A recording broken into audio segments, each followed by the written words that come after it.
Woo! How's everybody doing? Holy Jesus, my friends.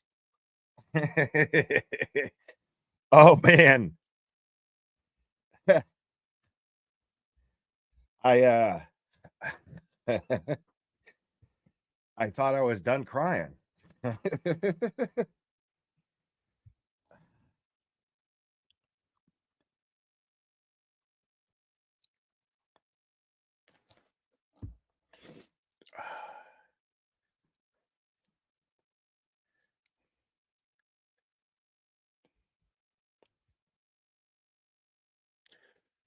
Yeah. Karen Reed is free.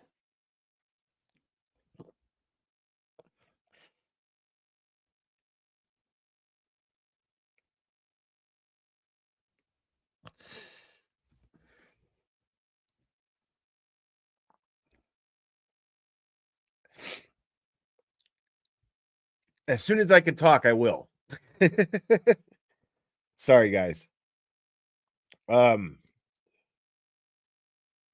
the cool thing about it is I'd probably be embarrassed to cry uh in front of any other bunch of people, not you guys.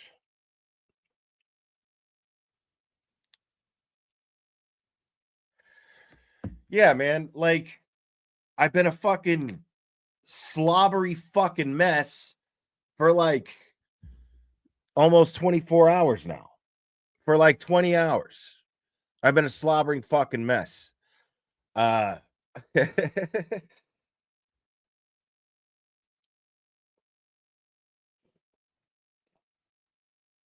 I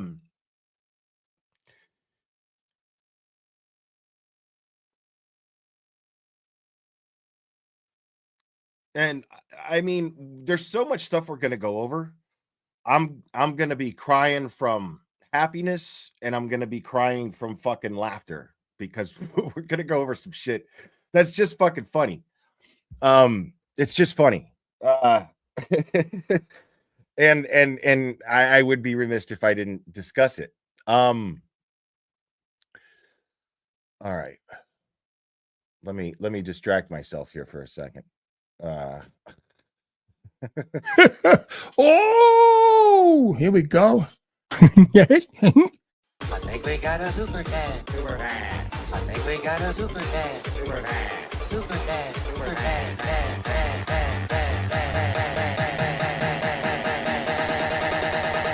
I think we got a super dad. How dare you?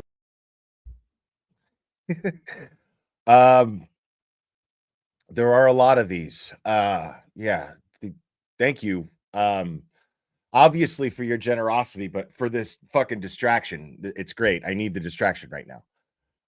So um Marissa is a member for 12 months, 1 year. Awesome. Thank you, Will, all you have done. Thank you guys. Seriously. We're gonna get into all that, but yeah. VK's remember for 19 months.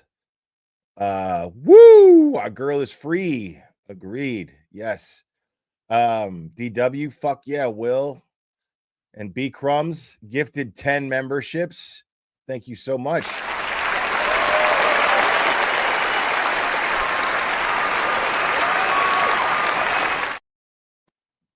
And Nurse Kimberly, member for 3 months. Thank you so much. Maris Whitaker, thank you for all you do. From being there to covering the case. Thank you. We love you. I love you. Plot twist pending. Thank you so much. We love you, Glare. One of the main reasons Karen is free. I don't know about that. We'll talk about that too.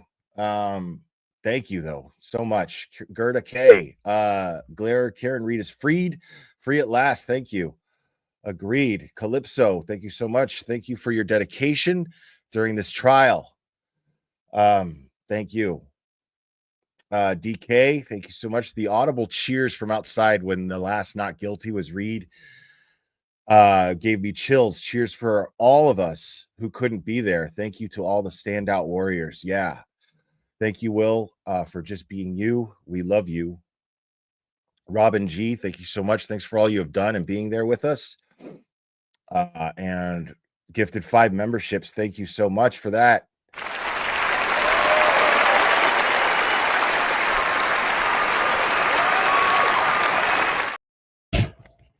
All right.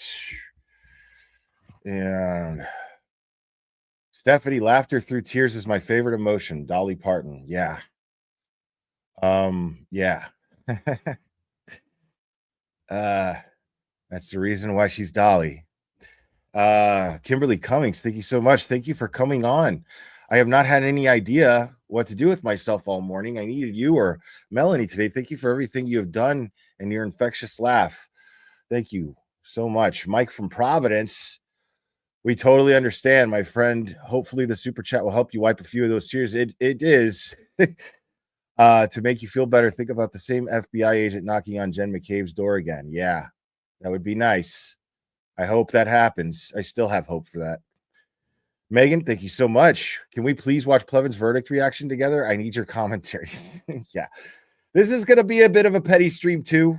This is going to be a smorgasbord of your favorite Glare bullshit. Team Read Free, thank you so much, member, for 6 months. Thank you, Will, for all you have done. Thank you. Andrea, we love you, Will. Thank you so much. Love you too. Carla FTB, member for 6 months. Thank you, Will. We love you, buddy. Karen is freed. Christine Fortunato, member for 6 months. Thank you so much. Maniacal Miss, member for 11 months. Missed you yesterday, but you're here now. Thank you. Man, I was all over the place yesterday, dude. Yesterday was one of the it might just be the best day I've ever had in this community, honestly. We'll talk about that a little too. I'm baffled. Thank you so much. We all held back so many emotions for so long. Thank you for being there for us. Love you, Will. That is a good point. I mean, there's a lot of repressed emotion just because we were doing our damnedest just to keep our shit together and not act like fools. The world was watching. We wanted the world to watch. We wanted the world to pay attention. And we had to conduct ourselves accordingly. And we did. And I've never been more proud. Christine Mitchell, thank you so much. Will, you're the best. Tracy Giuliano, thank you so much. You're the best, by the way, Christine. Great job covering the case, joining the panels and being in the courtroom. Yeah, thank you for that. Beetle, thank you so much. Listen to the glare. Thank you. 1 second.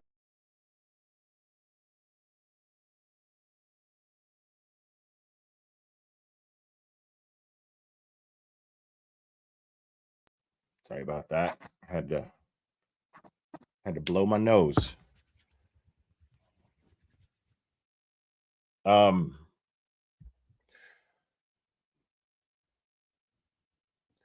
And Defense Diaries ensemble cast was comedy gold. Dude, it was awesome. Like, it was awesome.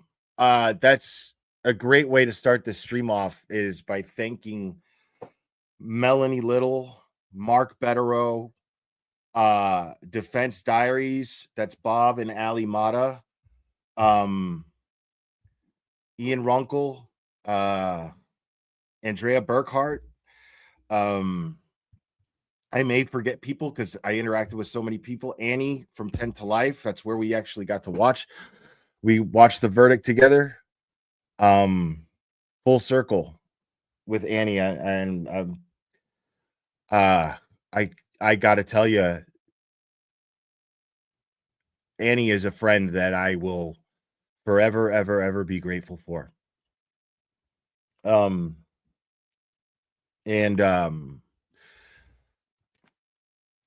Thank you, PB and Jill E. Appreciate it. Um,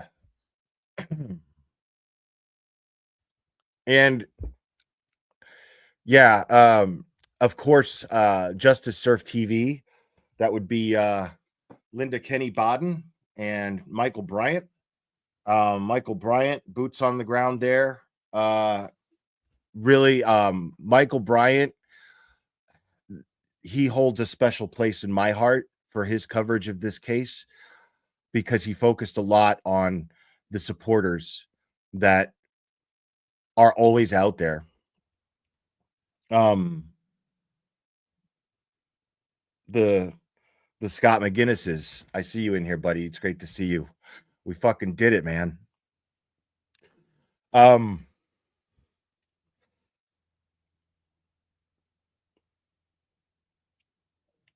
I see Scott Messerschmidt, Kindergarten Cop. Good to see you guys. And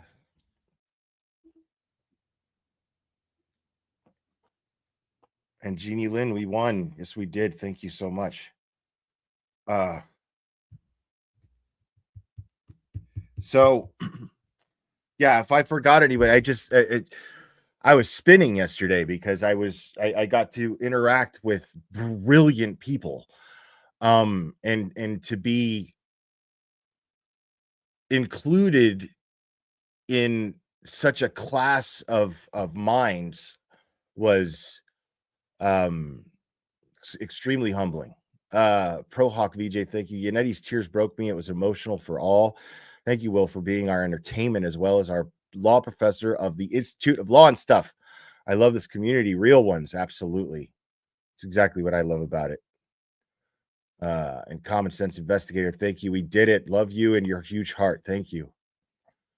Well, I'm naming creators that I got to interact with yesterday. That's all I'm talking about right now. Of course, I mean, there were so many other creators who have been doing great, like Brandy Churchwell, and I'm not forgetting them and what they've done for this case and for spreading awareness. I'm not forgetting any of them. I just right now what I'm talking about is yesterday's experience.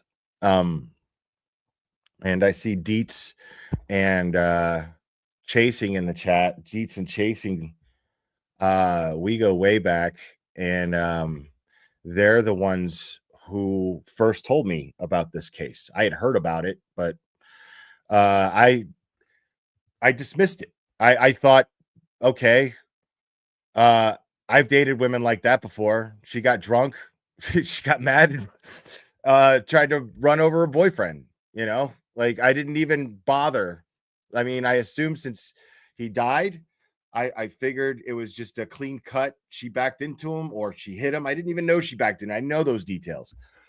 And then I was on a panel with the two of them with Dietz and Chasing, and they told me all about it. And Dietz is one of the most what's the word I'm looking for? Thanks, Will, for being part of what you could only experience once in a lifetime. Karen is free and Bev is still a twat. God bless you. Yeah, true. Thank you so much. And if I miss any, I apologize. I really, really apologize. Dietz is I want to say thorough, but I feel like thorough is an understatement. And she's objective and incredibly intelligent, and she and that's when she was like, nah, man, I think she's innocent, and she was like, don't, what you do is you don't watch the news. You have to read the court documents. Don't listen to the news, don't read articles. You have to read the court documents. You have to read the police statements. And I was like, okay, and then I came across very shortly after that Sleuthy Goosey's spreadsheet, and then I just went live and decided to just educate myself on it here. And I know I've told this story a million times, but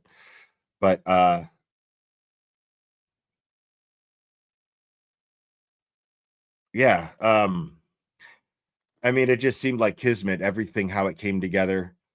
Um, Not that Turtle Boy getting charged was a good thing, but the timing of it was significant to my interest in this case because I still didn't know what to think. And I don't like to go with Dietz and Chasing know this about me for sure. I don't like to join the village with pitchforks, man. I'm just not that guy. And whether it's pitchforks or not, it's just you know, I find just you know, things becoming popular for the sake of becoming popular to be really fascinating. I think human behavior is very, very fascinating, and people will just go, "Oh, what's everybody doing?" Okay. And jump on a bandwagon. And this happens a lot in true crime cases. So I was like, you know, like all of you guys, I was like, I was on guard when I first started covering this that you guys were a bunch of fucking psychos. I was like, because I've seen this happen. I've seen large mass amounts of people like just go pure psycho. And I'm like, what in the fuck? And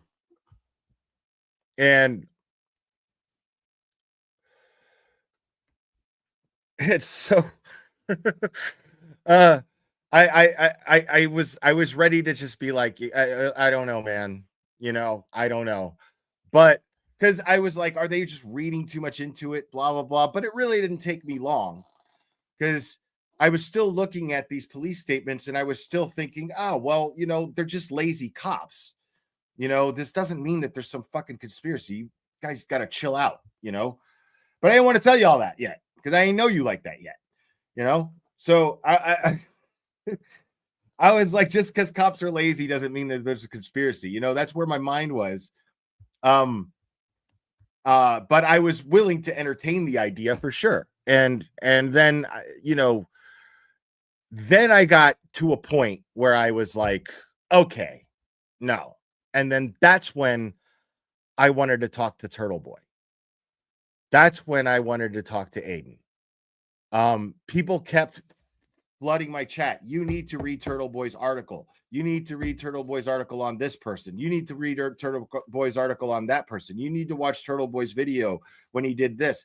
And I was getting annoyed. I was like, y'all need to shut the fuck up about Turtle Boy. I'm trying to figure out my own shit here, and I'm trying to form my own opinion. I'm just doing it live so you guys could see it. I'm trying to form my own opinion here, and I don't want any influence. I don't have an opinion on Turtle Boy one way or another, and I have the advantage of not having ever heard of the motherfucker. So I just like what I'm going to do is I'm going to entertain myself, and then I'll decide if I is somebody I need to talk to. And then, of course, what happened was, all right, Ryan Nagel, like, witnessed Karen Reed in her car, hands on the wheel at 10 to 2, 10 and 2, 10 to 2, 10 and 2. I mean,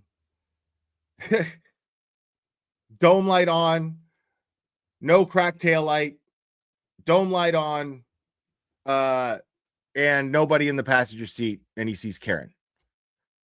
Right? So I'm like, he had to have been in the house. He had to have been in the house. That's it. That's all right. I need to talk to Turtle Boy. that's when it happened. I think was that when I was like, he had to have been in the house. Like, there's an eyewitness right here saying that. So I then I reached out to Aiden and then had him on the show, And then I swear, like not even 3 days later, Turtle Boy gets charged. It could have been the next day. I just don't even remember. But Turtle Boy gets charged. I know it was like right after I had him on here for the first time. He gets charged. And I was like, what in the fuck is going on? And then I was like, all right, if there's a conspiracy, I'm going to find something wrong with these charges. And then, or I'm going to find something wrong with at least one of these charges. You know what I mean? Like, if there's a conspiracy, I'm still not ready to believe in the whole conspiracy, corrupt county shit. And then when I went over his charging documents and then looked up all the videos that were being referenced in it, I was like, dude. Yeah, right, chasing. Dude, I was like, this is, and then I read that law, chapter 27, 13A, 13B, sections 13A, 13B. When I read that shit, I was like, how is this a law? Potential witnesses? Anybody's a fucking potential witness. And you can't, like, it's literally spelling out how one would exercise their First Amendment rights, what you can't do. And I was like, no, how is this a fucking law? And then I was just fully engaged. Still not 100% convinced that Karen didn't hit John O'Keefe with her vehicle. I still entertained the possibility that it might have been an accident, but I did not get any. Where I was at was like, these cops, I wasn't ready to agree with Aiden yet, and I felt like these cops were just lazy. They know it was her, and they were just, you know, they know it was her, so they did what they had to do to make sure that she gets charged. That's what I thought. And then Aiden goes to jail, spends 2 months in there. And then I hear the recordings of Lindsay Gattani. And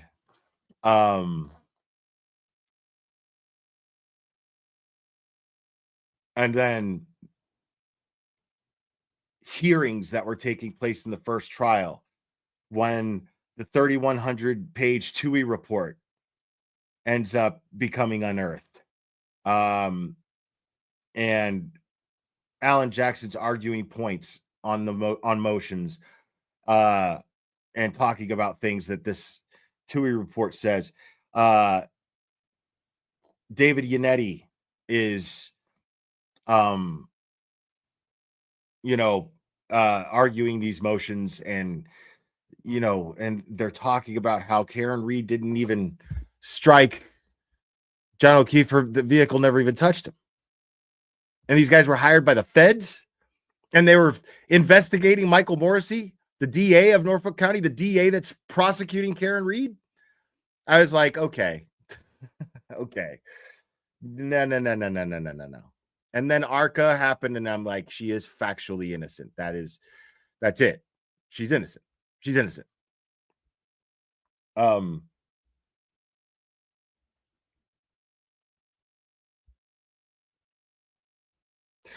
I mean, the injuries were what definitely got my attention. The injuries, I was like, wait a minute, how's that done by a taillight in one motion? How does that happen? That doesn't happen. And why just his arm? It didn't make any sense.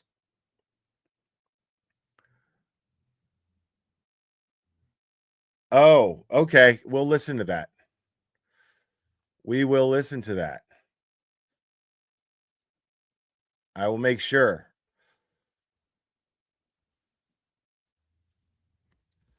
Yeah, man. So let's go over some Twitter stuff, because we need to have some laughs, man. I gotta say though, and I've said this before, but thinking about the very same thing, having the same thought now today, hits different. I have truly, thank you, Carlene. Love you too. I have truly never, ever imagined that I would be so close to something so important and something that I feel so passionate about. And I never thought that I could contribute something to it that would ever be appreciated. This is not something that I ever imagined would take place in my life. And I'm going to get emotional again. I'm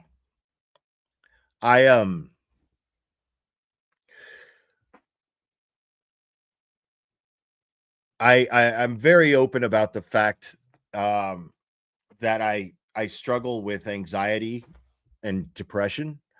And I got to a point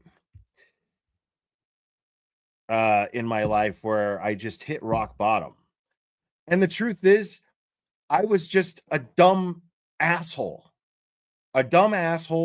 who was completely lacking in self-awareness. I was completely lacking in self-awareness. And the only reason I really hit bottom was because of this chemical imbalance or whatever. But also because I created situations for myself that would cause life to be more difficult for me. And the ultimate reason for that is because I hated myself. I just didn't like myself. So I never showed myself respect. I would constantly poison my body and always do as much as I could to reach a point where I probably would go to sleep and never wake up. I hoped for this all the time. And then I got to a point to where I actually made a decision. And then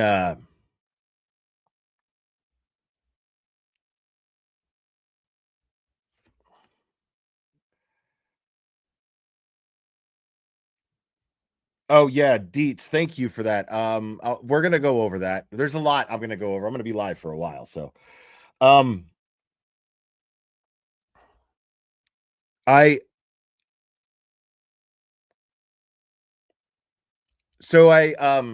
I had made a conscious decision that I was gonna end my life. But the dumbass that I am felt too guilty about doing it without finding some way to say goodbye to certain people. And one of those people intervened. And thank you, Crystal, so much. Yeah, we're gonna go over that, I promise. Thank you so much. So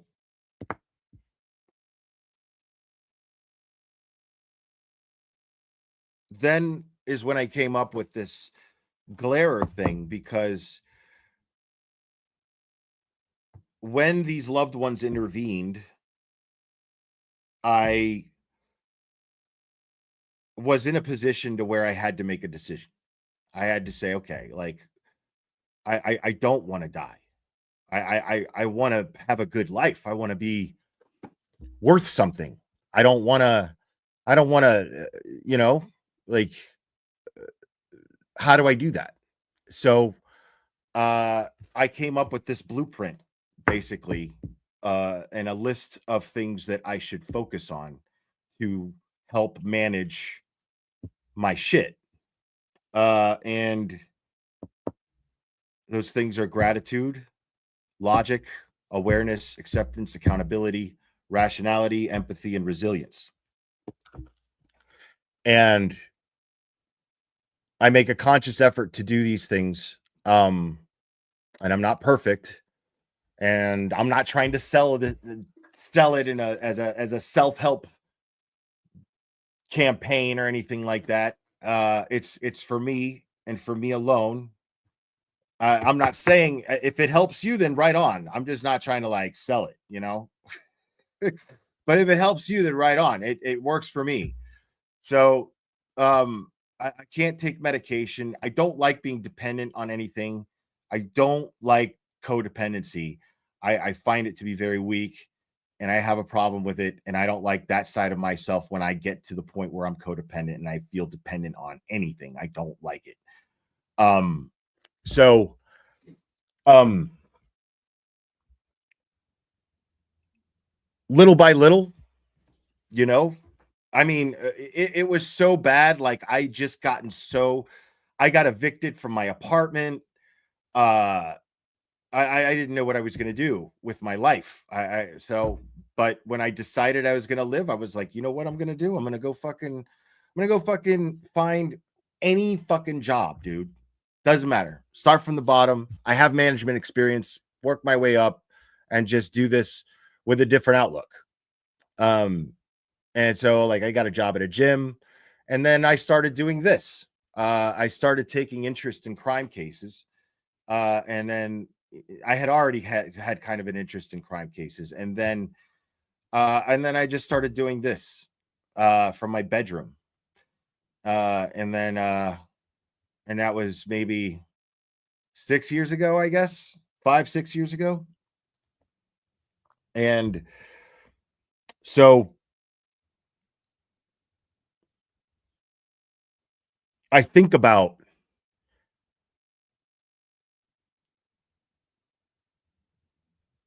never has there been a time where since I felt this way, since I wanted to die, um, I never had it. There was never a time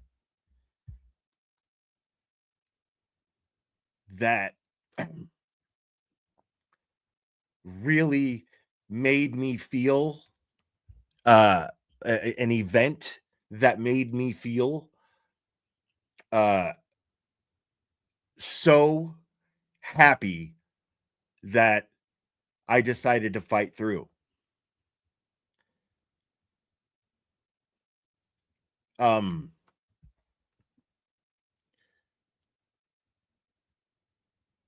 to get emails and messages, which I know I'm terrible. I don't respond to almost any of them.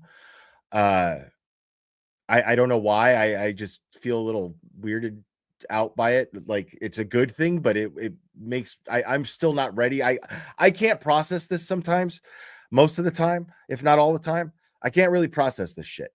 Um, so when people send me emails and DMs and they're, talk about how I inspired them and they're, you know, I I can't process that I have that kind of effect on people I don't even know. It's a difficult thing to process, especially when you have felt the way that I did at one point. You know, like it's and and then our ships all met in the same spot in the ocean, and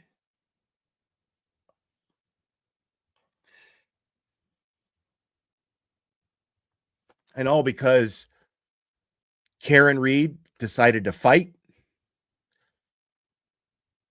Karen Reed's family decided to support her and join this fight. Turtle Boy, Aiden, decided to relentlessly fight for her as well. Uh and um and there has been this synergy, this like the inside of a watch all of these moving parts of different people inspiring each other. I don't have the words for how inspired I've been by people like Microdots, Aiden, of course, Karen and her team and her family, uh, all of you guys, um, Esty, uh, Annie, um,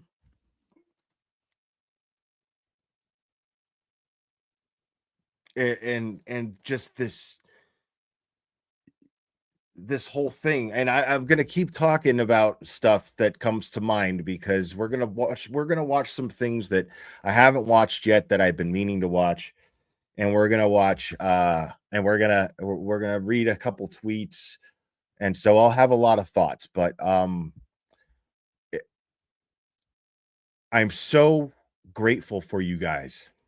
Thank you guys for being so adamant about what you know to be right.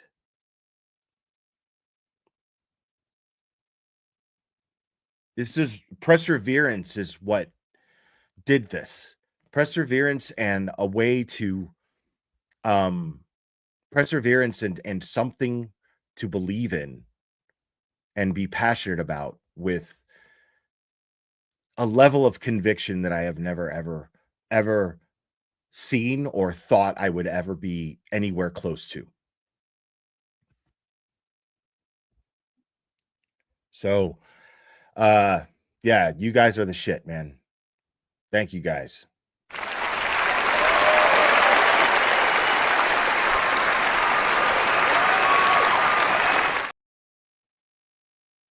All right. So,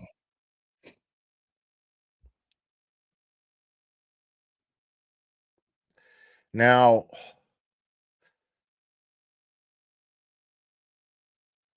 dude, Sue O'Connell made me cry. I Sue O'Connell made me cry. That shit's hilarious. Let's see what the Massachusetts State Police says here. They put out a statement. The Massachusetts State Police put out a statement saying the Massachusetts State Police extends its sincere condolences to the loved ones of Boston police officer John O'Keefe. The events of the last 3 years have challenged our department to thoroughly review our actions and take concrete steps to deliver advanced investigative training, ensure appropriate oversight, and enhance accountability. Under my direction as Colonel, the state police has and will continue to improve in these regards. Our focus remains on delivering excellent police services that reflect the value of professionalism and maintain public trust. Okay. I love that, actually. I love that. But there's a problem. My problem with that statement right there. Yeah, of course, no congratulations to Karen Reed. They're not going to do that. They can't congratulate Karen Reed and show their condolences to the O'Keefe family. No, of course not. So I don't expect them to do that. But I mean, what it says here, our focus remains on delivering excellent police services that reflect the value of professionalism and maintain public trust.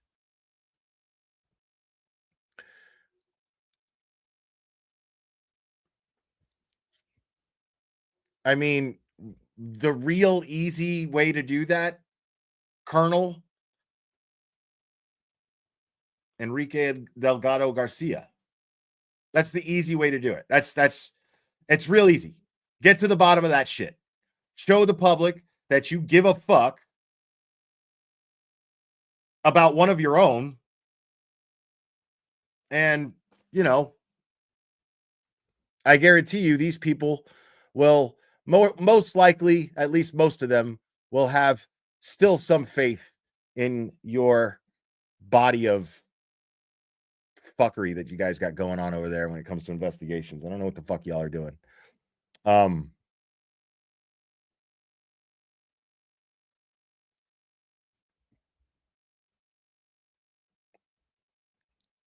so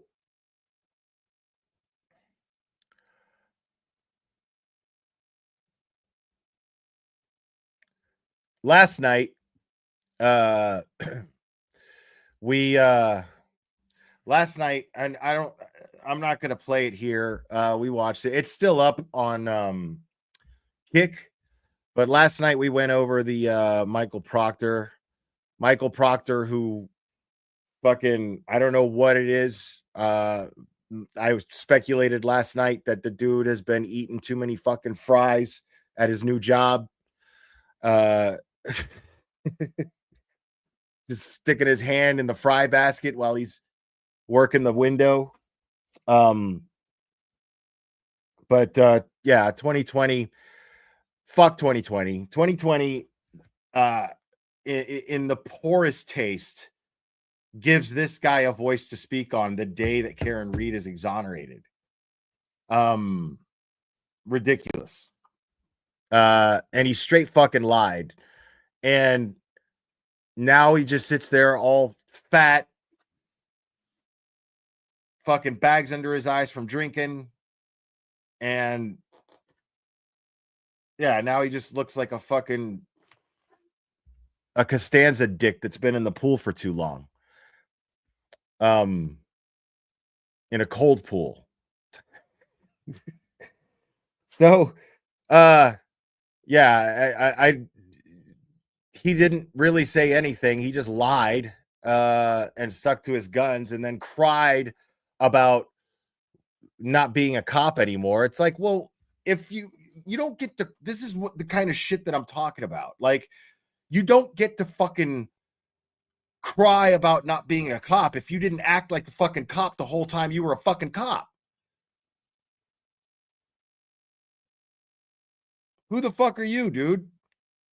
You're sitting there. My union rep came over and picked up all my uniforms, and I just laid in my front lawn. Said, "Why, God?" My wife said, "What's wrong with you?" I said, "Leave me alone, woman." Like, dude, nobody fucking believes you, dude. Nobody believes you. You're so fucking bummed out about not being a cop anymore, but you didn't act like a cop when you were a cop. Fuck off. Susan Steele, thank you so much. Love from South Africa. You're a gem. Can also not stop crying. Oh, God, yeah. I mean, Jesus Christ. I've been a soy boy all fucking afternoon and evening last night. Cried myself to sleep. Fucking woke up, started crying. Straight up. Like, I woke up, looked at my phone, started crying.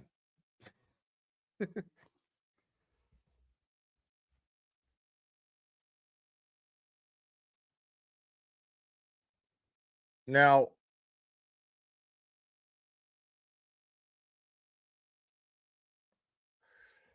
yeah, how much time? You got to keep my eye. I'm going to keep my eye on the clock here. I'm going to keep my eye on the clock here. But we're going to watch something because I just reposted it, I think. We're going to watch a few things. So here's this.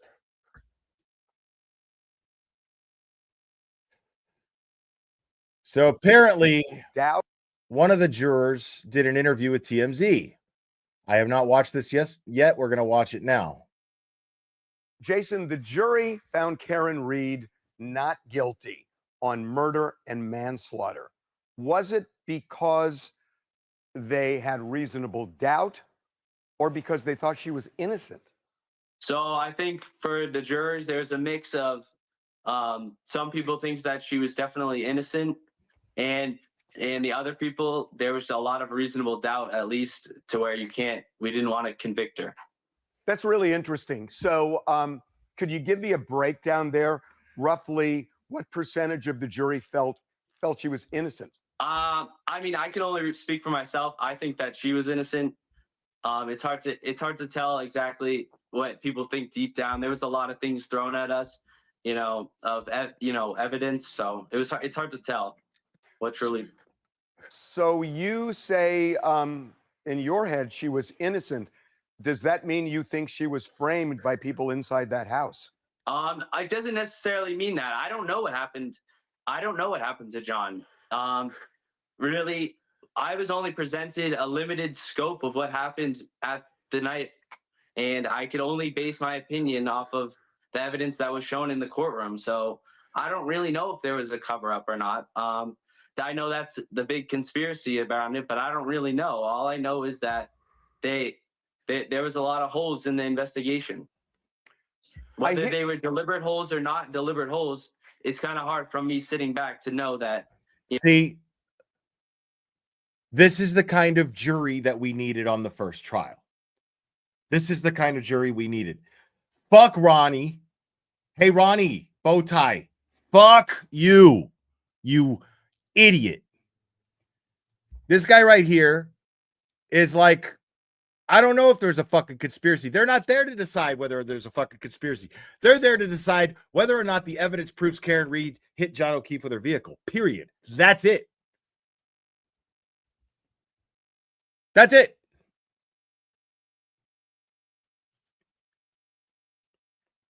Somebody needs to test that rocks glass Proctor had on the interview.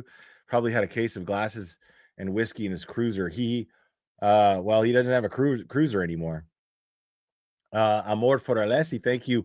Poll idea: Proctor stupid corrupt or stupid incorrupt? I really started to wonder if he really believes it is somehow actually Karen's fault. Proctor stupid corrupt or stupid and corrupt? I don't even need to put that poll up because stupid and corrupt is going to win. Thank you so much. Christy Perrin, thank you. Hi from Mass. You deserve to feel the happy you do right now. We are all here for you and never leaving. Stuck with us. Yeah, I'm on that note, I am going to say that yeah, we're just getting started. We still have Turtle Boy to free. And as much as it sucks for Turtle Boy having the fear of going to prison looming over him all the time, as much as that sucks, this trial is going to be a blast to watch. He's even guaranteeing it. We are going to, I am absolutely 100% in support of Aiden Carney in his quest for justice for himself. This is a fight for freedom of speech. And this is incredibly important. Incredibly important. Now, he's not looking at the same kind of jail time that Karen Reed was looking at, but significant nonetheless, but just as important, because your First Amendment rights are just as important as your Sixth Amendment rights and vice versa. All of your rights are equally as important as any of them. All of them are all important.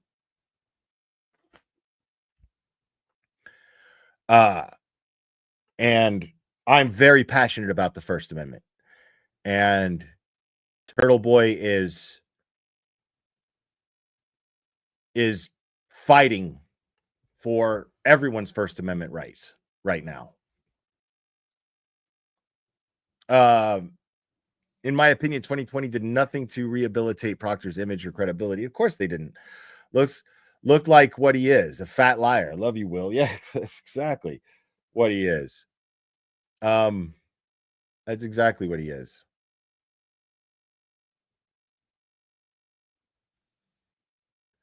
Right. Agreed, Microdots. Yeah. Yeah, we're not going anywhere. We're not fucking going anywhere, dude. I can guarantee you that I'm still doing this and Microdots is still doing this. This is something I can guarantee you.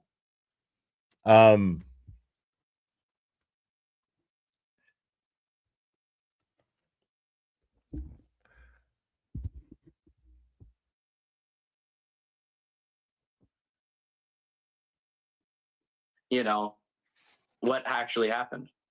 So, what was the feeling of the jury? Because Allan Jackson and the other lawyers raised the issue that she was framed by cops and that they would have turned that house upside down if they really wanted to do an honest investigation, and that he was not hit by a car. He was attacked in that house, bitten by a dog, and then put outside to frame her. Did people on the jury, or some of them, buy that argument? I think some of them bought that argument. It's just hard to tell, though, because whether or not we think that there was malicious intent, we were only presented with the facts that they didn't go into the house. So, you know, there's an example of reasonable doubt. So, like, there's other examples of reasonable doubt. So, even if you want to completely buy into the theory or not, that wasn't what we were tasked with. We were tasked with finding, convicting, or, you know, deciding on this person's fate based on the proof and the evidence that the Commonwealth was able to present. And, you know, there was a lot of holes in the investigation. This dude is saying everything I want to hear a fucking juror say. Yet you went many steps beyond that, because you say, in your view, she was innocent. What compels you to think that? Well, one thing that I think that compels me is we did a lot of review of the tapes, and it seemed to me that the videos that we could see from the car after the alleged incident happened, that when we could see the taillight, it was lit up red where it shouldn't just have been red. So that leaves to me a conclusion of, well, how come it's red in this video after the alleged, you know, collision happened, and then it's, you know, it's not, it doesn't have any red pieces where it should be red. So in other words, you do not believe that SUV made contact with John O'Keefe? I don't believe that the SUV collided with John O'Keefe. What was the initial vote with the jury when you first took your vote? We didn't do an initial straw poll. The judge recommended to us in the courtroom that is not a good way to do it. We broke down, what we did is we broke down each charge, and we went from top to bottom and discussed everything thoroughly, and, you know, did our best to do right by, you know, the Karen Reed and the Commonwealth. Was there a division initially? Yeah, there was a division. But that's what we're there to deliberate and talk about all the evidence. There Exactly. was 2 months of us sitting there, them throwing all this information at us. A fucking dude. A division is a good thing when you're dealing with a case where someone's being framed, because that division forces dialogue, conversation. Just as he's explaining right now, it forces dialogue and conversation. It forces you to bring up topics. It forces things to get on the table and be addressed. And that is what this case needs. What this case needed was a jury to sit around and go over everything. Everything. Jamie Summers, thank you so much. The Bionic Woman. Okay. Will, thank you for lending your voice to truth and justice for Karen and Aiden. You have a new forever fan in Wisconsin, and I cannot wait to see what you lend your voice to next. Oh man. Yeah, dude. Yeah, this is just, you know, it's a big deal. Don't get me wrong. I'm not minimizing it, but it's one step towards a larger goal. See, the thing is the people of Boston have embraced me as one of their own. I'm not jumping ship just because Karen Reed is exonerated. The people of Boston have embraced me as one of their own, and the people of Boston are concerned about the corruption that they have to live, the umbrella of corruption that they have to live under. This is the focus. This is the goal. The focus and the goal from me, from Microdots, And I just don't want to speak for other creators just yet. You know what I mean? I'm just bringing up creators who I've actually discussed this with. So, but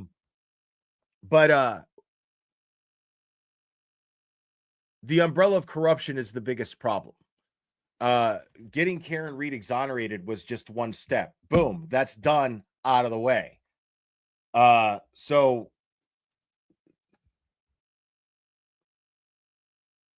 these people weren't just saying corruption because they wanted to be right about Karen's innocence.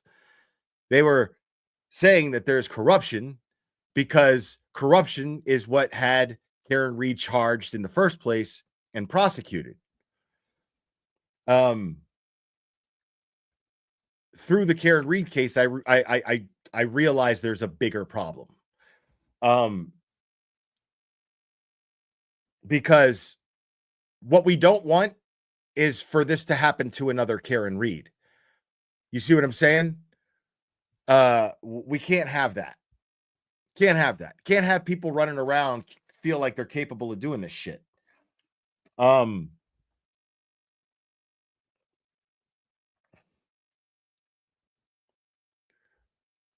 Corey, thank you. If Proctor just left the taillight as is, they might have gotten away with it. Proctor jumped the shark and started handling taillight. Yeah, dude. I thought the same thing. I was like, dude, why didn't you just leave the fucking taillight the way it was, bro? Like, that's it. And then you're gonna fucking bring a taillight the size of a piece of the taillight the size of fucking a mediocre D&E large pizza. And dude, like, nobody's gonna believe that shit. Proctor's an idiot. If Proctor's an idiot. What's up, Kelly Reed? Kelly Reed was on Anti-Debs. If you missed that, go catch the replay. That was awesome.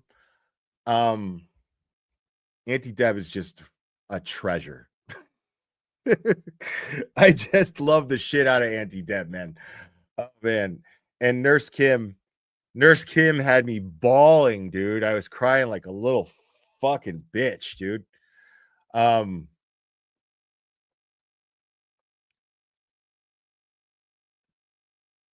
But yeah, go check out Anti-Deb's live from this morning and Nurse Kim's live from this morning, if you hadn't.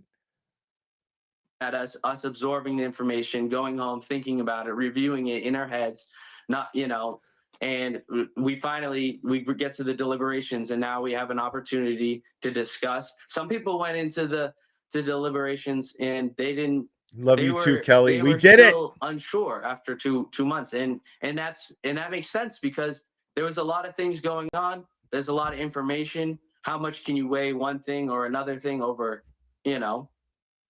Yeah. What about jurors who felt initially she was guilty? Were there any of them?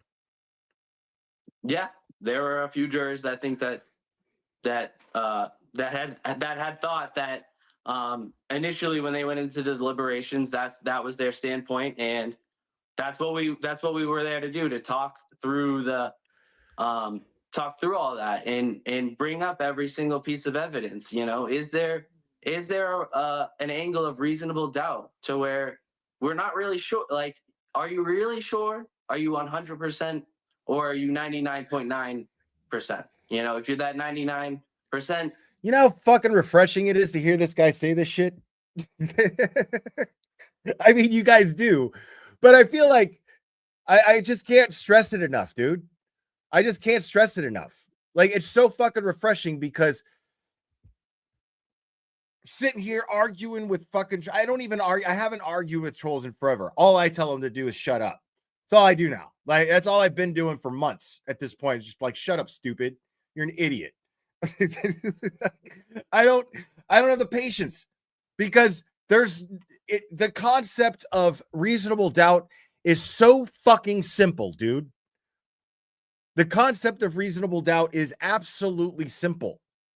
Like, if you have any doubt that this crime took place by this person, perpetrated by this person, well, then the law dictates you can't convict them. Period. What's up, Mizzy?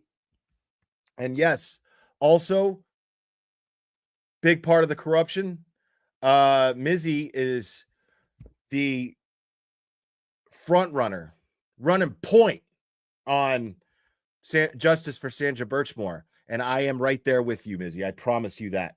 I will be right there with you through this. I can guarantee you that.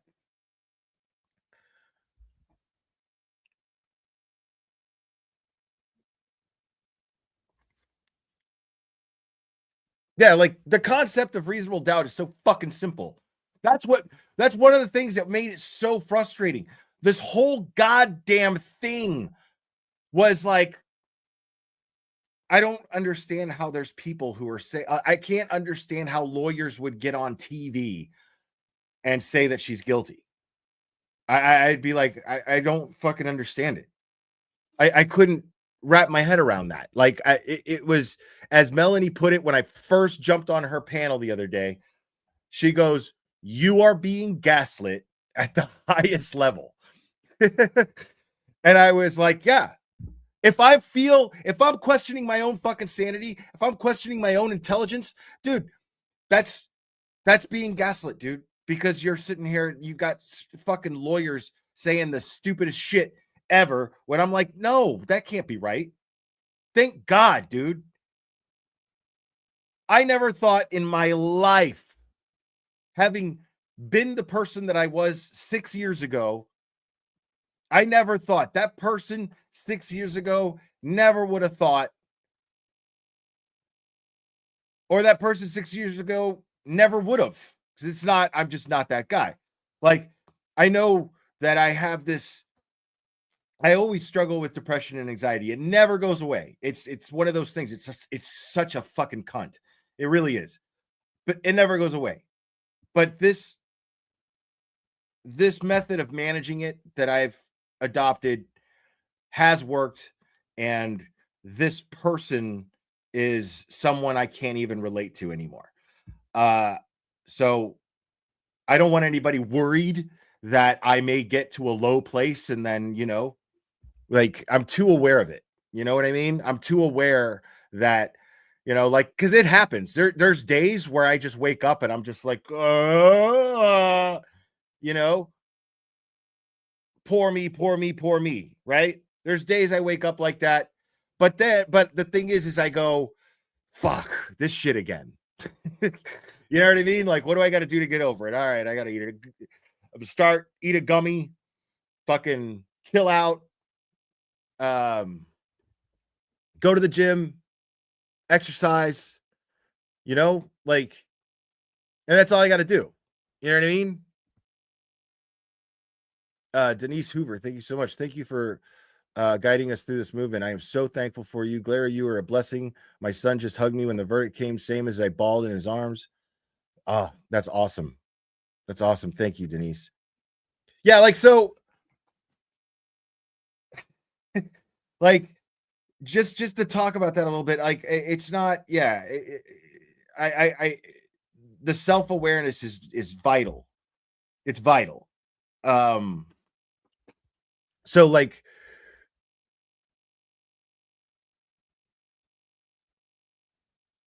I never would have thought that I would be having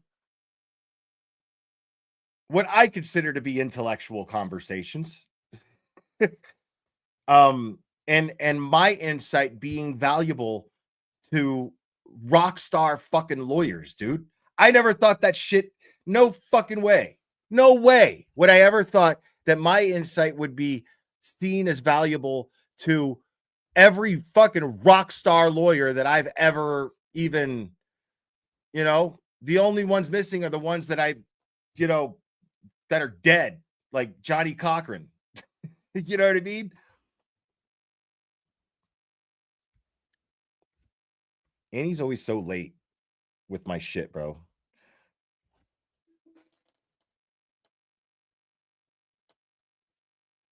I'm shitting on Annie. She's sending me the TMZ thing, and I'm like, I'm going over it live now.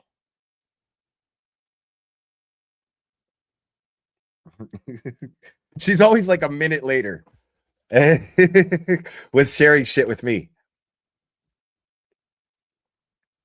Yeah, it's wild. It's wild that I like. It's wild that me being this fucking scraggly low life motherfucker, and I'm like seeing this easily for what it is, and I'm so grateful that I have and I'm so grateful that like I have these attorneys who validate my shit, because you know, I wouldn't know how to handle it. I wouldn't know how to fucking. I'd be like, dude, how can you not fucking see this for what it is? I wouldn't know how to handle it, dude. The interaction with attorneys talking about this case and the attorneys that Karen Reed had on her team have been vital to my mental health. No shit, vital to my mental health. It's absolutely accurate.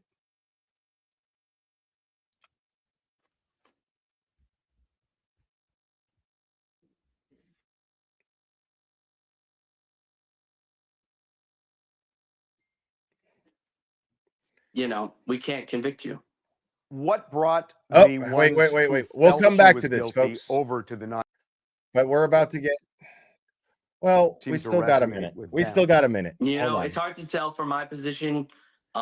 You'd have to ask them about it. But in my opinion, I think it was just due to the poor investigation. There's just too many holes, and you know, it's hard to prove that the collision happened. So if there's reasonable doubt that that happened, or that there may have been foul play, you know, if there's room for that, then it's hard to come to a guilty verdict. Fucking facts, dude. What happened when the jury initially said they had a verdict and then said, oops, no, we don't. And then 15 minutes later, they said, oh, we do. What happened there? That actually is kind of interesting. So the envelope, it was sealed and it's locked away. It'll never be looked at.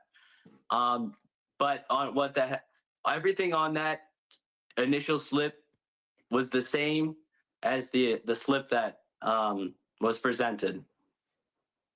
But why did they pull it back? The pulling the back was for the OUI charge.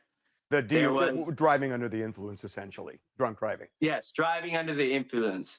We in our deliberations, we had decided there was enough evidence and proof that she was driving under the influence. And So, see, that pisses me off. They were gonna fucking let her go, man, on that shit. It's like they were gonna let that shit slide.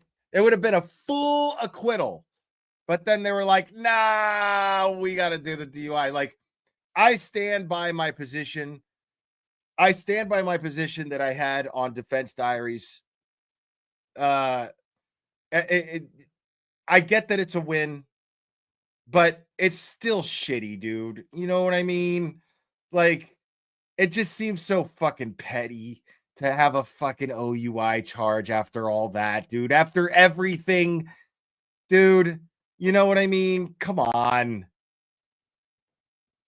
Like, especially if, and I think that's why they were deliberating. I think Ali Mata called it when she said there's a bunch of fucking glarers in there that are adamant about her, about how petty a fucking OUI charge is.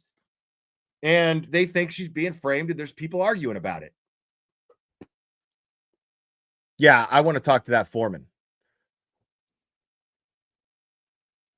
Yes, and Howie Carr is coming on now. Hold on one second, guys.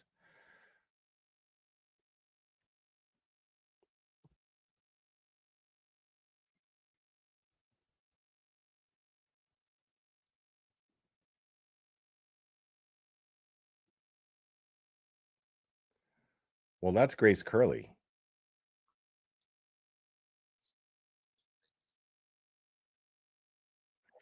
No, bro.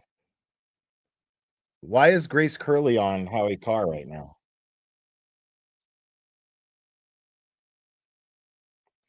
DB, thank you so much. A little something to get you to Boston to celebration. Thank you for all that means everything. Thank you.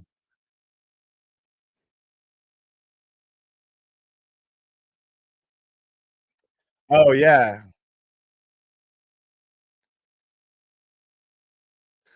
Kelly, if you're still in the chat, let me know when the party is. I will be there. Let me know when the party is.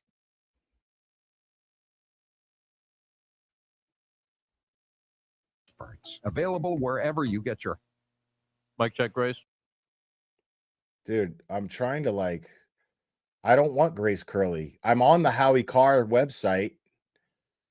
network clinic saved over 67,000 babies last year. Once a woman sees her baby and hears the heartbeat, her baby, to do any kind of legwork, investigation, shoe leather, knocking on doors, none of that stuff. That's the way they operated. None of these people are very self-critical, Howie. They all give themselves like A's across the board. Lieutenant Gallagher, Michael Proctor. Move your lips while you read.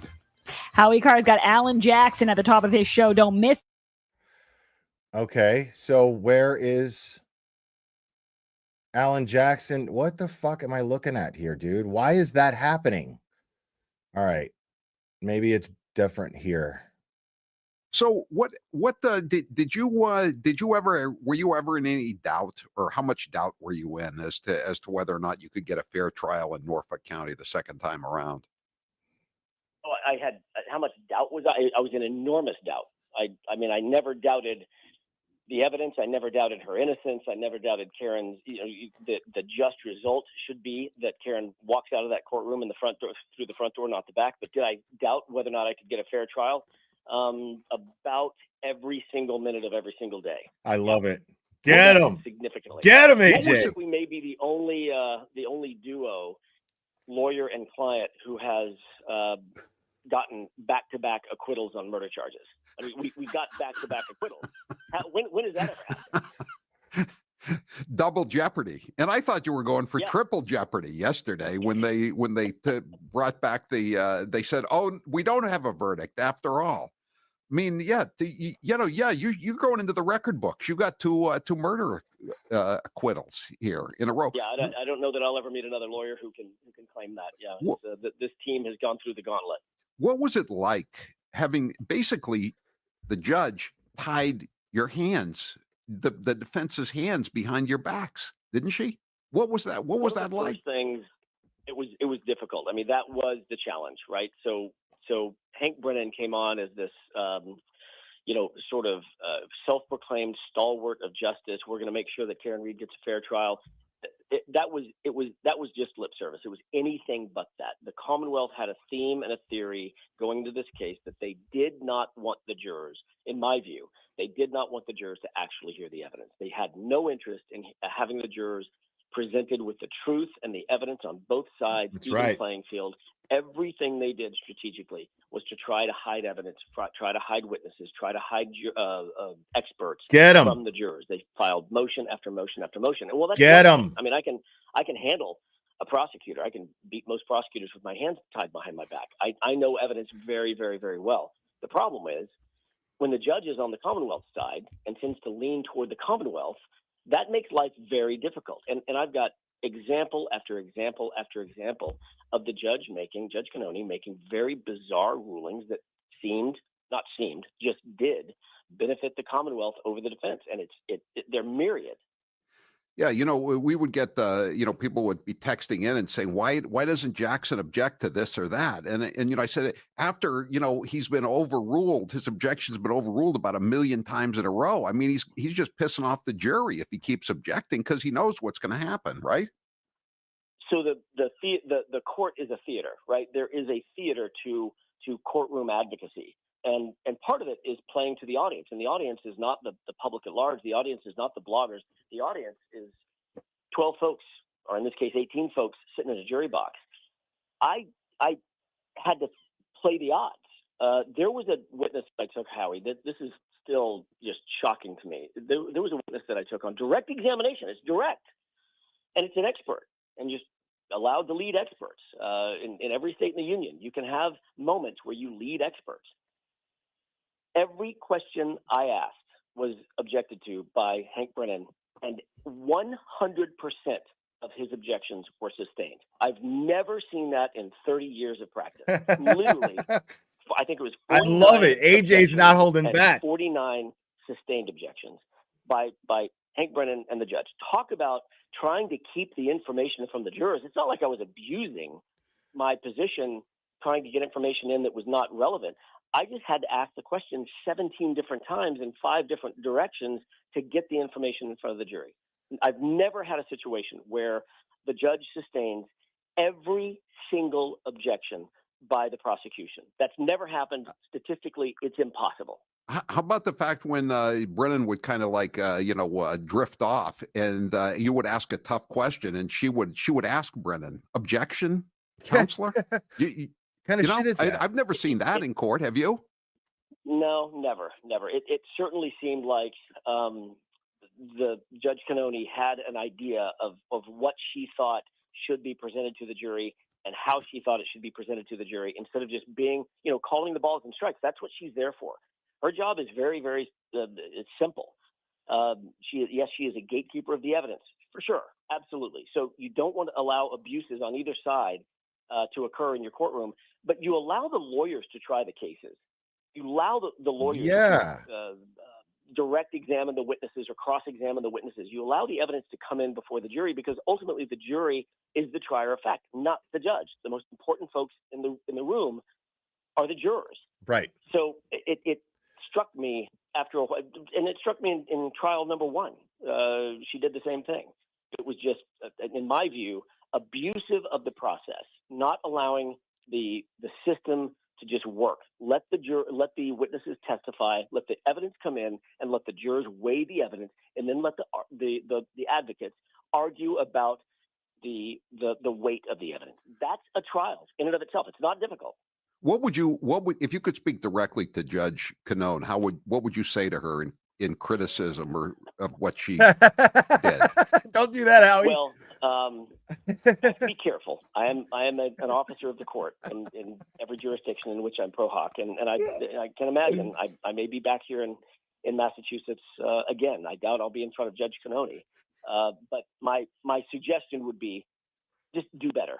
Don't try to put your thumb on the scale. No judge should ever try to put your thumb on the scale. Let the evidence get before the trier of fact in a fair and, above all else, an impartial way. I did not feel this was an impartial judge. I just didn't. No, and I don't think anybody who's watching would argue with that. What about the district attorney, Michael Morrissey, who got 3,000 pages of evidence from the FBI, pretty much conclusively proving that your client did not strike John O'Keefe, and yet he went out and spent close to $500,000 to hire his own experts? What would you say to Michael Morrissey, the district attorney? For Michael Morrissey, I have a lot more to say than I have to say to Judge Cannoni. For Michael Morrissey, the overall arching comment is do better. Do better, sir. You are in the job of seeking justice. You're not in the job of winning cases. And that's what it seemed like he was doing. Not seemed like, that's all he was doing. And that's what Hank Brennan was doing. And that's what Laura McLaughlin was doing, who was writing all the papers, the abusive process, trying to keep all of our witnesses out of the courtroom. Get them. Literally, they spent hundreds and hundreds of hours filing motions, trying to keep our witnesses away from the jurors. Ultimately, we were able to overcome it. But it was not easy, Howie. I got to tell you, this is one of the most challenging. This is the most challenging case I've ever tried in my life. And we didn't win because of the process. We won despite the process that was put in place in that Dedham courtroom. It was a travesty, in my view, an absolute travesty. Absolutely. What was the worst thing that they kept out? The butt dials, the FBI, the solicitation of a bribe? You just hit the nail right on the head. That's the FBI. How can you possibly defraud a jury by saying, okay, defense, you're not allowed to mention the fact that ARCA was hired by an independent agency, the FBI and the Department of Justice, the DOJ, and at the same time allow the prosecution to get up and cross-examine the very witnesses that were hired by the FBI and call them your employers. Are you kidding? That was not a mistake. Hank Brennan did that absolutely on purpose, and he did it because he knew he was going to get a very favorable call by the judge. We objected over and over. We said he opened the door. This is perpetrating a fraud on the jury. This was not their employer. Nowhere close to being their employer. These witnesses' employer is ARCA. Yet when we went to sidebar, nope, you can't mention the FBI. And the Commonwealth was still able to perpetrate this just abject fraud on the jury. Now, thank God the jurors were smart enough that they did not allow that to affect their ultimate judgment. But that's the kind of abuse that should not ever happen in an American courtroom. Absolutely. Did you think that Brennan was going to seek jail time for the drunk driving? No, I didn't. I told Karen going into the verdict watch, if you will, those I sort of have the sound of the Jeopardy theme in my head when I go into verdict watch. It's brutal. It's friggin' brutal. But no, I told her over and over, look, there is a very good possibility that there's going to be an OUI conviction. Very good possibility. And that was in some respects, that was by design, and I can explain that at a later time. But there was, in my view, no way that Judge Cannone could actually impose some sort of draconian jail time. Nobody gets jail time in Massachusetts for first-time DUI with perfect driving record. And that's exactly how Karen came to. She's not allowed under Massachusetts statute. She is not allowed to consider acquitted charges. And I knew, in my heart of hearts, we were going to acquit her of everything having to do with striking John O'Keefe with an SUV. It just didn't happen. And there was no way they could prove it happened. So she was going to be standing before the judge with a very clean record, first-time DUI, with no real information, true information about her BAC at the time of the driving. So I was not concerned that she was going to go to jail. Karen was very concerned, obviously. Anybody who's in that position thinks the guillotine is hanging over their head. Obviously, she's concerned, but I wasn't. And good for Hank for not seeking it, and good for Judge Cannone for not making it an issue of it. She was given the lowest level program that everybody gets for a first-time DUI, and that's exactly what should have happened. Is the FBI going to get involved in this, do you think? I wish they would. I thought it was sort of a sad day for the justice system when it was announced in court that, and Mr. Brennan took great pleasure in announcing in court that the FBI investigation was quote unquote closed. I've never heard of that, Howie. In part, and keep in mind, I don't know if your listeners know it, but I was a prosecutor for 18 years before I ever represented a defendant, and I did it at some of the highest levels. I've never heard of an investigative agency announcing to the targets the investigation is closed. That has never happened. So I still have questions about that, but it is what it is. Mr. Brennan announced it in court.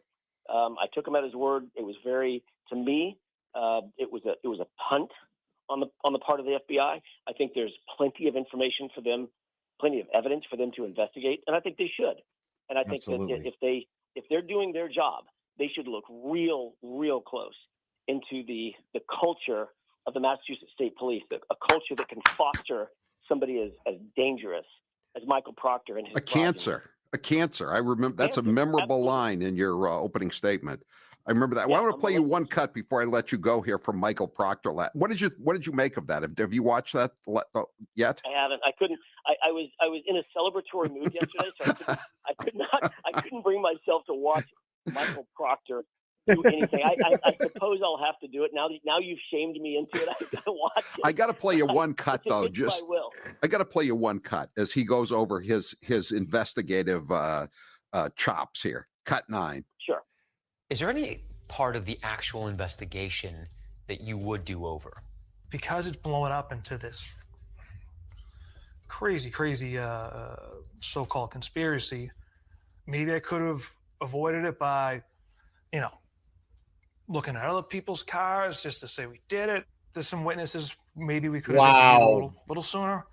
But overall, myself and every detective in that office worked this case like we always do.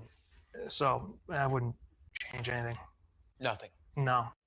We work this case just like we always do, Allan That Jackson. is the scariest phrase I think I've ever heard from a detective.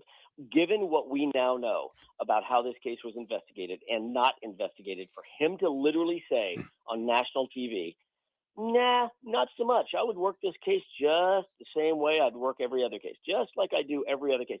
Every other defendant, every other defense attorney who has represented a defendant in which Michael Proctor has touched a piece of evidence should be clamoring for some sort of habeas corpus, some sort of retrial, some sort of redo, if you will, in Massachusetts. He is a disaster in terms of an investigator, an absolute abject disaster. For him to say, maybe I should have looked at another car, maybe I should have interviewed a couple of witnesses. Are you kidding? What? He acts like it's an afterthought. That is your job, sir. Do your job. Do your duty. You're supposed to be an objective finder of fact, and then present those facts to a prosecutor who then presents those facts to a jury. None of that happened. None of what I just described happened. And that is day one. At in law school. Glarer, That's yeah, day Glarer one. Law You learn Institute. that. And How's stuff. Karen Reed doing right now? Day one. Phenomenal. She is the toughest woman I know. She has a steel spine. She's got no quit. She's never given up. I think, we're all in a position right now. We've lived in the pressure cooker of the last 3 years of this onerous, draconian system that's tried to break her and beat her down. And we've all sort of been through it. Nobody as much as she has. And I think she's just processing what it feels like to be, a truly, truly free woman. She's buoyed by the tens of thousands, millions of supporters who have raised their voices in defense of her. And that's where she gives the credit. Look, we all worked really hard, including her. By the way, she's the unsung hero of the defense team. She's as good a lawyer as I've ever seen. And I've seen some damn good lawyers. She's as good as I've ever I'm seen. trying to tell y'all. Strategically, attention to detail, finding the evidence, finding the details, and exploiting those details and exploring those details in a courtroom. She's as good as it gets. But I think now she wants to take a beat, take a breath. She never wanted to be a lawyer. She never wanted to be in this position. I think she's probably going to a little separation from the justice system. I hope she gets her job back in Fidelity. Allan Jackson, I'm so appreciative of you coming on and give our best to Karen. And I hope next month when you come back, you can come in and spend an hour with us talking about this case. I'd love to. That's a gentleman's invitation. I will take you up on that. Okay, I'll be in touch with you in about 4 weeks or so. Great, thank you so much, Allan. And Allan, thank you so much on behalf of everybody in Norfolk County and the Commonwealth. We're so happy about the way it turned out. Thank you. Me too. You're welcome. All right. Talk soon. That's Allan Jackson, Karen Reed's lawyer. That was interesting, very interesting. I'm Howie. Yeah.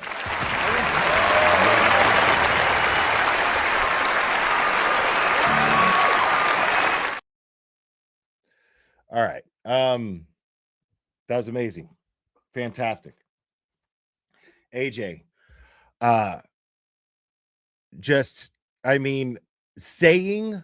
Validating all of our observations was everything right there.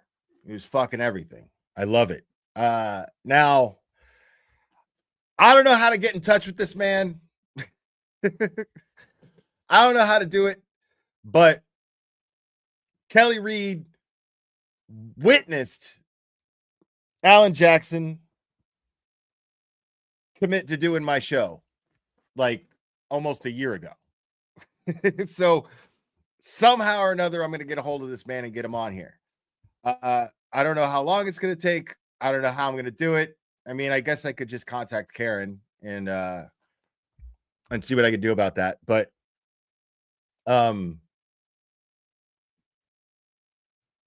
yeah, validating our common sense, no gaslighting allowed. Exactly, bro. But yeah, he Yeah, I mean, I very, very much look forward. I very much look forward to talking to Allan after everything, and I got words. I got words for him about the shoe shenanigans, bro. I got words.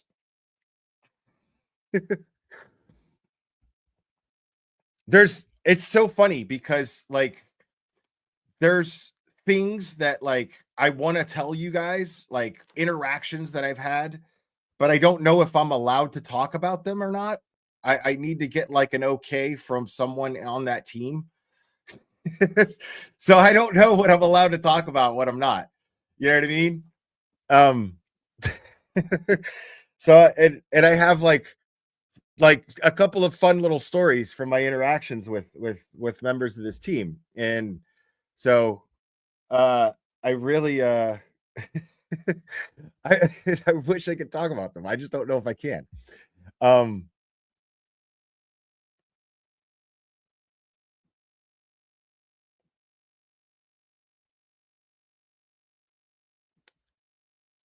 To Shoegate, yes, Regina out Crawford, thank you so much. Yeah, we were already watching the Juror interview.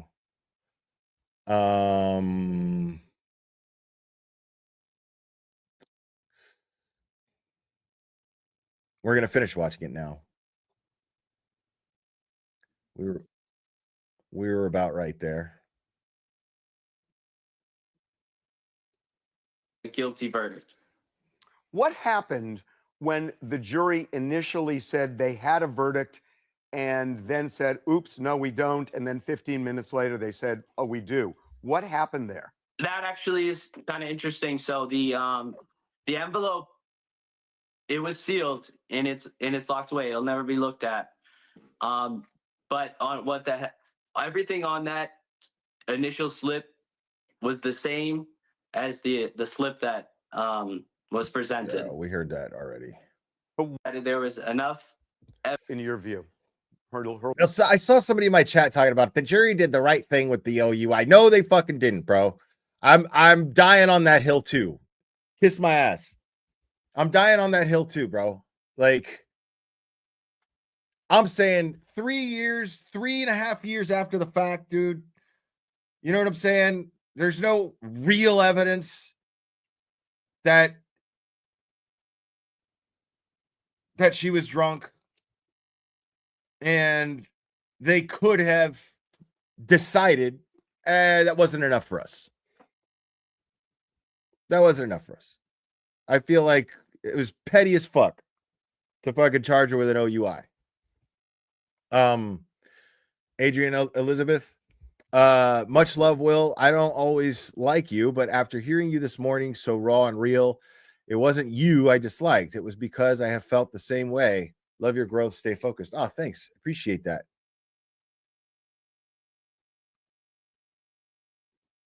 Her lawyers.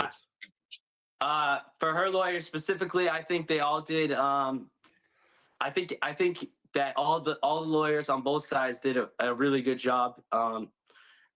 You know, they presented their case as well. The police, you say the investigation was poor. The defense said it was more than poor, it was corrupt, and they pointed to the lead detective who had been fired, didn't testify in your trial. Did that have an impact? And did you think it was a corrupt police investigation? Do I think it was a corrupt police investigation? I don't know. There's no way for me to know. I wasn't there. There was just there was holes in the case that left for reasonable doubt. I think they could have checked some boxes or you know, done some things differently. But do I know that they were corrupt? Absolutely not. I don't know that there was any corruption going on. But do I know that there wasn't enough proof or evidence secured by the police? And that was your job. Great. Convict Karen Reed? Absolutely. Not. There was not. See, I love that. This guy understands he's not there to decide if he's not there to convict the Massachusetts State Police. He's there to convict or exonerate Karen Reed. That's it. Fair to say that your view was that her SUV did not make contact with O'Keefe, therefore she did not kill him, but you don't know how he died. I would say that's fair to say. I don't know how John O'Keefe died, and I do not believe that there was a collision between the SUV and John O'Keefe. Did all of the hoopla around the case, the people outside, did it give you comfort in reaching a verdict like this, that you saw there was a community behind your point of view, or was it irrelevant? Honestly, that made the pressure a lot harder, and it did not give me comfort. It made it a lot harder to block out everything and come to a decision. Why did it make it harder? It made it harder because all of the eyes are on us.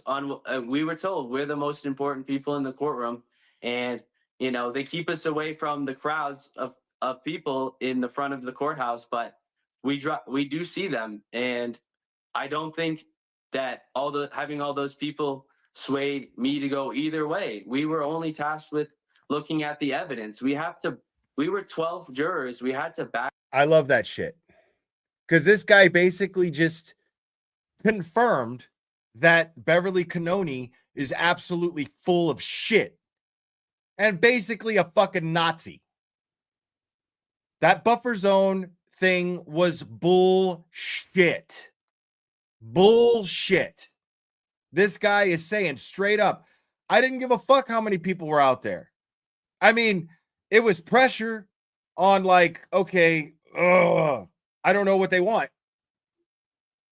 But I'm going to look at the evidence and I'm going to decide based on the evidence, period. I don't give a fuck how many people are out there. I don't give a fuck what they're chanting. I don't give a fuck what they're wearing. I don't give a fuck about anything except the evidence that I'm tasked to review, period. That's it. That's not evidence outside. What is presented in court is the evidence. To ensure that Karen Reed gets a fair trial. Shut the fuck up. Shit ain't got nothing to do. Shit ain't got nothing to do with Karen Reed getting a fair trial. Stop it. Back up how we felt in this, for our decision, and we couldn't let any outside factors, her punishment. We couldn't factor any of that. We had to look at the evidence that was presented to us, absorb it, really understand it, and see if there's any reasonable doubt. And there was. I can't wait till Aiden gets the foreman. Bring me the foreman. Yeah, I guarantee you that Aiden is going to get the foreman at some point. I can't wait for that. Because that foreman, this guy, the way that he's talking, tells me that foreman was doing his job. That foreman was like, this is what we're here to do. Well, really, the foreman, actually, that's not true. That's in the movies. All the other lawyers that I've been talking to are pretty adamant saying, no, the foreman, all they do is just hand the note to the judge. So, no. It sounds to me like they listened, they paid attention, and that's it. They reviewed the evidence, and that's it. Adrian Elizabeth, thank you. DePipi has already started stating that AJ has connections with TMZ, so he must have been a dirty juror. Dude, that kid right there, I don't want to insult him because I like everything that he was saying, but he didn't strike me as the most cunning person in the world. You know what I mean? Like, he had a bit of a Trooper Paul vibe as far as the way he speaks, you know?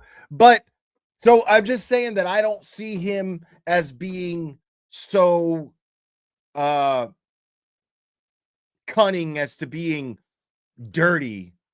Like, he just knew what his job was and he stuck to his job. He kept it simple. That's it. That's not dirty. He did exactly what he was supposed to do.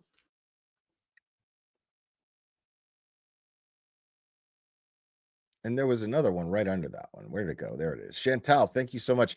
I like this juror so much better than Ronnie. Agreed.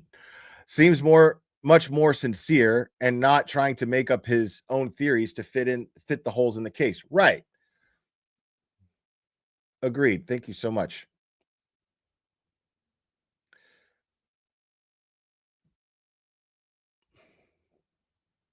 Now, let's check out.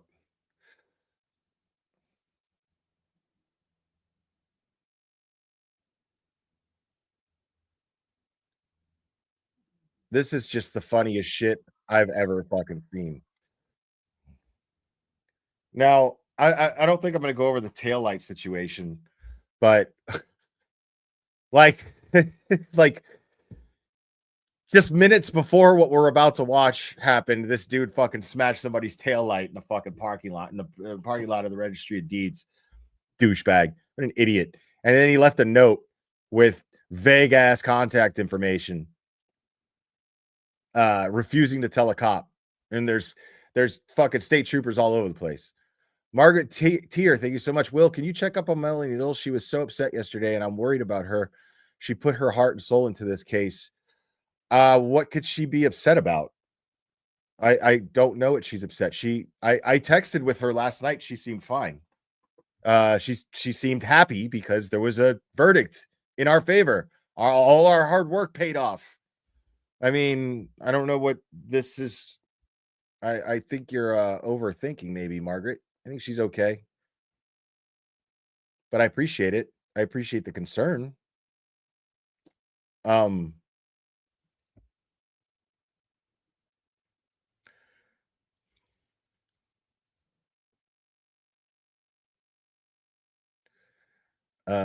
So this is just hilarious. Because keep in mind, folks, the crowd that accumulated out there, I'm told, was bigger than Michael Jackson had when he was acquitted. The king of pop.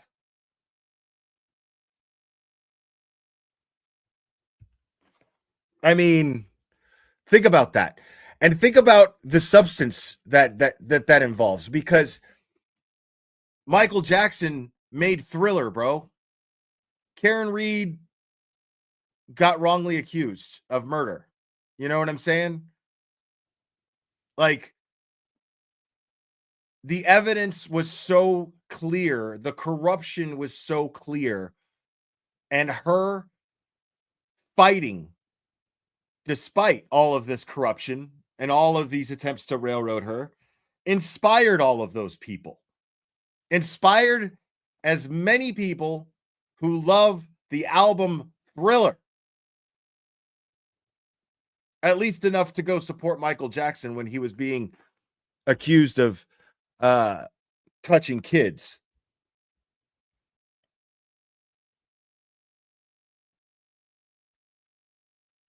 Now, check this out.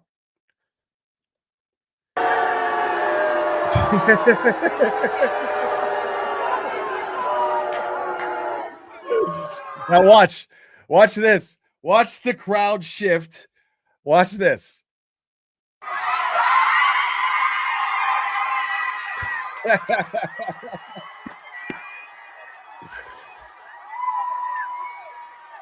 Out of the way, DePP. Out of the way, DePP. I gotta watch that again. You suck. You suck.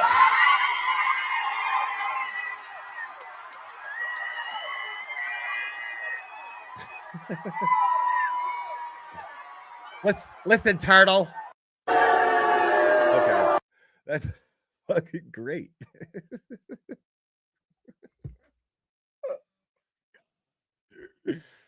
That's fucking hilarious, dude. That is so funny to me. And Aiden changed his profile pic. Of course.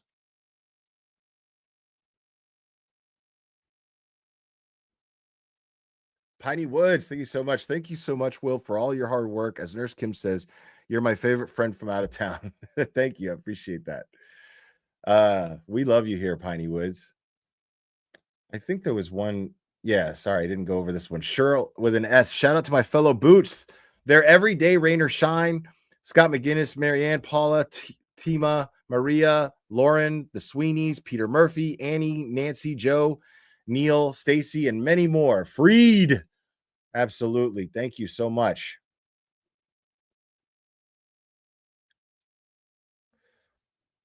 Yeah, you guys are the fucking heroes, man.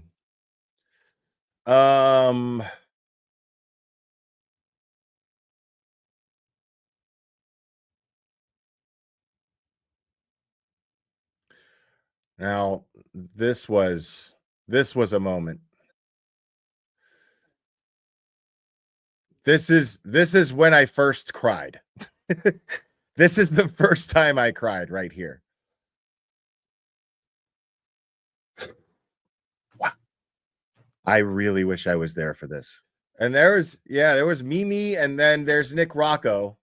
Look at Nick Rocco. Wow. Yeah, Nick Rocco. There's Esty. Yep.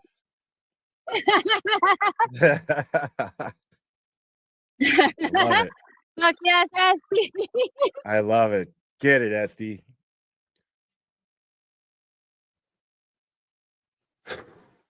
Wow.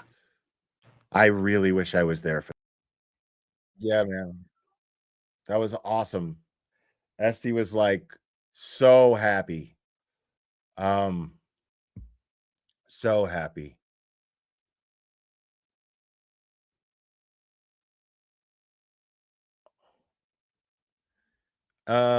So I need to find this. I don't have it. Maybe it's on YouTube. I have to check it out. Oh my god, bro. I love Obach, dude. Obach's awesome. Look at this shit. What's up, LV cops? Oh my god, dude. I just can't. I can't with this fucking guy. Dude, this guy is such a fucking douchebag.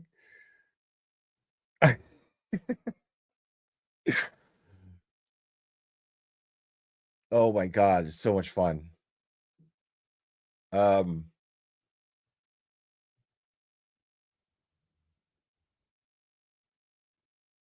right. I know I was gonna go over other stuff here. Now this is fucking awesome. Yo, and Joe Flipperhead's just been pumping out shit, dude. He's just been pumping out content. Like Joe Flipperhead posted this and called it Turtle Boy from the Top Rope. I couldn't agree more. And lastly, what would you say to those who feel like John O'Keefe still hasn't received justice? Well, all of these people here think John O'Keefe hasn't received justice because the people who murdered John O'Keefe are out there. They're the McCabe's and the Alberts, and John O'Keefe went into their home and never came out of it alive, and they threw him on the lawn like trash. So I would hope that all of us can unite at this point, now that Karen Reed has been exonerated, that all of us can unite and demand that the Alberts and the McCabe's and Brian Higgins be held accountable for what they did to John O'Keefe. That's and right. lastly, what would you say to those who feel like John O'Keefe still hasn't received justice? Well, all of these people here think John O'Keefe hasn't received justice because the people who murdered John O'Keefe are out there.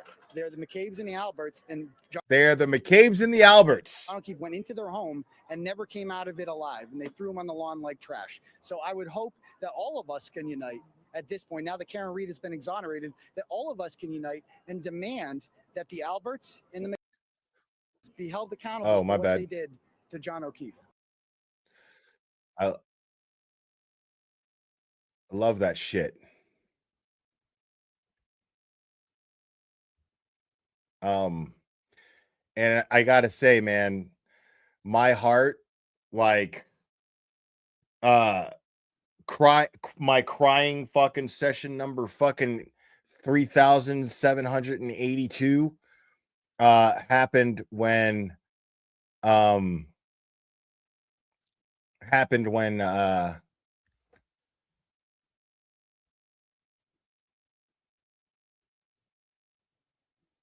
when David Yannetti reposted my post from Twitter this morning, where I said a photo that John Adams himself would be proud of. These people showed the world that our justice system was designed to protect the people, even from the government.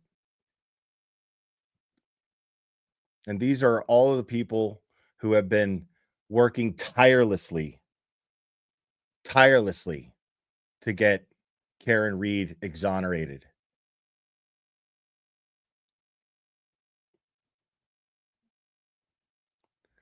And it was just dope as fuck that David reposted that. That meant everything to me. Because, dude, when you're a loudmouth jackass like me, you know, I feel like at the end of every live stream I do, I somehow pissed them off. Like, because I don't censor myself at all. I don't hold back shit, you know, and I'm always just like, oh God, man. I'm shocked that these people fucking like I'm shocked. Yeah, I'm pretty sure Nick Rocco took that picture and posted it. That picture should be on the cover of Time magazine, dude.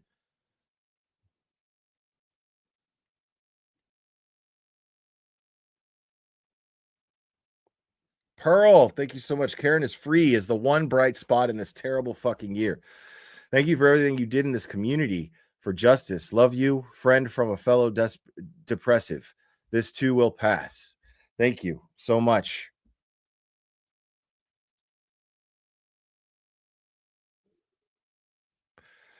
No, yeah, I don't cry at chick. I don't watch chick flicks. I ruin chick flicks.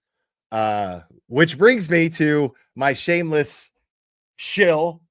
Guys, subscribe to my Patreon. Like, totally true crime unrelated, but subscribe to my Patreon because every week I'm gonna be ruining your favorite movies.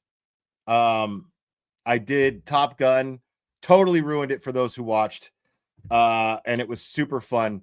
And I'm going to do the very same thing to The Notebook this weekend. Time to be announced, but yeah, The Notebook. I'm going to wreck that fucking movie because it sucks. It's a terrible fucking movie. And I'm going to have a blast doing it. So, Microdot's knows. Top Gun is the gayest movie of all time, and I proved it. The virtual juror, thank you so much. Aiden's have found 3 jurors already. One is okay. One is a teacher, one is a lawyer, one is a nurse. Smart jury. They let lawyer on the jury again. That's awesome. That's awesome. I look forward to that. Mike B for the 413, homie. Big question now is, like AJ said to Howie about past Proctor cases, what happens to Walsh or the other cases that got Brady letters last year when he was suspended? Reddington tried to get info on Proctor for Turk. I don't know. We're going to follow that too. I mean, we're going to follow the Brian Walsh thing too, because that's going to be really interesting. Right now I am full on Massachusetts. Like, that's it. Like, I'm focused fully on Massachusetts right now at the moment. Whatever the fuck is going on there. You got Brian Walsh coming up. You got Sandra Birchmore. You've got Enrique Delgado Garcia, and of course you've got the man Turtle Boy. So yeah, I'm locked into Massachusetts shit for a minute, dude. And yeah, Walsh is super guilty. Come on, he totally did that shit.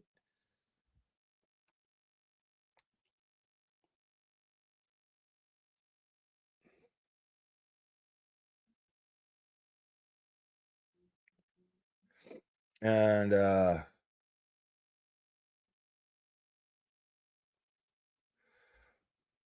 man, Cheryl with an S, thank you so much. Can't forget the buffer zone heroes. Thank you, Jason, Allison, Lisa, Sam, and Henry. We appreciate you. 100%, and represented by Mark Randazza, which is just, he's one of my favorite lawyers. Dude is just dope. I love that fucking guy. Yeah, God save the Commonwealth indeed.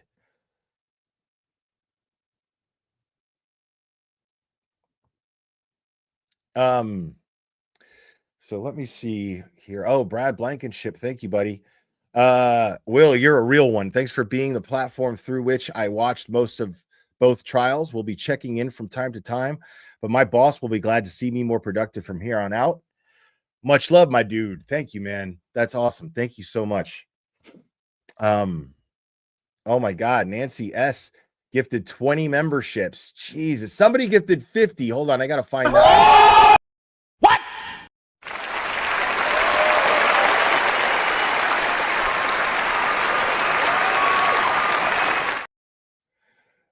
Yeah, give me 1 second because I have to acknowledge that 50 memberships and I missed it. And I feel like a dick. Yeah, Nancy S gifted 50 memberships. It's fucking crazy. Thank you so much.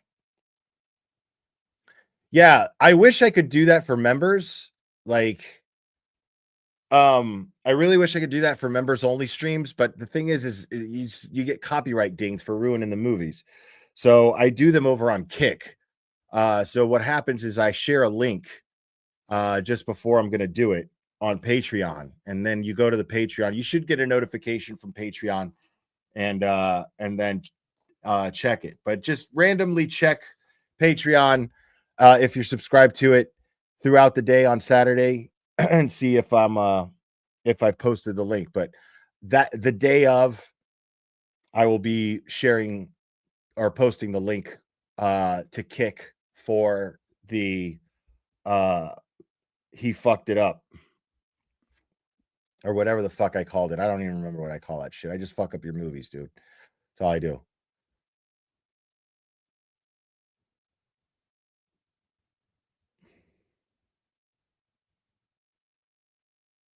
And then Scott McGinnis, my man, member for 19 months. Thank you, Will. Much. My Rock on YouTube, man. That's awesome, dude. That's awesome, dude. You too, man. Dude, Scott McGinnis being out there. There's Allison. What's up, Allison? Scott McGinnis being out there like all the time. Allison being out there all the time. Dude, like, that shit was so inspiring to so many people. I don't know if you guys really realize that. Like, that shit is amazing what you guys did. You guys stood strong through that whole fight in support of Karen. It is not to be overlooked.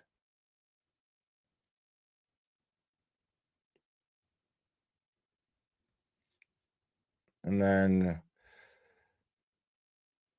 I want to see, yeah, because now we're gonna get petty. Now we're gonna get petty. But I want to see if I can find. That was just today.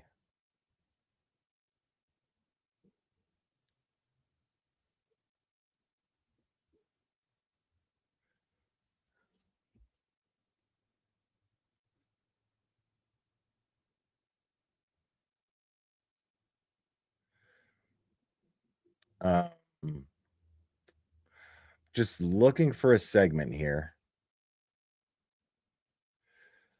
Because it could be any one of these. There's so many videos Court TV put up.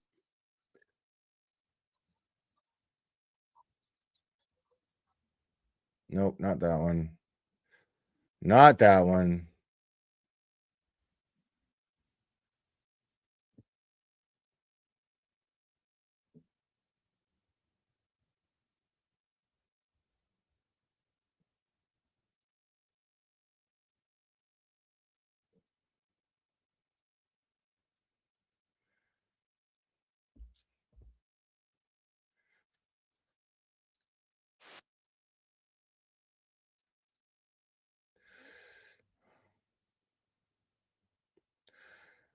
Does anybody know? I want to find the Julie Grant one because I heard Julie Grant did had a reaction to the verdict, and I want to watch that. I haven't seen it, and I don't know which one it is.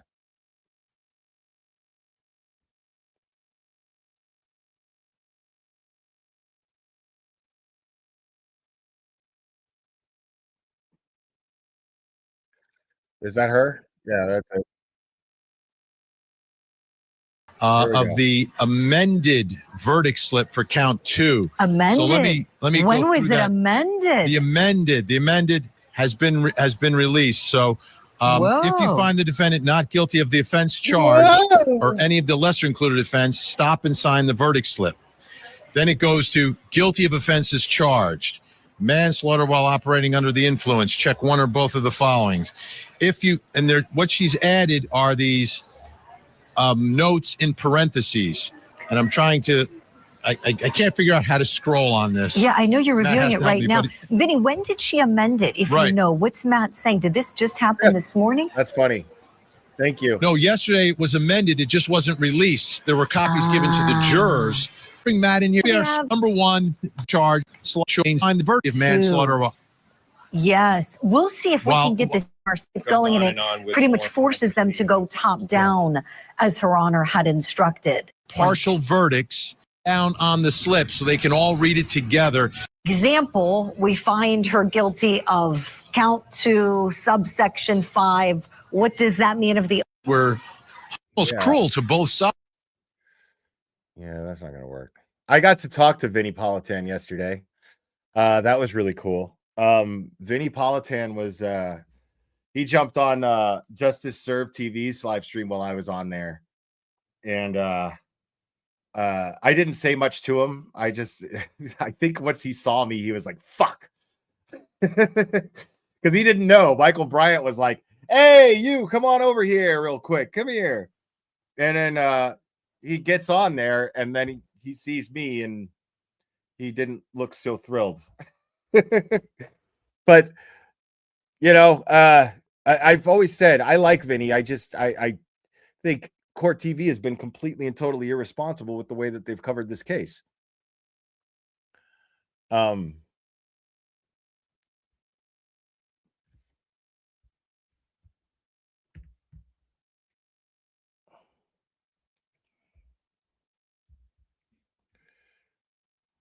on here.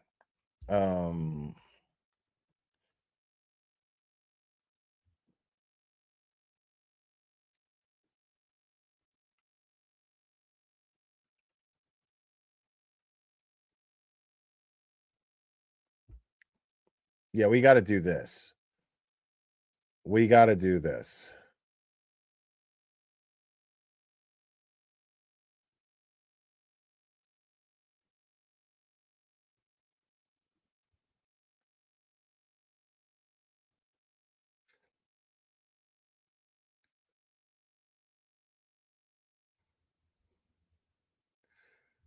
All right. I just got to listen to these idiots. I have to. Which you have been found not guilty of sealed, you will be unable to access the sealed record of the not guilty dispositions or any other records regarding those charges. If you want copies of any documents regarding those charges before the records are sealed, you should request copies from the court within 10 days. Do you understand? Thank you. All right, so we need a date for sentencing. Can we do it next week? Minutes ago, you got. Of course, Even if it's probably your taxes.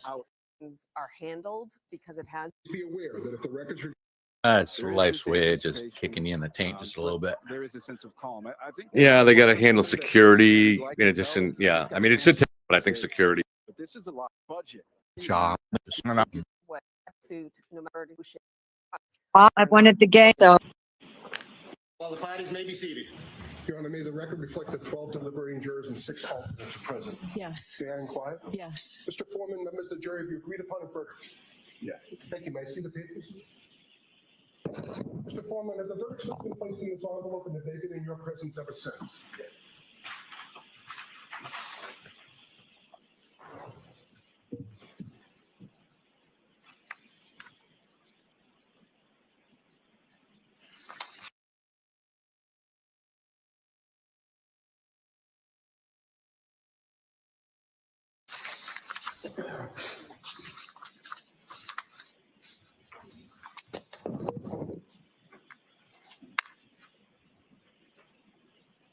Mr. Foreman, on docket number 2282 CR 11. Oh, my bad. 001, murder in the So what kills me, what I think is fucking hilarious, is these assholes right here all think that Karen Reed is, or that she was going to be convicted. They all thought that she was going to be found guilty.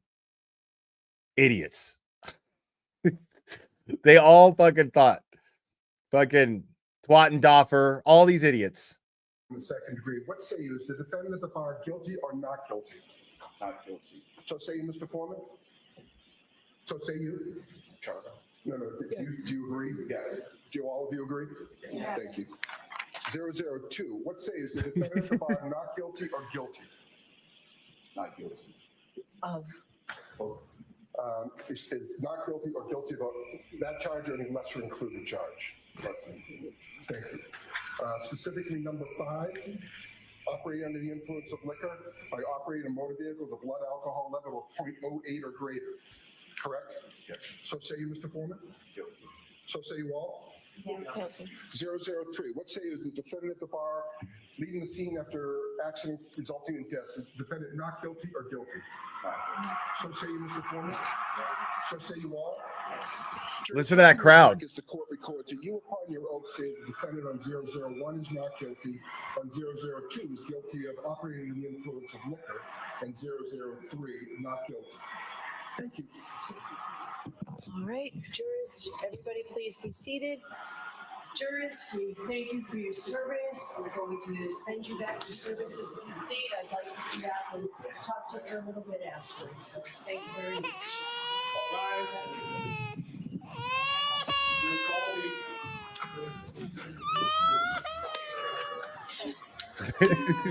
Disgusting. That's disgusting. I am so sorry for that family. And hearing the crowd No, you cheering don't. like this. No, you don't. No, you don't. Every single person on this fucking panel sits here and they say this shit all the time. I feel so bad for this family. What about the family? You don't give a fuck about that family. Stop it. You never have given a fuck about the O'Keefe family. Stop it. You're too shitty of people to give a fuck about anybody. You don't have any empathy. If you did have any genuine sense of empathy, you would understand why the law is set up the way that it does and why reasonable doubt is really important. They don't have the slightest clue. They don't want to entertain reasonable doubt. They don't even want to entertain anything that's basic fucking day one Glare Institute of Law and stuff. They don't even want to fucking acknowledge anything. They don't give a fuck about this family, dude. Like, that's just been their excuse, what they hide behind to trash Turtle Boy. Because nobody wants to look like a hateful asshole. You know, they have to mask it somehow.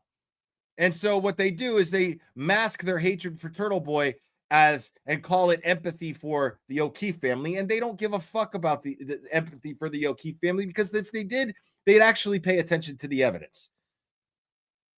They'd actually pay attention to the evidence and draw the conclusion that at least there's no fucking way that she was going to get convicted. Everyone here knew it.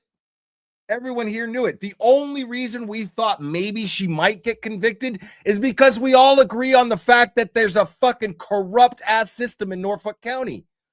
That is the only reason. None of us thought that she would get convicted. The only looming little fear was it's unpredictable because we don't know what the fuck this is going on in this county. We thought maybe she would get convicted only if the jury was tampered with. And we have reason to suspect the jury being tampered with. Why? Because Fanning was in charge of the jury last trial. Why is that? That is the biggest red flag in the world. if a witness from a case who investigated the person who is being prosecuted is in charge of the jury, then I have to assume that jury's tainted. I have to assume it. There's nothing there. I mean, what else would I do? I have to assume.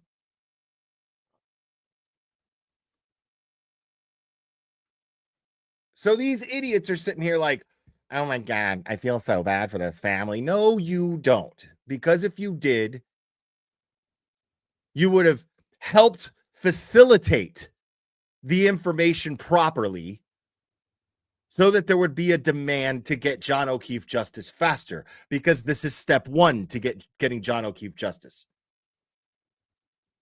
These assholes helped perpetuate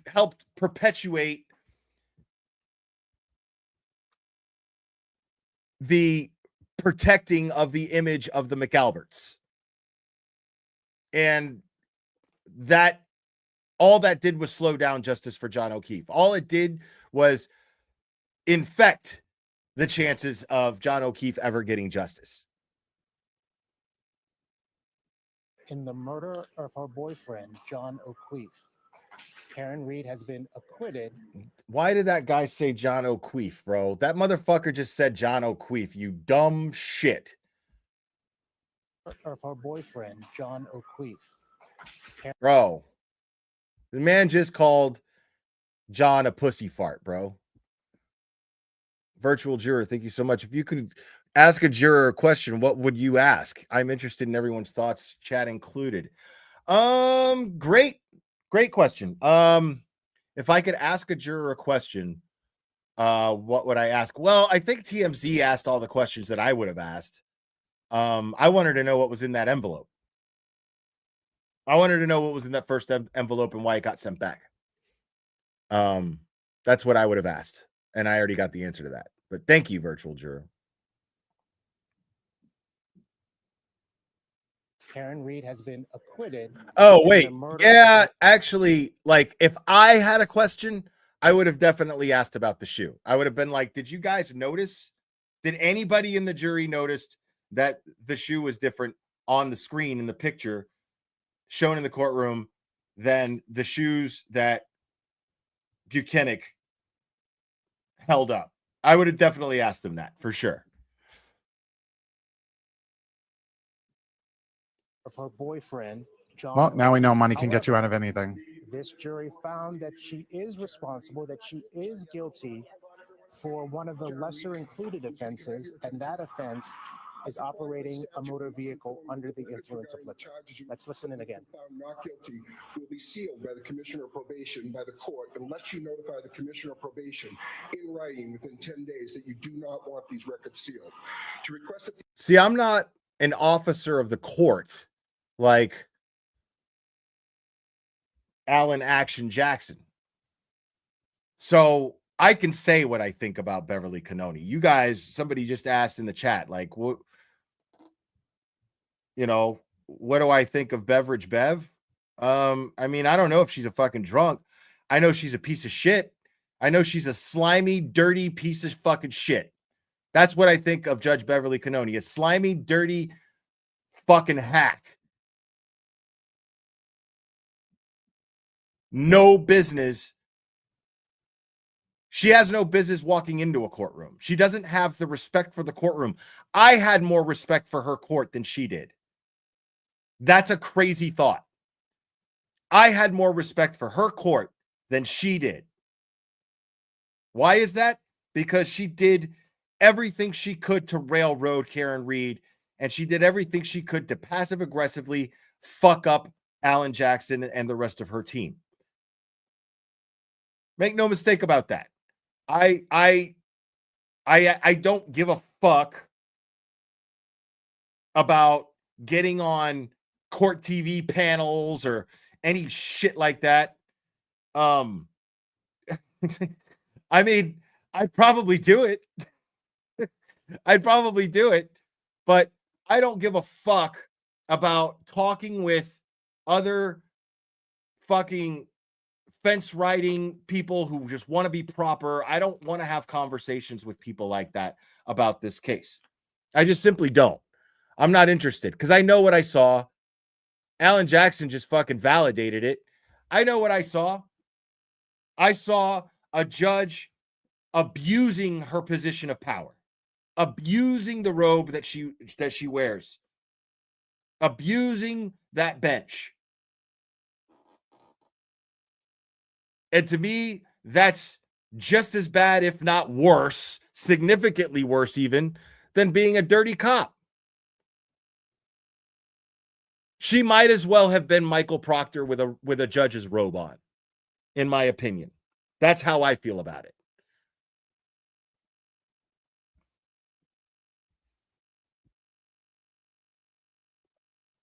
If these records not be sealed, you may use the request not to seal form, which is posted on the trial court's website on mass.gov. I cannot accept the form here in court. You must submit it to the Commissioner of Probation at the address provided on the form. Please be aware that if the records regarding not guilty dispositions or any other records regarding those charges, if you want copies Look of at Aiden. not guilty dispositions or any other records regarding those charges. Aiden is like, finally. You see Aiden back here? He's like, finally. I've been waiting so long for this. Just look at him. Look at him. He's in tears. Unable to access the sealed record of the not guilty dispositions or any other records regarding those charges. If you want copies of any documents regarding those charges before the records are sealed, Like, you should request copies from the court. he's sitting there thanking God right now. All right, so we need a date for sentencing. Can we do it next week? We would be prepared to go forward today. And these guys, these venomous, slimy pieces of shit on Plevin's panel are just like at the edges of their seats, hoping that she gets even the slightest bit of jail time for a petty fucking OUI, dude, for a misdemeanor. Is she gonna get? That's like they're just dying for it. Look at them. Like, look at Plevin, bro. Okay. All right, they just said they're looking to set a date for sentencing. Prosecution says they are prepared to move forward today. I think the most startling part after we heard the verdict was the volume of the cheers that you could hear. Look at Bill. He's like, Bill's such a fucking G, dude. Like, he's such a fucking G, dude. He's just sitting there like, it ain't nothing but a thing. This is what we were here to do. He's not in the slightest bit surprised. I mean, you know he's moved, but he's the kind of man that keeps his shit together no matter what. He's looking at this like, yeah, we should have never even fucking been here in the first place. You should have never even been here in the first place. Here, right, you could hear it very clearly. The courtroom. Very clearly, you could hear those cheers. And sentencing, as you mentioned, JC, would be the next step. It probably will happen today. It's not gum, it's a mint. He's mint daddy. Bill passes out mints. That's what he does, and he chews on mints, Altoids, Lifesaver mints, whatever. And he's very generous with them. We know from our All right. So I don't think you don't want to hear the coverage, right? I turned off the volume. Massachusetts is officially the biggest shithole in the country now. Hey, thanks. It's the first time that Massachusetts did anything right in regards to this case. And this guy's like, Massachusetts is the biggest shithole in the pie now. Like, what a joke. What a joke. This guy sucks, dude. Look at they can't. This is you actually got. They're like look at them, dude. Oh, they have no. This is the funniest shit in the world, bro. Like, just look at these fucking people, dude. Watch them how they react to this shit. It's just wonderful, bro. Look.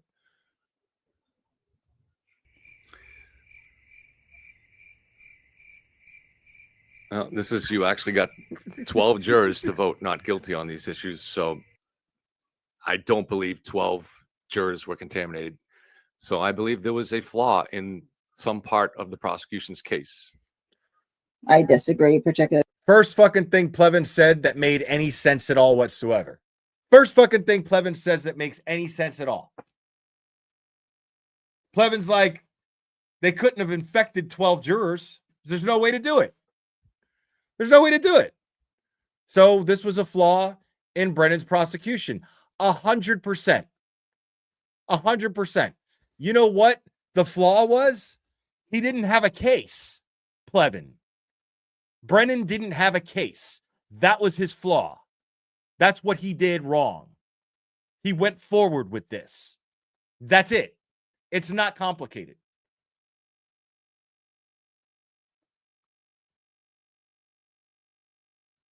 Particularly with the Discord at the end. You know, like look at this case compared to the last one. There was so many more things in the last case, and there was 9 people that were guilty. So there's no way in hell this jury wasn't tainted. Look at this. Now the jury's tainted. The jury's tainted somehow, right? Because they didn't get what they want. It's just the idea of 12 jurors being tainted seems Well, not all unreasonable to 12. me. It's just one that convinced the rest. You know. I don't think there are. So this guy's whole fucking analysis, his legal analysis is that, you know, not having any fucking idea what the jury even looks like, much less what they're talking about in the deliberation room. And this guy's already saying, there was one person. One person thought she was innocent and then convinced all the other jurors. Dude, like, if you have ever paid attention to this panel of idiots, you're even dumber than them. That's the crazy part. Anybody who subscribes to Yellow Cottage Tales or the fucking millennial dude or fucking Twattendoffer, anybody who gives them any weight at all is actually dumber. You're dumber than them. That is amazing. That's fucking amazing. Like if you fucking actually if you actually subscribe to these people and go, "Oh, I love them. They're making so much sense." You are just plain stupid. Like a level of stupid that I didn't even know was possible. Like a level of stupid that's like, because I mean, where do you go? You know what I'm saying? Like, how far down do you go before you get to the fucking center of the earth, bro? How far do you go before you get to the center of the earth? You know what I mean?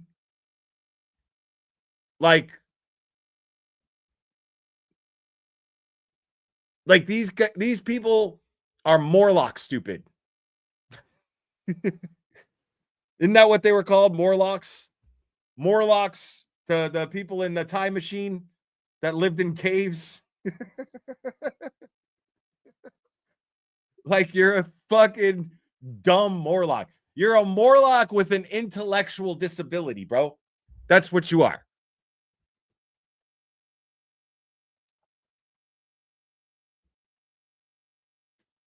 There are one brilliant free Karen Reed person and 11 morons. I don't think that's I don't agree with that conclusion, but I think there were weaknesses in the prosecution's case that couldn't be settled in the deliberation room. And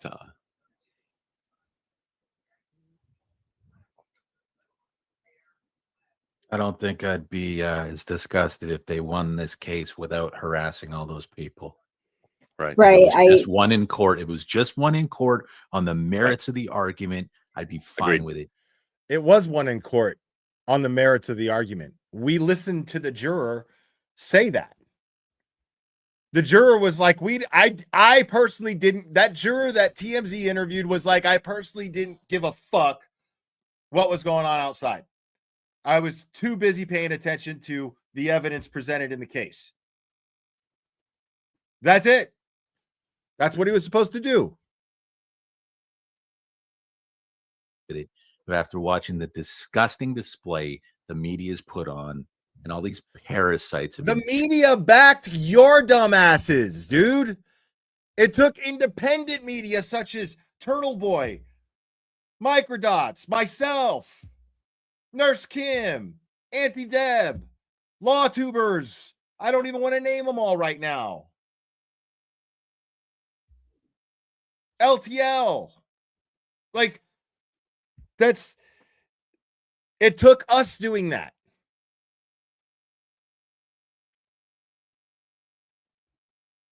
Like, the media was spewing out the same shit you're fucking sitting there spewing out. What are you talking about? enjoyed, from their monetary gain to their joy and jubilance over the suffering of others. Oh. That is what's making me want to puke right now. So someone's saying she got 1 year probation. So did they already do the sentencing? Do we Yep. miss it? 1 year probation. Yeah, that's That what I is- assumed. So I mean, if she had any integrity, if any of these people did, if David United, they'd come out on the courthouse stairs and say, the people that have been falsely accused, sorry we used you, but yes. Yeah. No, they're not going You to were do in that. you were What? sorry we used you, and say integrity, if any of these. Yeah, that's what I assumed. So I mean, if she had any integrity, if any of these people did, if David United, they'd come out on the courthouse stairs and say, the people that have been falsely accused, sorry we used you, but yes. Yeah. No, they're not going You to were do innocent. that. You were innocent. Yeah. They're not going to do that. Karen Reed did the exact opposite. Karen Reed said the boldest shit I've ever seen anybody say when they just got a not guilty verdict. The boldest shit. A lot of people were a little uneased about it.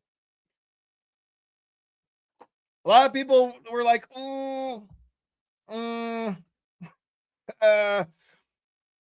but the problem with that is it's the truth. Karen Reed stood there on those court steps and said, nobody has fought for justice for Boston police officer John O'Keefe but me. I did. Nobody fought harder than me, is what she said.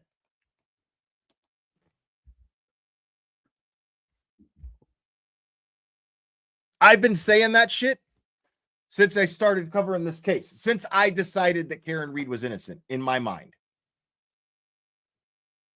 Since I came to the conclusion that Karen Reed was innocent, I have been saying the only person ironically fighting for Karen Reed or fighting for John O'Keefe is actually Karen Reed.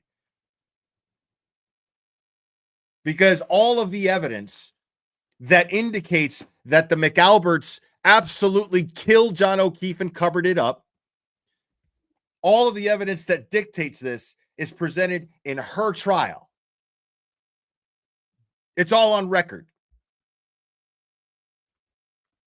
It's all on record. All of those people sitting on a stand, sitting on a witness stand and lying, perjuring themselves on a constant basis, one after the fucking other.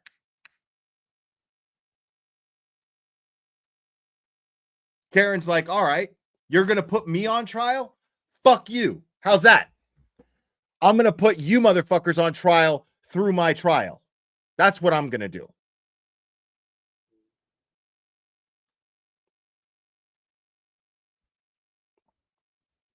Like, dude, if somebody is pointing a fucking gun at me, doesn't give a fuck about who he kills, right? He's pointing a fucking gun at me and somebody else sitting next to me, and this dude is like, which one of you motherfuckers stole my money, right? And I saw the guy next to me stole the guy with the gun's money. I'm going to go, wasn't me, dude. You need to look right there. I don't give a fuck. Call me a snitch. I don't give a fuck. That's my life, dude. That's my life. That is my life. I would absolutely throw whoever the fuck I had to under the bus, if it's the truth, to save my own ass. Why the fuck wouldn't I do that? Karen Reed did the exact same fucking thing. Karen Reed was like, you're trying to fucking take my life from me. I'm not going to sit here and just be quiet about it. Fuck you. I'm going to let everybody here know how dirty you motherfuckers are. I'm going to let the world know. They're Well, not we gonna- know they course aren't not. going to do that. Of course yeah, not. But I hear you, Kevin. I know. It's going I to hope get Peg worse. runs her too. over with a car right now. Bro, you see how delusional they are? Like, Plevin sat there and was like, what they should do is apologize and say, I'm sorry that we used the O'Keefes and the Alberts and the McCabe's. Why the fuck would we do that? Maybe, hey, I'm sorry that the feds haven't fucking thrown you in prison yet. Maybe that. Because I don't mind saying it. I don't give a fuck. I love how people are like, oh, class action lawsuits. Oh my gosh. Dude, I don't give a fuck. Jen McCabe is a cop killing fucking cunt. So is Brian Higgins. So is Brian Albert. Chris Albert is a fucking pussy who can't handle a little fucking criticism and can't handle a little fucking joking around. Fuck these people, dude. Fuck these people. They should be in fucking prison. They should feel lucky that the worst thing that they're getting is people like me calling them murdering cunts. Fuck those people, dude. Fuck every one of those fucking McAlberts. Fuck Brian Albert. Fuck Chris Albert. Fuck Colin Albert. Fuck Jen McCabe. Fuck Mac McCabe. If I'm missing anybody, I apologize. If you feel left out and you helped cover up a murder of a Boston police officer, excuse me if I left you out, but you're all fucking murdering cunts. Fuck you all. I hope the worst fucking shit happens in life to you. I hope you never have a day of fucking peace in your life. You don't deserve to live in peace.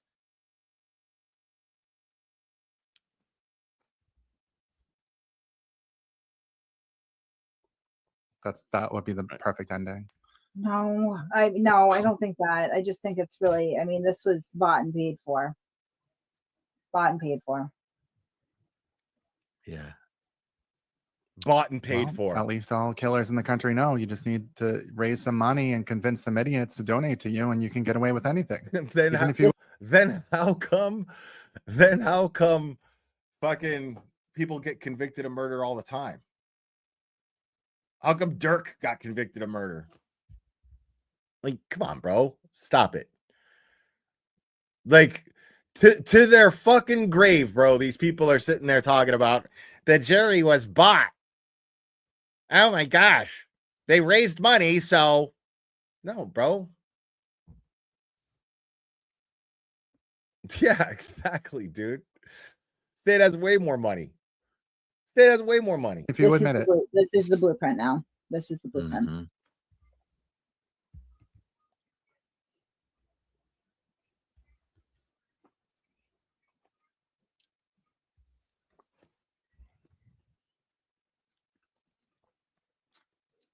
Yeah, Kerry Roberts, piece of shit too. Certainly, all of this makes us question the decency of cop so many killing people around cunts. us. Our neighbors, A lot of them. Family, friends, whatever. People that fall for this stuff, it's unbelievable. People that would rather support someone like Turtle Boy and think that somehow that person is someone who is after the truth, who is trying to bring you the truth. That people that now would rather pay close attention, folks, because it always comes back to who? rather support someone like Turtle Boy and think that somehow that person is someone who is after the truth, who is trying to bring you the truth. It's disgusting. It's disgusting. And it speaks of. This is just all about Plevin and his hatred for Turtle Boy. That's all this is about. These people are willing to defend cop killers because they hate Turtle Boy so much. Have you heard of anything so fucking absurd? Think about that shit. Think about that shit.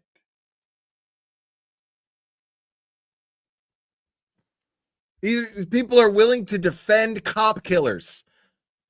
These are not just stupid people. They're bad people. Every single person on that panel is a bad person. It is through their actions that we see this.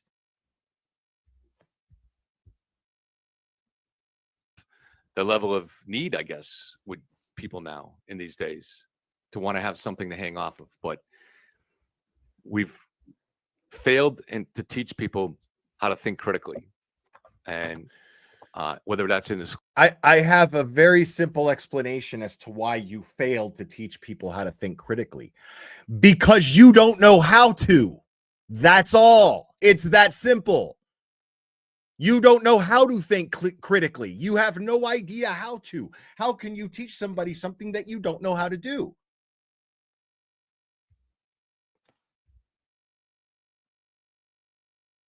In the school systems or whatever it is, people are just have lost their minds in social media. We've seen this over and over again, even with a lot of the lawyers that I see on Court TV and go on with Court TV with. There's a real lacking in ability to think critically. And it's one of the things that inspired me in the writing of the book. That not that my book was the solution to it, but it just Jesus Christ, bro. Like there's a real Plevin immediately made this about him. Immediately. Oh, the lawyers that go on Court TV that I've been on Court TV with. And then he's like, oh, I better plug my book while I'm running my fucking mouth saying a whole lot of nothing. There's a real lacking in ability to think critically. And it's one of the things that inspired me in the writing of the book. That not that my book was the solution to it, but it just was stunning to me to watch it as we went along, to hear the way people, the types of questions they would ask, the types of questions they wouldn't ask. They weren't after the truth. They didn't know how to find it. They didn't know how to think critically. And it's very, very frustrating. Yeah. But She's the But I female do believe- OJ, you know? Oh yeah. Yeah. But the thing is, we're just spectators in this. We don't have to live in this. Like, there are people that have to live in this. I was gonna Imagine say, walking out of the courthouse. Dude, Kate Peter, you can hear the shittiness in her voice. Like when God made her a mean, shitty cunt, he was like, let me add that to her voice. Let me put that in with the way she talks. Like, I gotta put the bitch enhancement in her vocal cords. That's all I hear. Turtle boy.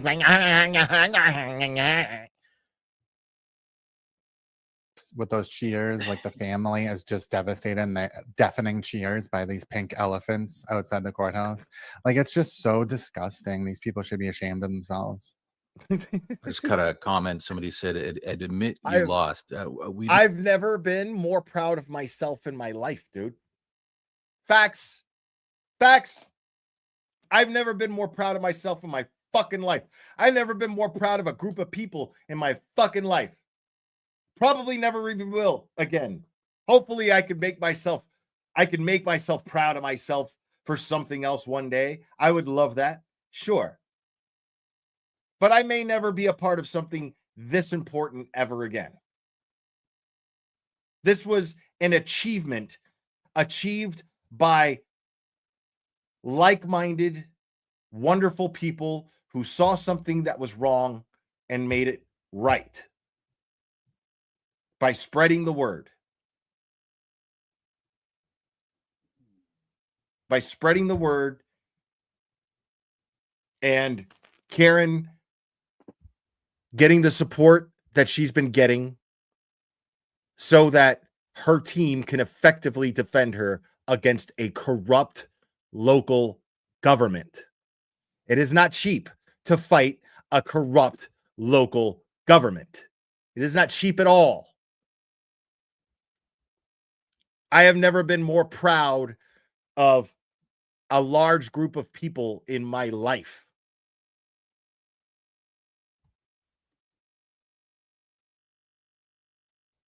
We didn't lose. Peggy O'Keefe lost a son. Yeah, this was and, not And you thinking this lose-lose is a situation. fucking game, you've lost your mind. It was never This a game. No. Nobody was declared. It's been a game to you morons this whole time. I hate Turtle Boy. I hate Turtle Boy. I hate Turtle Boy. That's all it is. Just trolling on the internet. That's games, dude. That's games.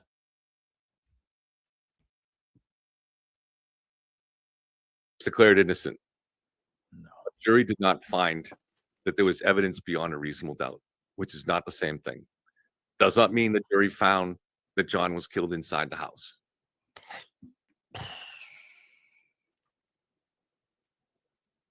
So 227 was a message. Unreal. Yeah, I could see that. Like There's you hear these guys talk, and you could tell they don't understand the simplest concept of reasonable doubt. It didn't prove that John went in the house. They didn't have to prove that John went in the house. They had to just prove that he could have went in the house. That's how reasonable doubt works, dummy. That's all they have to prove. There's house. Same thing. The jury did not find that there was evidence beyond a reasonable doubt, which is not the same thing. Does not mean the jury found that John was killed inside the house. All right. Well, I'm going to take that back.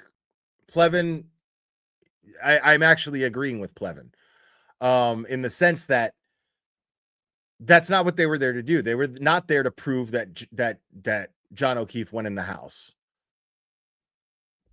But he's doubting himself out loud is what he's doing. He's going, just because the jury found reasonable doubt, it doesn't mean that John O'Keefe went in the house.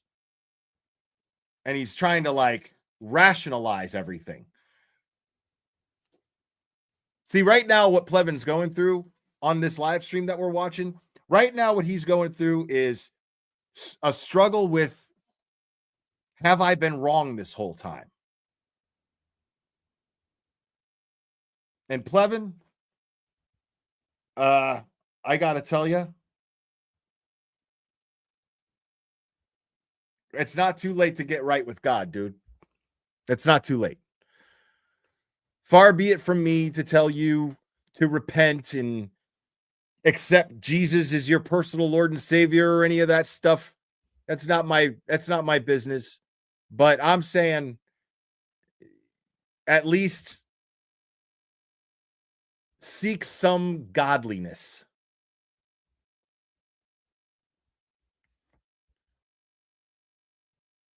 Seek some. Because he doesn't look good. And I don't take pleasure in seeing him struggling with cancer. I don't take pleasure in seeing anyone struggle with cancer. That's just not me. I don't take pleasure in it. I don't take pleasure in seeing him lose the weight that he's obviously losing. I don't take pleasure in seeing him slumped over, weak from chemotherapy. I don't take pleasure in this. It upsets me. And to a certain degree, it even bothers me to criticize him because of it. But the problem with that is he's a grown man. And this is the side and the path that he chose to go down. Because I'm sorry, you don't get to hide behind cancer when you're protecting cop killers, in my opinion. Sorry about that, dude. I'm not going to sit here and be like, I struggle with it myself. But no, as long as you're sitting there, if you think you got enough fight in you to spread lies and bullshit, then you can handle some razzing, dude. You can handle some criticism and you can handle some roasting. Simple. But I do hope, I want it on record, I do hope that he comes through. I hope that he pulls through. I hope he gets better. I do not wish death upon him. I do not wish suffering upon him. I hope that he does get better, truly.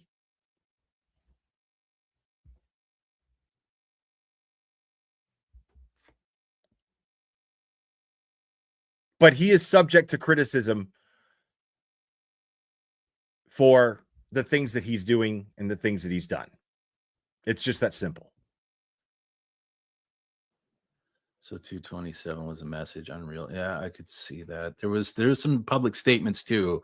yesterday about 11, and things would move, and we'd see. Yeah, it sure did play out, just like it was called.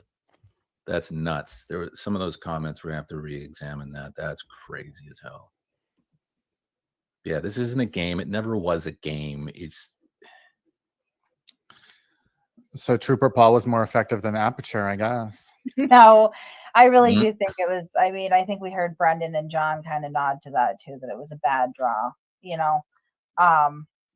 Trooper Paul Like I was said, there was what? obviously some pressure. There were some The people jury? that were Is that what pressured you mean? into, yeah, the jury, Mhm.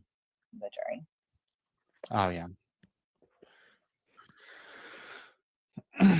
Yeah, I mean, I don't think we should jump to conclusions on things like that until we actually hear from some jurors. I mean, I've never heard of any jury where one person bullied the other 11 into accepting. No, no, Right. I'm not saying it was one. I'm not saying it was one at all. No, the dickhead on the top said it. Like, at least Plevin's like, yeah, dude, I'm not buying into that deep of stupidity, dude. Like, I'm not going that far down the fucking stupid hole, bro.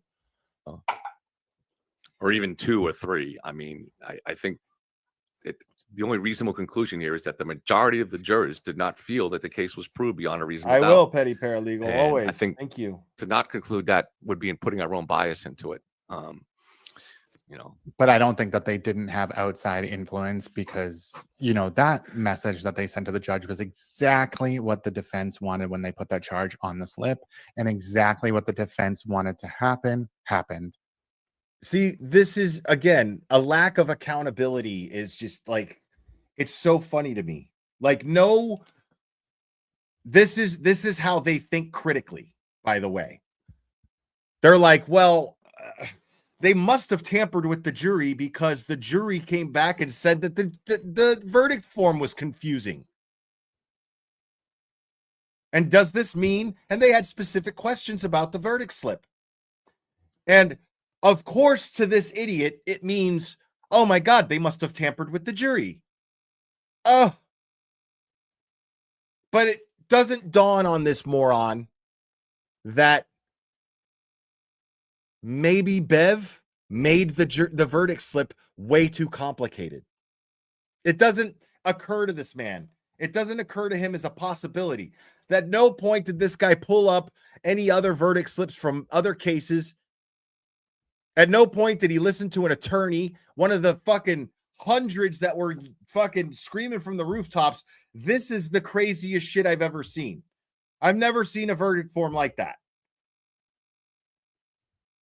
I've never seen a verdict form like that.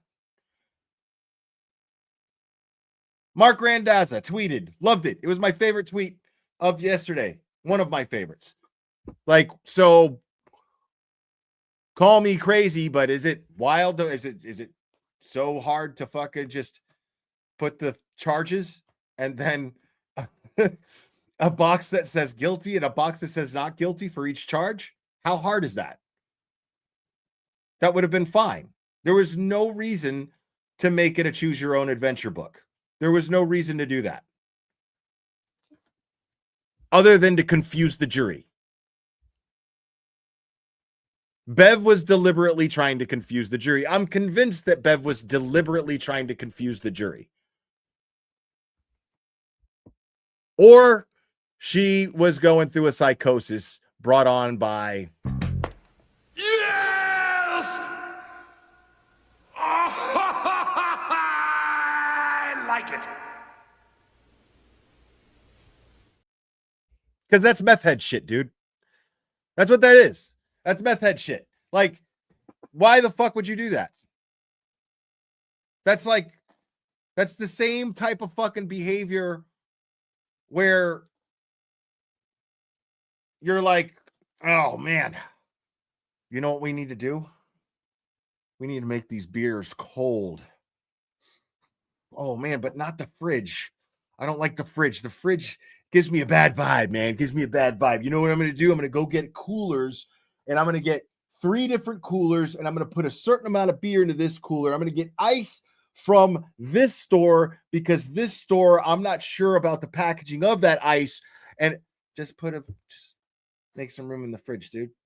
Just make some room in the fridge. You fucking meth head. What is wrong with you?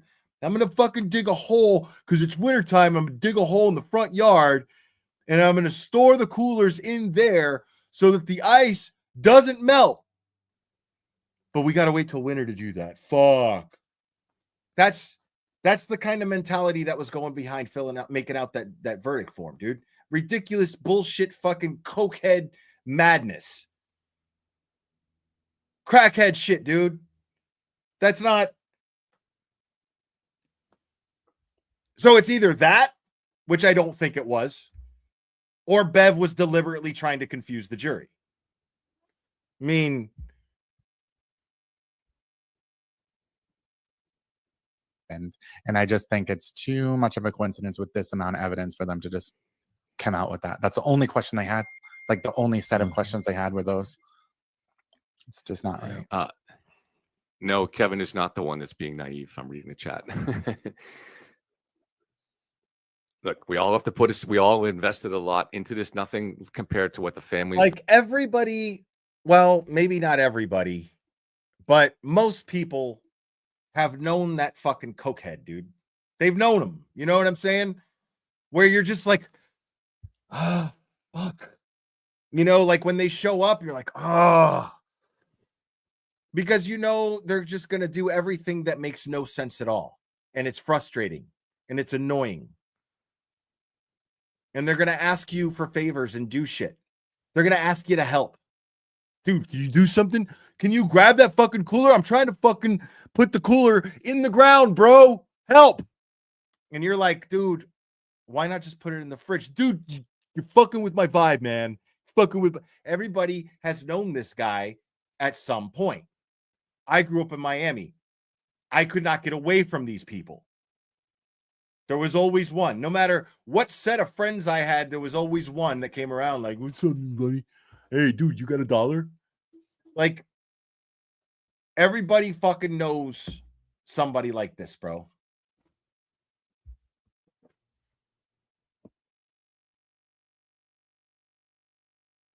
Crackhead shenanigans, bro, with that fucking verdict form. The witnesses have at stake. But we've all invested a lot Exactly. into it.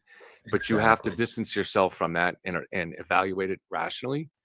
And it's. Oh my God, with Scottish accents it too. doesn't make sense. The jurors have spoken, and you have to accept that and go and look and see why. What went wrong. And I don't think it was to chalk it up to simply up to jury pool contamination is.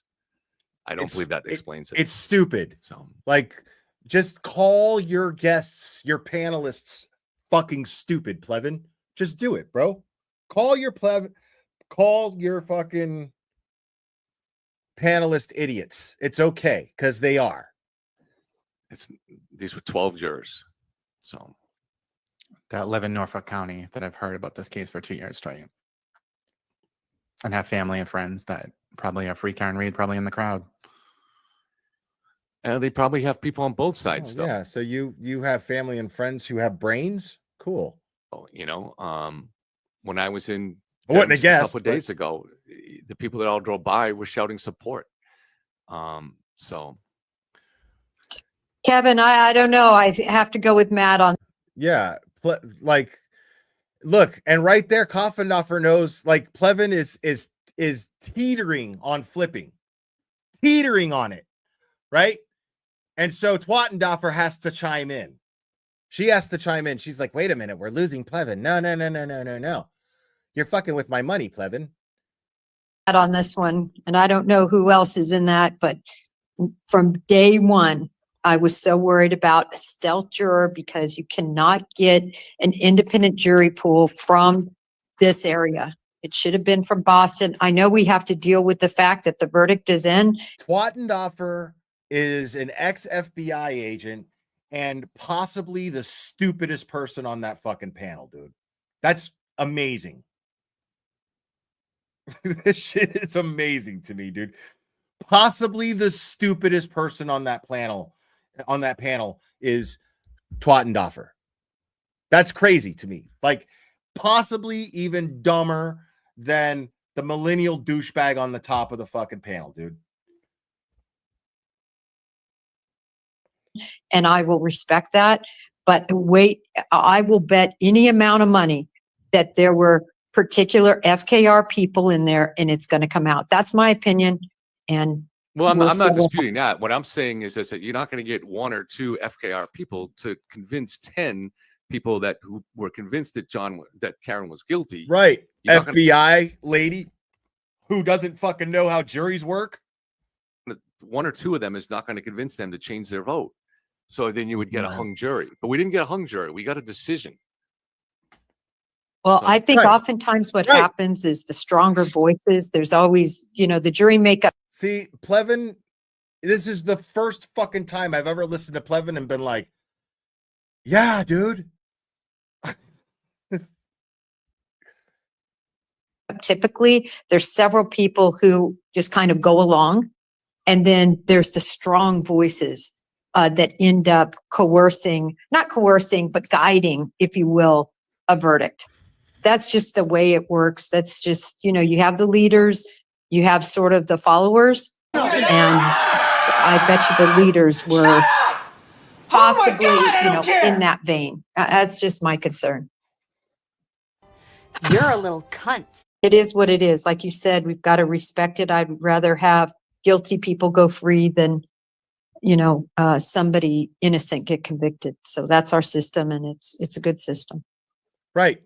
Which is exactly why Karen Reed just went free, stupid. Fucking moron. I gotta hear that again. Rather have guilty people go free than it is. Like you said, we've got to respect it. I'd rather have guilty people go free than, somebody innocent get convicted. So that's our system, and it's a good system. Right. Karen Reed went free because she's innocent. That's it. Karen Reed went free because she's innocent, stupid.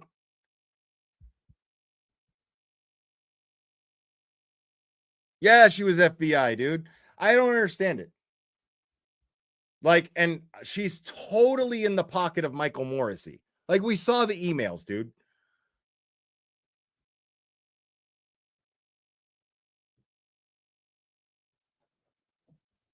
This one hurts. This is like OJ and Casey Anthony to me. Well, it's like I said earlier, it just has wide-ranging effects on so many things. Obviously, first and foremost, John's family. Second, after that, the witnesses who are falsely accused and have had their lives largely destroyed and now have to live with this. Now is the time to make sure if the feds have exculpatory evidence that clears the witnesses, I'd rather have guilty people go free than innocent people get convicted. Yeah, that's why this is a good thing. Because Karen Reed is innocent. Stupid. Karen Reed is innocent.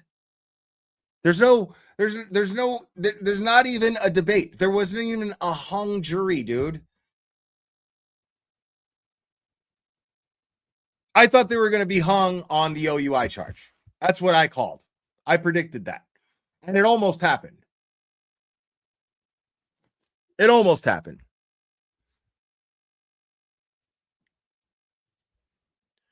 But everyone's glad that it didn't happen. I'm glad that it didn't happen because that would mean that she could get retried for the manslaughter charge. And then they could do this shit all over again. Because the verdict form was set up that way. they reveal it because it's needed now more than ever. But then, just to give this triumph to stupid people, the turtle boy, the grifters of the world is just. He's talking about me, by the way, because that's his nickname for me is the grifter, which is really funny. But it comes back to that. Plevin is telling you without telling you outright that he understands how the justice system works. He understands why Karen Reed went free. But the reason why he's upset about it is because it brings satisfaction to people like Turtle Boy, people like me, and people like you. This is why Plevin's upset. Because we're happy.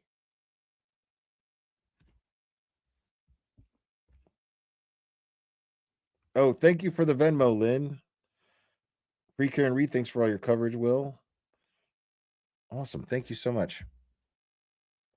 Grift. It's unimaginable that there's this many people that can't think clearly and can't weigh evidence clearly and are so easily fooled and duped. It's just, you know, at least if you got the right verdict, some of those people might have gone back and started questioning why they were duped, but now none of them will. And so, The feds are responsible for this. So Josh Levy is responsible. You know, I Without it, really there was can't nothing else. disagree. I can't disagree with you again, Matt, on that. That was. Yeah, Josh Levy's the problem. Josh Levy is the problem. Josh Levy's dirty, right? Get the fuck out of here with that, dude. Kindergarten Cop, thank you so much. What are your thoughts on Piggly Wiggly? Are we out of jobs? Man, I don't know. I haven't seen old Bill Cannon in a minute. Like he had this fucking moron Twattendoffer on there one time, and then I did a parody, like I did a parody stream where I acted like Bill Cannon, and it was fun and everything, but at least after that happened, he shut up about the case. He was just like, I'm not covering that case, because he already made himself look stupid. So he did the right thing and moved on. Well, the right thing would have been like, hold on a second. Okay, I really need to look at this evidence. I'm an ex-cop, for fuck's sake.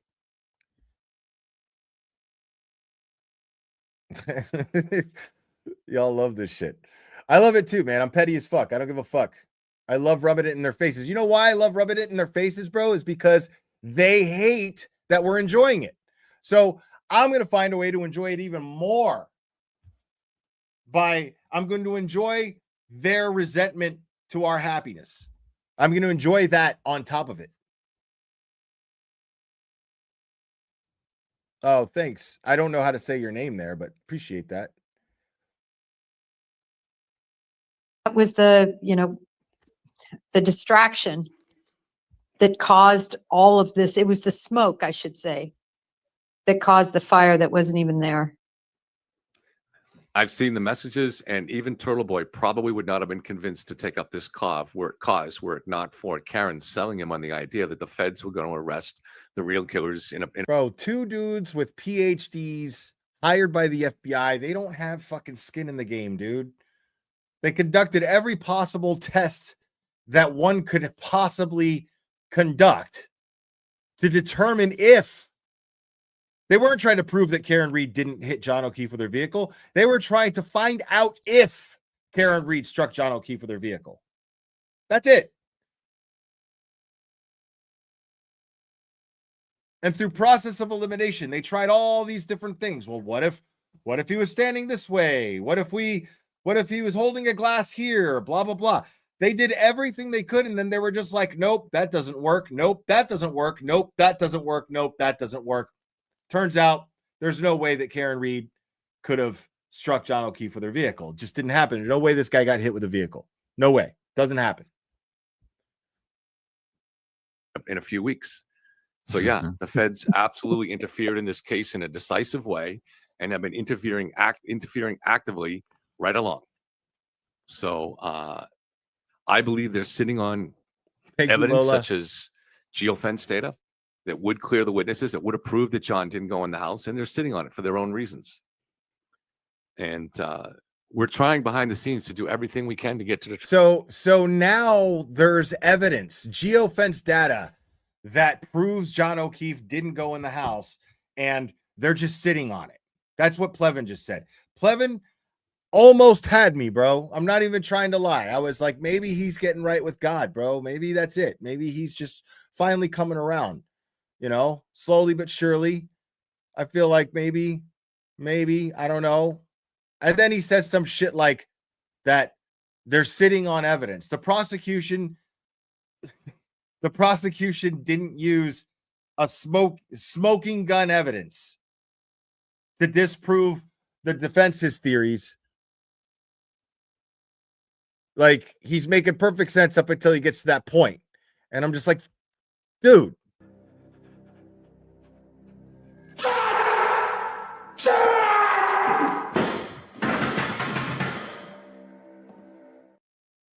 He was almost there. To the truth on that. But at the end of the day, I don't work for the Boston Globe. You know, I don't have credentials like that. And I'm not one of the witnesses that was falsely accused. So I can only do so much. I've done the best I can, and I'm doing the best I can. But at the end of the day, it needs more than that. You know what the biggest I just bitch about really all this just is? feel sick for the O'Keefes, just sick. And as you said, for the McCabe's and the Alberts, I feel terrible for them. But especially the O'Keefes. I just can't. Shut up, lady. What we all need to be doing now when discussing any aspect of this case, when posting it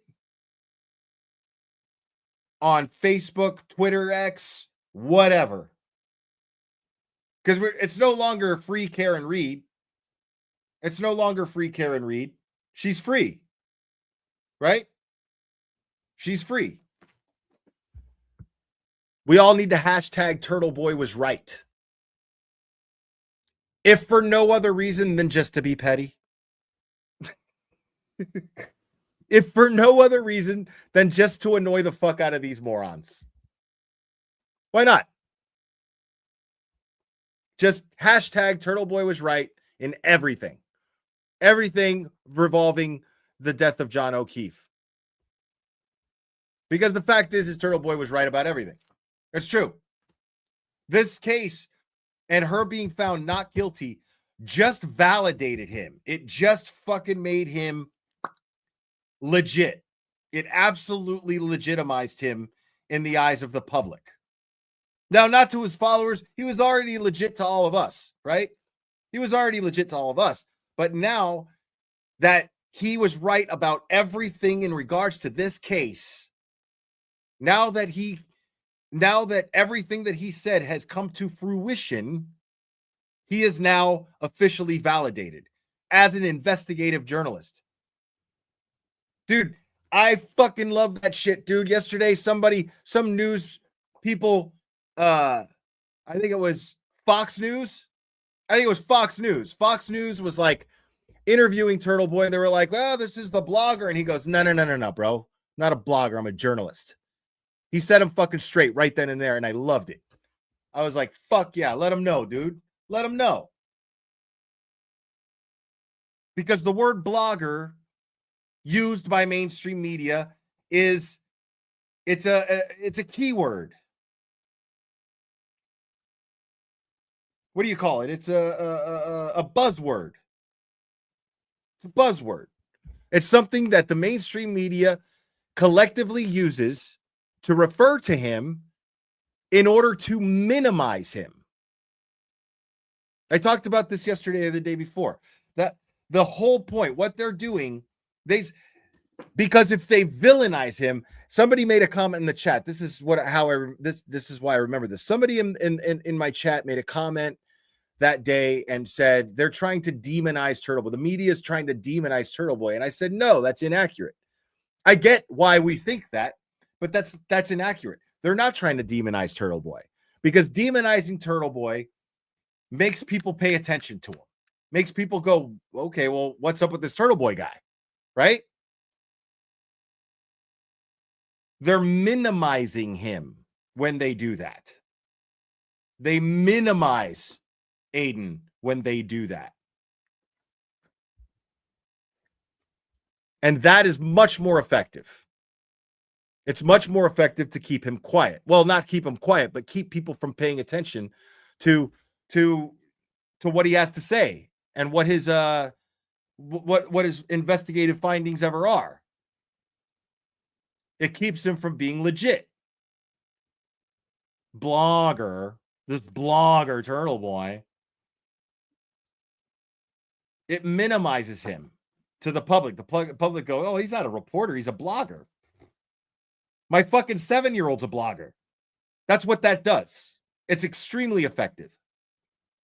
And the reason why that is, the reason why the mainstream media wants to minimize Turtle Boy is because he poses a threat to mainstream media. What he does represents a threat, a direct threat to the pockets of mainstream media conglomerates. It absolutely does. Because think about that for a second.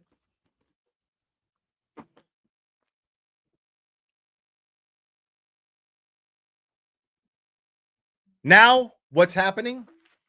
Now, Turtle Boy being legitimized in this way is going to inspire a whole lot more independent journalists. This is a good thing. It's going to inspire a lot more independent journalism. Now, it's going to have its flaws because you're going to have people who just do it wrong, like Jonatalia Lee bitches. You're going to have people who just do it wrong, like Battery Bullhorn Betty. You know, you're going to have those idiots. That's going to happen. You know, you got great FBI agents, and then you got fucking Twattendoffer. You know what I mean? It's just the way life is. What's up, JFK? Turbulence in the chat. Yeah, that's just the way it is, dude. You know? And then what do? We just go, okay, well, this fucking idiot doesn't fucking like whenever one of those people pop up, that's an easy fix. It's an easy fix. You just go, look at this idiot. This is what I've been doing for fucking years. That's the funny thing, is that what I've been doing for years is calling out shitty people. I've been doing the same thing that Turtle Boy's been doing, except I do it here only. I don't write. And I don't investigate. I just look at these fucking jackasses who cover true crime cases and fuck with the integrity of a missing kids investigation, fucking up the chances of a kid being found. So I call those assholes out. That's what I used to do. Then I got tired of missing kid cases because the people involved, like it's so disheartening watching an investigation be destroyed. And I'm skating uphill because it's me calling those people out isn't as popular as those people leading a band of a mass amount of pitchforking assholes who want to throw false accusations at grieving parents. Because that's how the true crime community works, and it's disgusting. It makes me mad. It makes me sick. When I see people go, oh my God, people do the same thing that they did to Karen, by the way. My God, she just looks guilty. Look at that. And that's what they would do with parents whose kid just disappeared. They don't even have the closure of their kid being rehomed, as it were.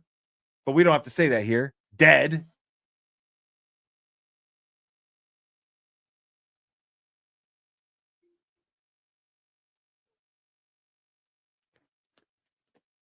They don't even have the closure of knowing that. They're just constantly fucking haunted with their imagination as to what could be happening to their child.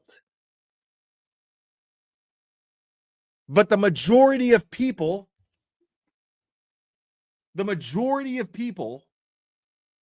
who follow true crime cases are just wannabe bullshit sleuths. And they want to find the person to point the finger at. There's always somebody to point the finger at. And they want to be the person who solved it.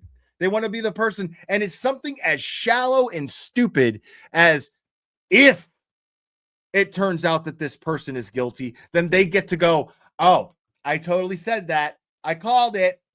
Remember, I called it. No, you guessed. You didn't call anything. You guessed.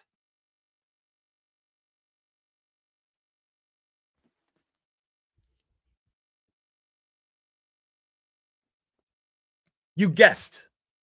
And now, on top of worrying on a constant tormenting basis about where their child is, now they have to deal with being called murderers.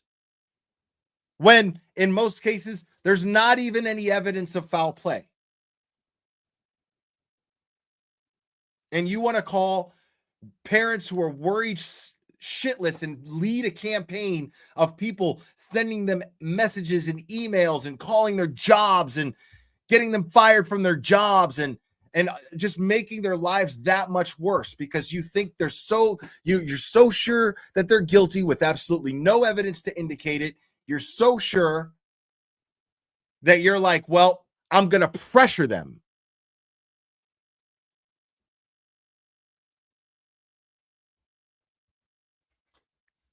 And I don't abide by that shit, man. Now, I'm all for that shit if there's evidence. If there's evidence that this person did something to their own kid, fuck yeah, I don't feel sorry for them for a second. I don't give a fuck.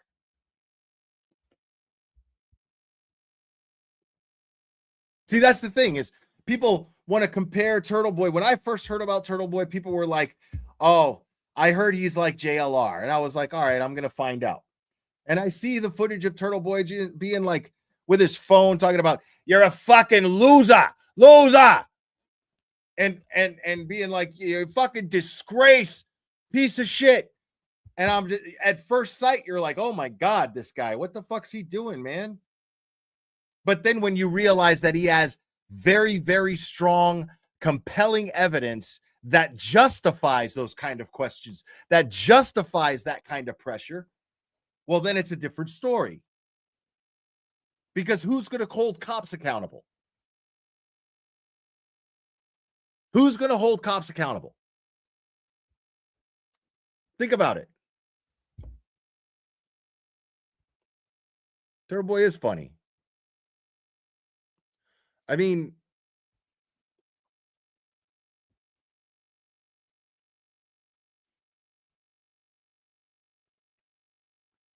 Can't even imagine what they must be thinking.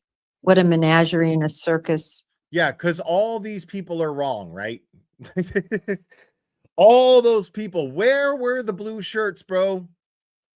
Where were the blue shirts? Cynthia, thank you so much. A woman committed suicide because Nancy Grace was accusing her of killing her child. 2 days later, they found her baby. Oh my God. And that does not surprise me. I fucking loathe Nancy Grace, bro. I loathe her. Now, she's Annie's hero. I always give her shit about it. Annie loves her. I can't fucking stand her. I've always hated her.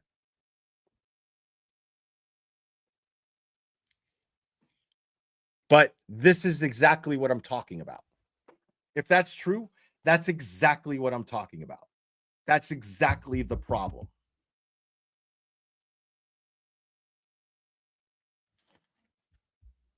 Dude, I'll never forget the Heidi Broussard case. I will never, ever, ever forget that.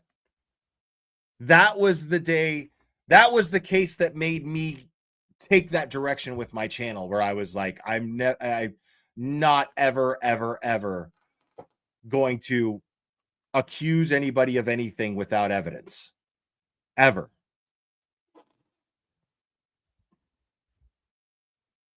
Because Heidi Broussard just had a baby, 2-week-old baby, okay? Little baby Margot. Just had this baby.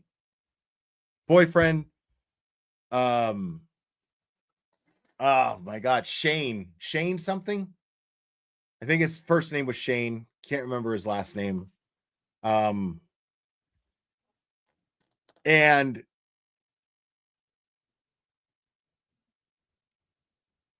he comes home, doesn't find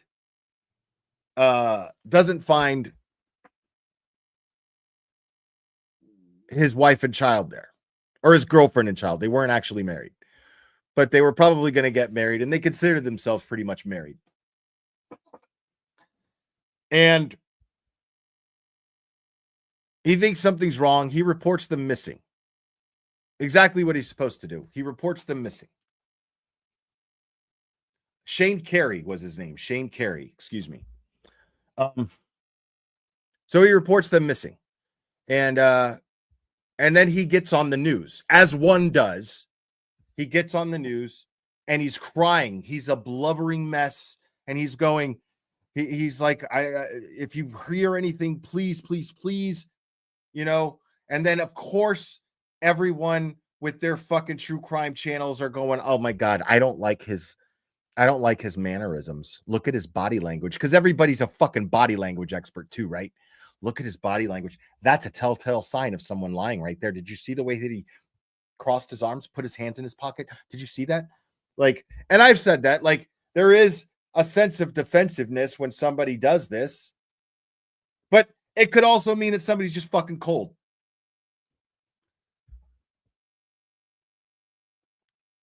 Thank you, Salty, for gifting a membership. Where's my shit? There we go.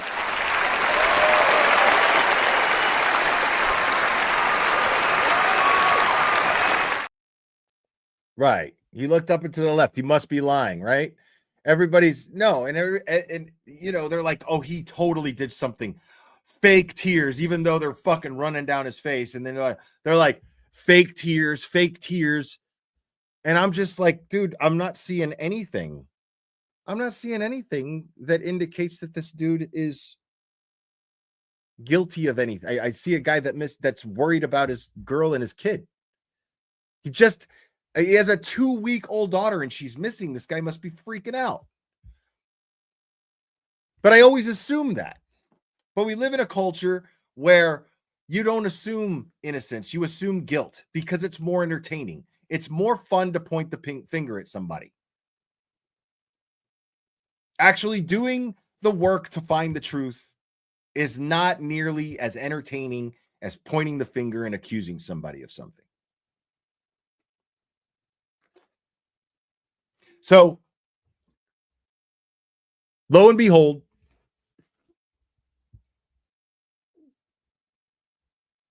turns out Shane Carey had nothing to do with it. Sadly, now the good news is that baby Margot was found safe, the 2-week-old baby. She was found safe, but her mother, Heidi Broussard, was murdered.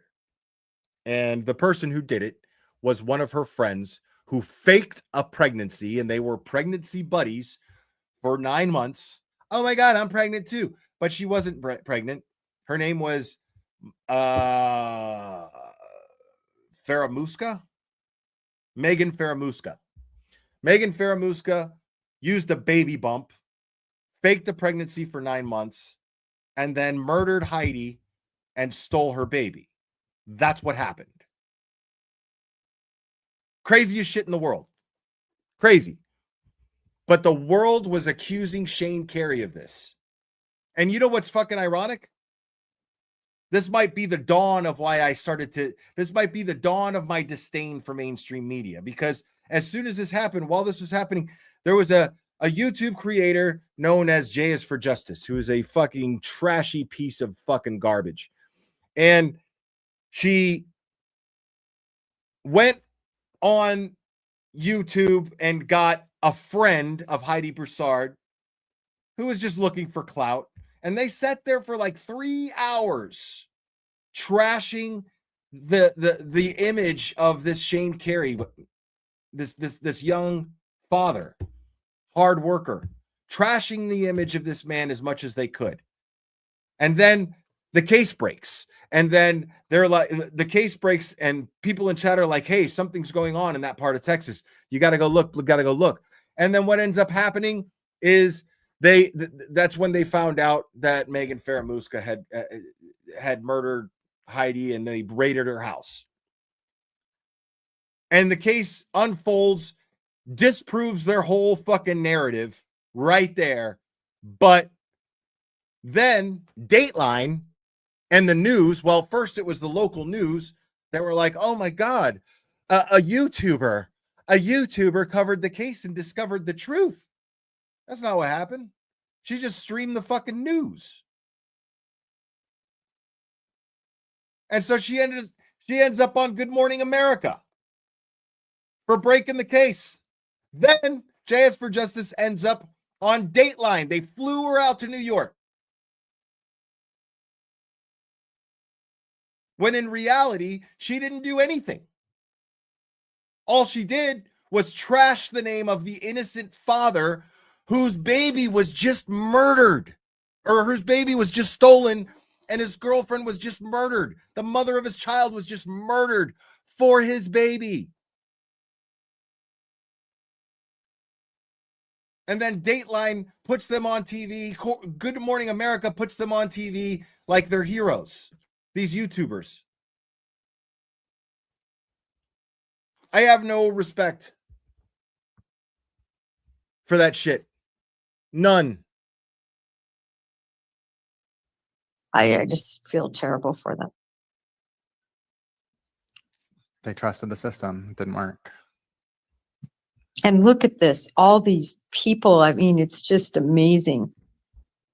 Yeah, it is. And it looks like nobody's there for the O'Keefes. As just like this whole. No, but first of all, you idiot, everyone's there for the O'Keefes. Maybe not the O'Keefes per se, but at least John. All of those people are there for John and Karen. All of those people. Whole case. John O'Keefe, who's dead, is just not even in the conversation, barely.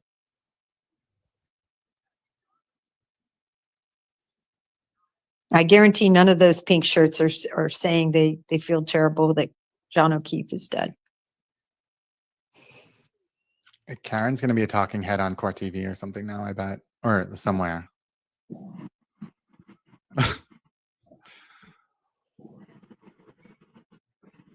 I don't know. Well, Casey Anthony sort of disappeared into obscurity, but even she had a docuseries, that she made money on. And no, man, she's a private detective now. Shut up. You don't even know what the fuck you're talking about. Had her time in the sun, and she basically tried to stay out of the limelight. And OJ was running around playing golf. I think Karen Reed will do the full-on circuit. I mean, she was doing the media circuit when she was a defendant. Just think what she's going to do now that she was acquitted. She's acquitted. It's a travesty of justice, but dude, it's the beginning of justice. I hope that Karen Reed fucking becomes a fucking talk show host. I hope she becomes the next fucking Oprah, bro. I hope to God that happens, dude. For real. I hope she sues fucking everybody and then ends up a fucking anchor on Court TV and fucking fixes the shit. I love that shit. I love thinking about that. I love thinking about the possibilities for Karen Reed moving forward. I love it. They're endless. She can fucking write her own ticket now.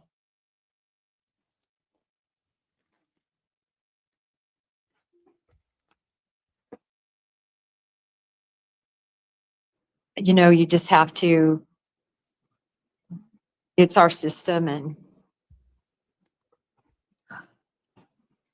what happens what happens if by some combination of lawsuits and pressure, and we finally do get the evidence? No, man, from the feds. They hate Turtle Boy. They don't even hate Karen Reed. They hate Turtle Boy. They just project their hatred for Turtle Boy onto Karen Reed. It's really bizarre. That shows indisputably that John didn't go in the house.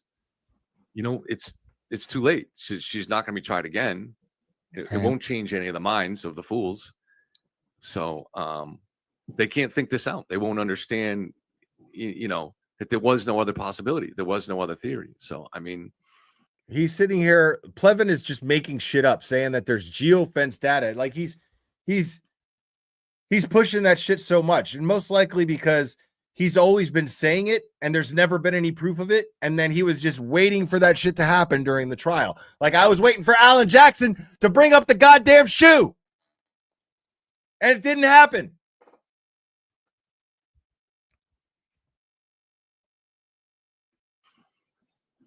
that they were sold on a bunch of bullshit. But dude, if this geofence data existed, like this is why I don't understand Plevin. Like, I can't figure this idiot out. He's like, geofence data. Like, dude, Brennan did everything he could. Dude, you think if there was such geofence data that existed, that he would have not shown that and fucking hired the blue paint moron? You don't think he would have fucking used it? If this geofence data existed that proves that John O'Keefe didn't go inside the house, as you say, Brennan would have used it. That would have been the smoking gun. It would have destroyed like, you're looking at, listen, dude, Brennan has done literally everything that he possibly could to cheat Karen Reed out of a fair trial, to cut out the legs from under her defense. Her entire defense.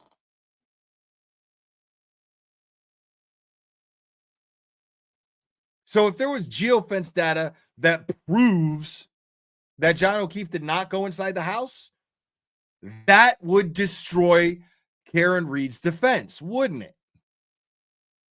That would be it. That would destroy Karen Reed's defense. That would be it. Mission accomplished. Like, you don't think he would have used that?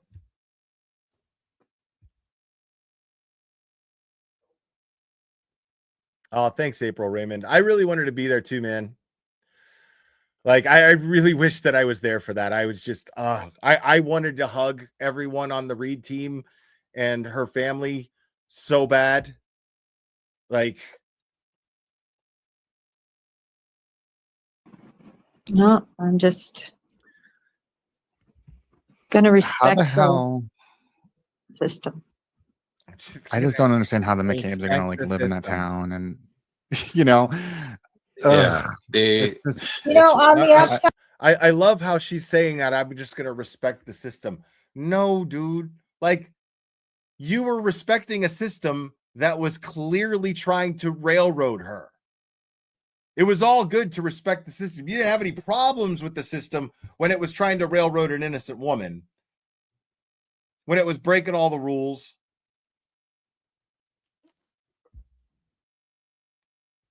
Come on, man.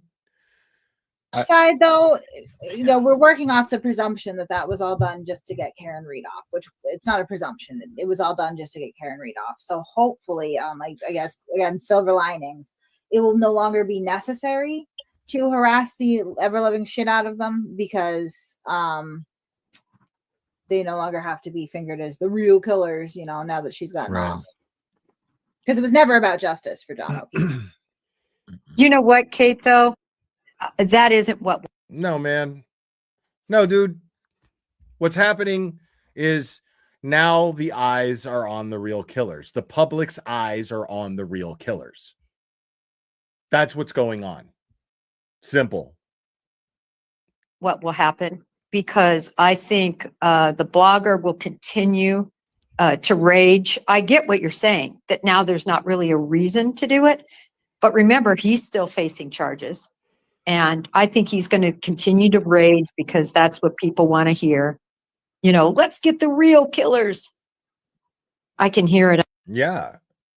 That's exactly what he's going to do. Not for the reasons that you're saying, but that's exactly what he's going to do. Because this has always been about justice for John O'Keefe.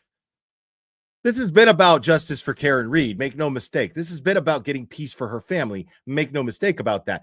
But it is ultimately about getting justice for John O'Keefe. So yes, the real killers are still out there. And I don't think Turtle Boy's going to rest until something happens.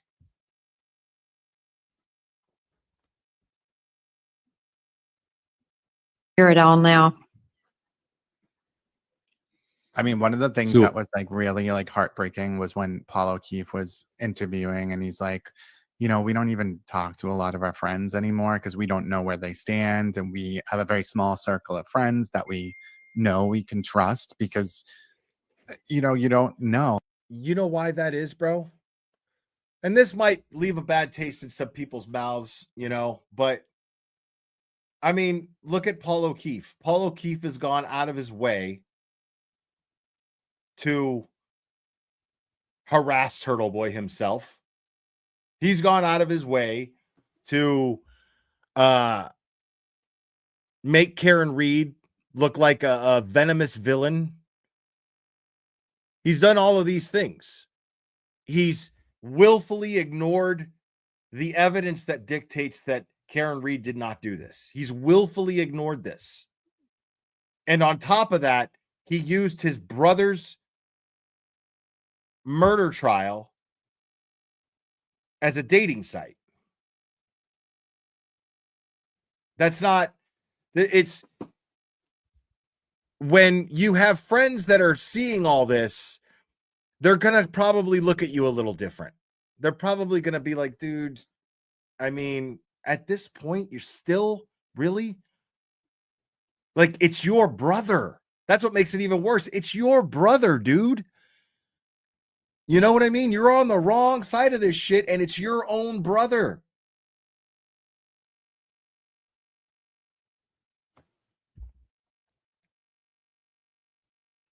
No, like everyone is believing this bullshit, even their own friends. Like, how can you live in a place like that? It's awful. Because they have brains, you dummy. Disappointing. Well, guys, I'm going to sign off. I'm in the middle of a work project, but Absolutely. Yeah. That right. I want to see their reaction to Karen's Hopefully speech. Out and say, Of course, it's been. No, they didn't even go that far. They didn't even go that far. I love that shit.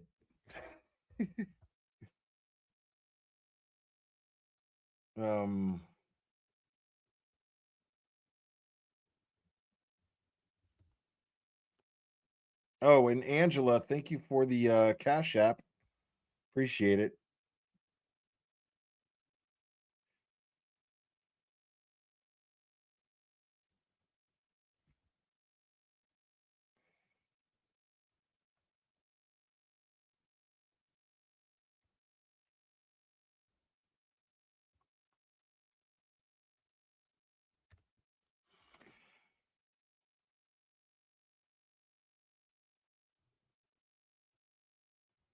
Yeah, sorry. I'm just looking for more stuff to go over.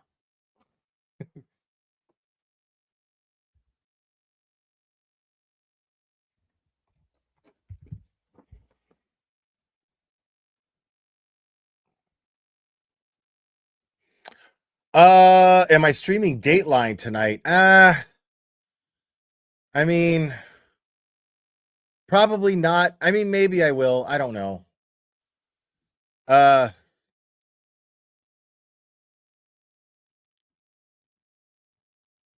I'm not that interested in it.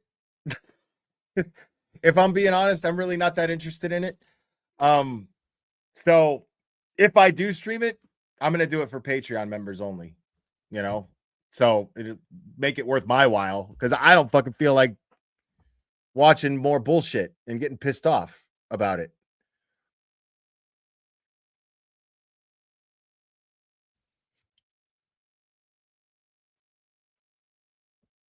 Right. She's never even been able. Yeah, she was cheated out of the ability to grieve. And then some people might say, oh, well, so was Peggy. Well, Karen didn't do that. The Massachusetts State Police and the Norfolk County DA did that. Okay. So, and then B, bullshit. She was grieving the whole fucking time. She was grieving through 2 trials. Stop it. She was crying the whole time.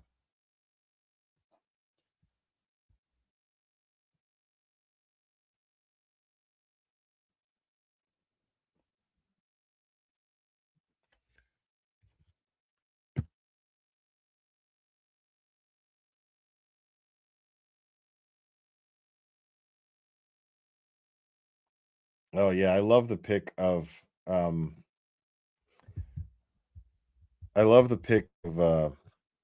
Turtle Boy and Nick Rocco too. Like the two of them, they put so much into this shit.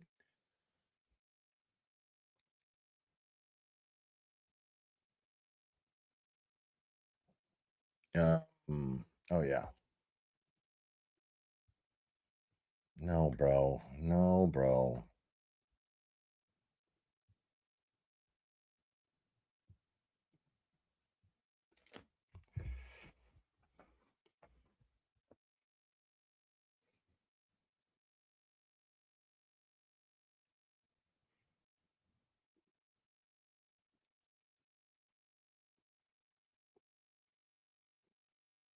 Like this is the picture right here. Look at this. This is awesome. But of course, Auntie Deb throws that shit in there. Oh my god, that's so funny. Gay! Auntie Deb. All right, let me see something here.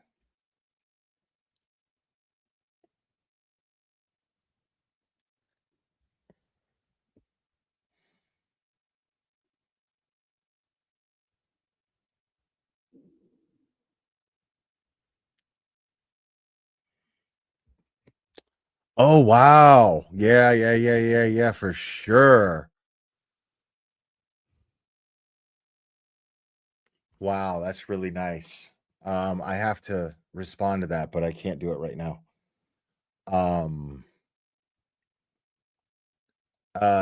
Chris's fiance, I'm reading your message right now. So thank you. I will be in touch. Most definitely. That means a lot. Thank you.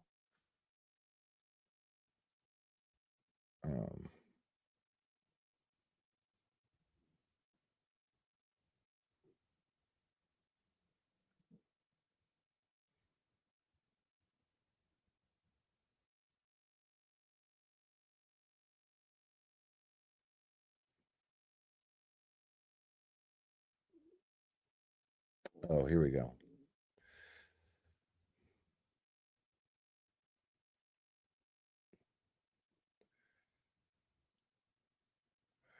All right.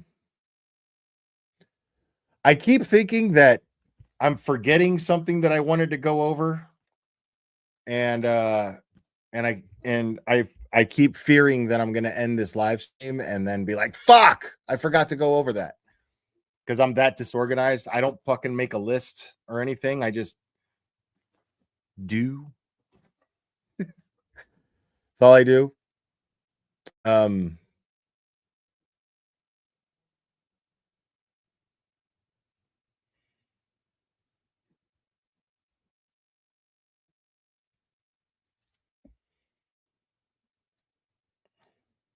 Oh yeah, I was gonna see real quick.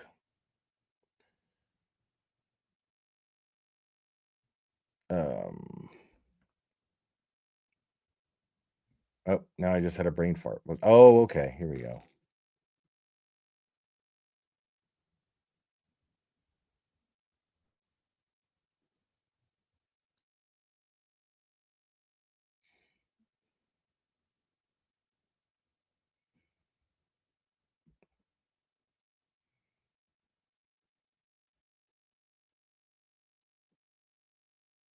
Here's your boy.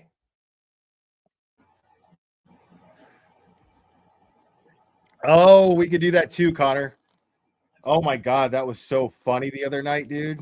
I lost my shit, dude. I was dying.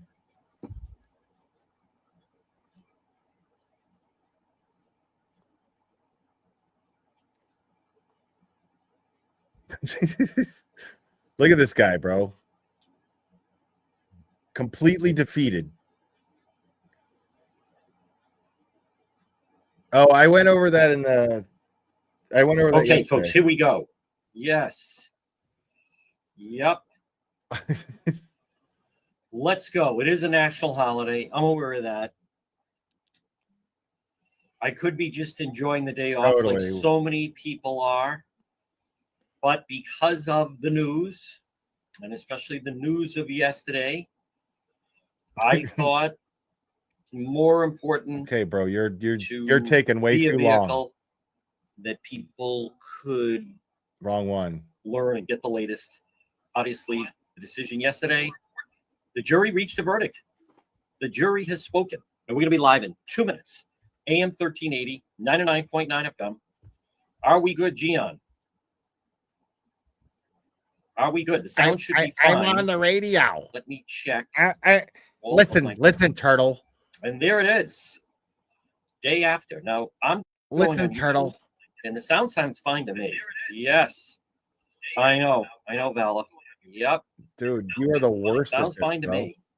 So You'd think guess if I this am. guy was on the radio. It's right here. Right here. Yes, I am. I mean, he did break 1,000 views. Yes, I'll I give him am. that. There we go. Okay. Considering that he. Okay, so now we're good. All right, folks, we're going to be live in just a moment. Dude, 1,000 views from a live, and he's got 64,000 subs. Bring you the latest. Can anyone say bought subs? The jury reached a verdict. Hearing all kinds of nonsense at the now, and there is a juror that has spoken out, and I'll explain the element of that, of what's the significance of it, if you will.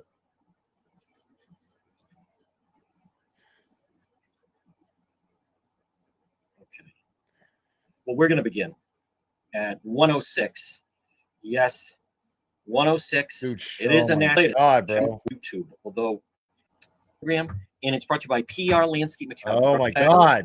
So, one alternate I'm going to talk to after we're done, and then there's a juror that right now tentatively I will speak to, but we're going to, right as of now, neither one want to use voice, audio, or visual, which is fine. So I have a lot of questions, but it'll be posted. Conversation. No, where can I find that, Nick Rocco? Where can I find that? Oh man, it's really good to see you today, man.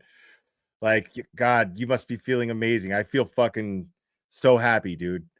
And I'm like really happy for you, dude, because like you work so fucking hard, man. Like, y'all need to give it up for Nick Rocco because he fucking killed it.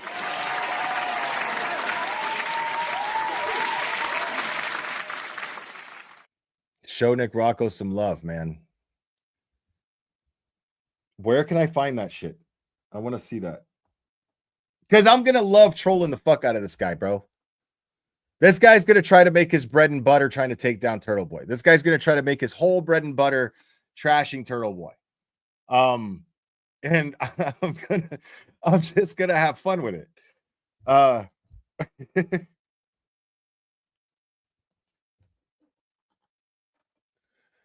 Oh, yeah. You know what? You're right. Nick Rocco deserves like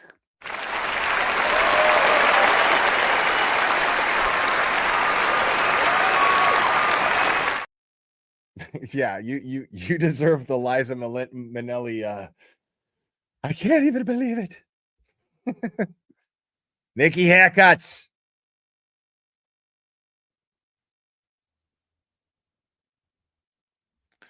Oh, okay.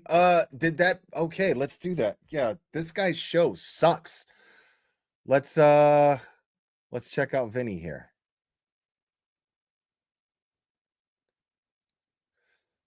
Turtle Boy's going live tonight at 9. That should be fun. Dude, Turtle Boy's fucking chat is gonna be packed. How many people you think he's gonna have in there tonight? I'm gonna say that he's gonna hold just on YouTube because I don't know how many people watch him on the other platforms, but just on YouTube, I'm gonna predict that he's gonna have. And I'm gonna be conservative with it. 25K. I'd say at least 25K. Easy.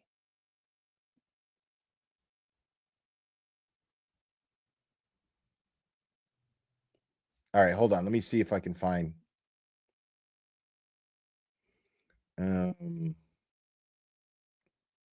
There we go. Court TV, Court TV.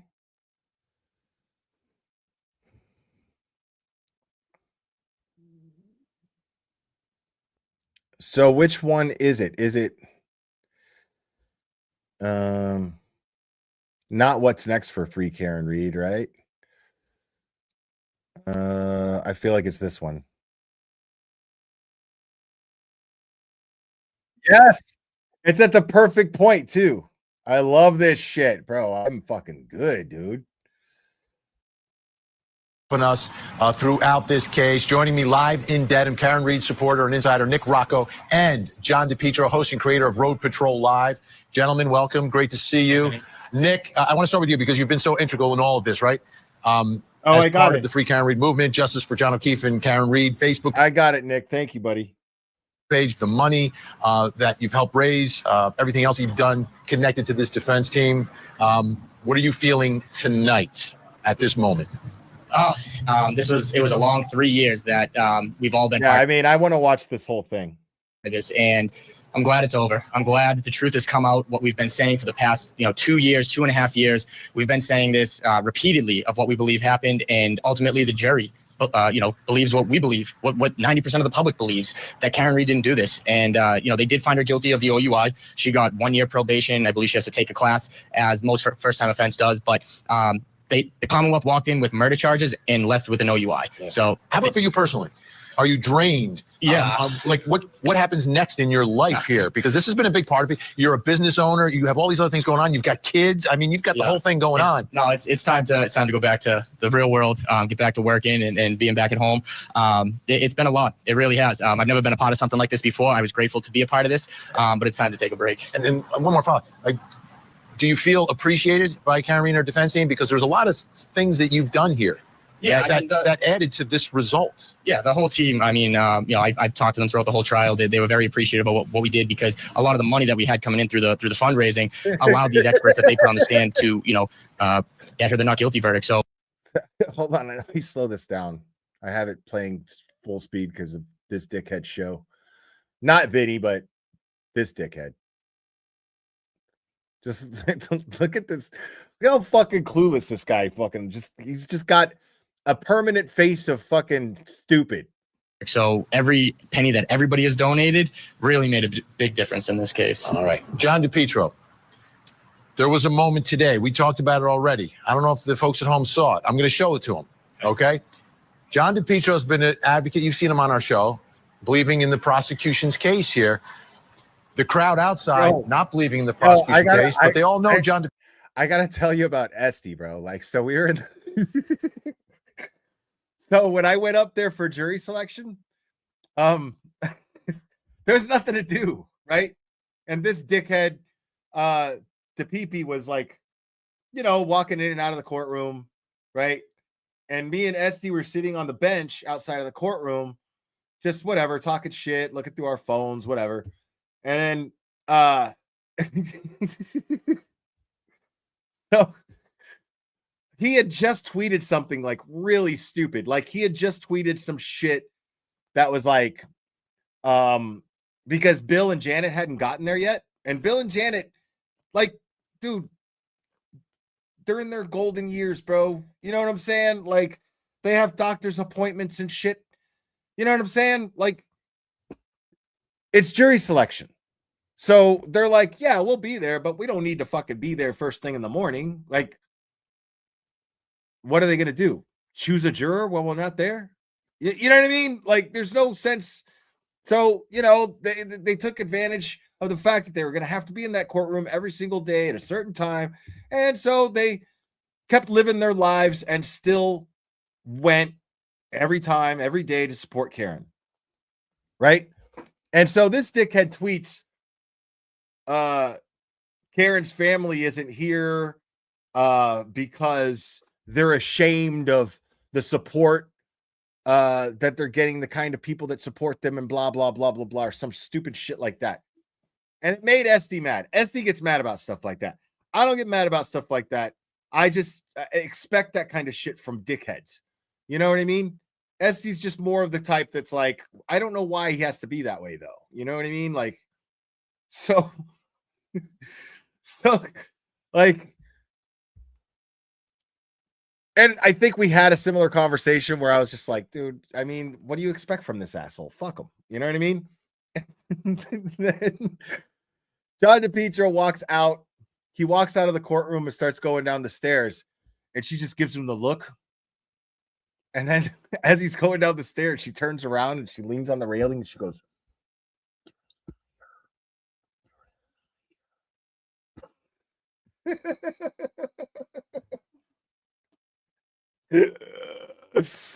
I was like, dude. And then we told Kelly about it, and Kelly was just like, you know, dickheads are gonna dickhead. You know what I mean? John DePietro, take a look and listen to what happened when he exited the courthouse today after the verdict.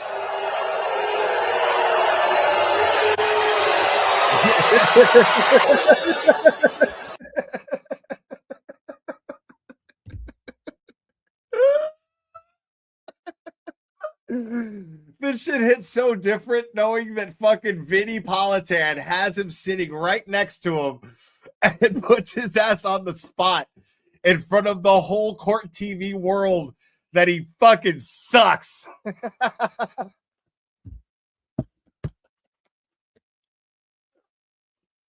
Oh, Vinny, bro. Vinny, dude, I take back any negative thing I've ever said about you, bro. You're my homie, dude. I love you, bro. This is fucking beautiful. Just look at Vinny. Watch. Vinny sets it up. Show, believing in the prosecution's case here. There's been an advocate. I don't know if the folks at home saw it. I'm going to show it to them. Okay. John DePietro. Just hey, homie, listen. Just heads up, okay? Don't shit your drawers or anything, bro. But I'm going to show them. I'm going to show the world that you're a fucking hated asshole. No one likes you. Okay. You're cool with that, right? Okay.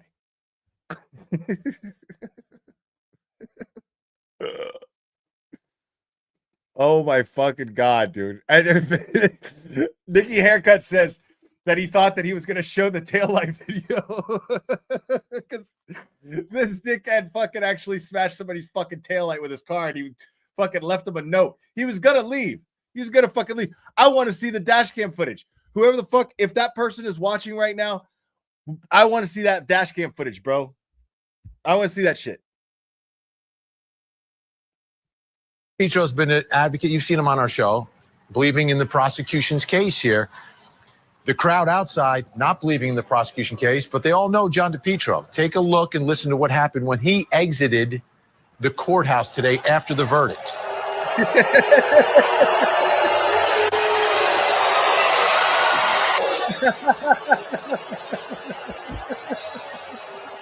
So, John, what was that moment like? First of all, what was that moment like for you when you've got hundreds and hundreds of people gathered out?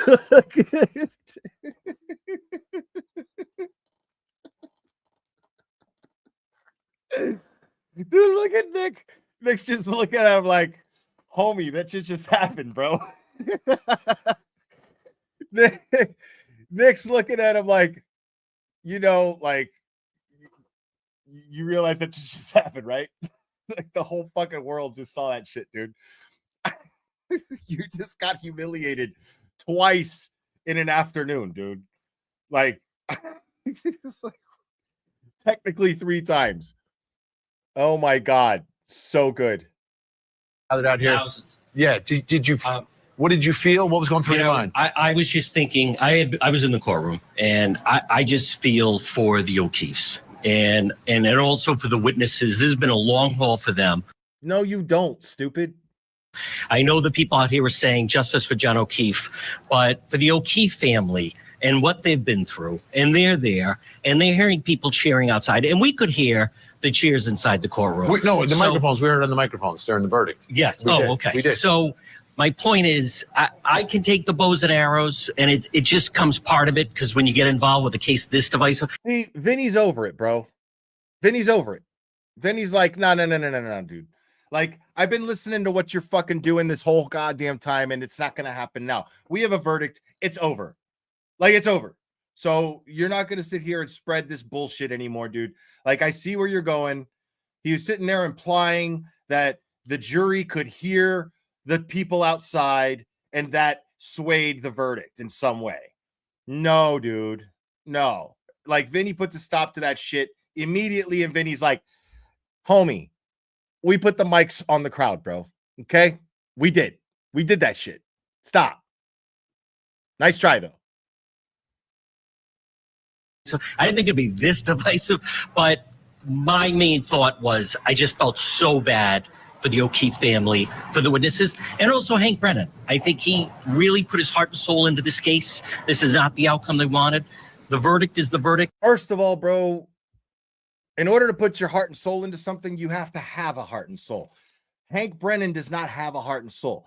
Hank Brennan is a piece of shit hired mob goon. That's it. You know how I know that? Because he was a fucking mob lawyer and he was hired to do mob-like goon shit. And that's what he did. He presented fabricated evidence while simultaneously trying to rob the defendant of their Sixth Amendment rights. That happened.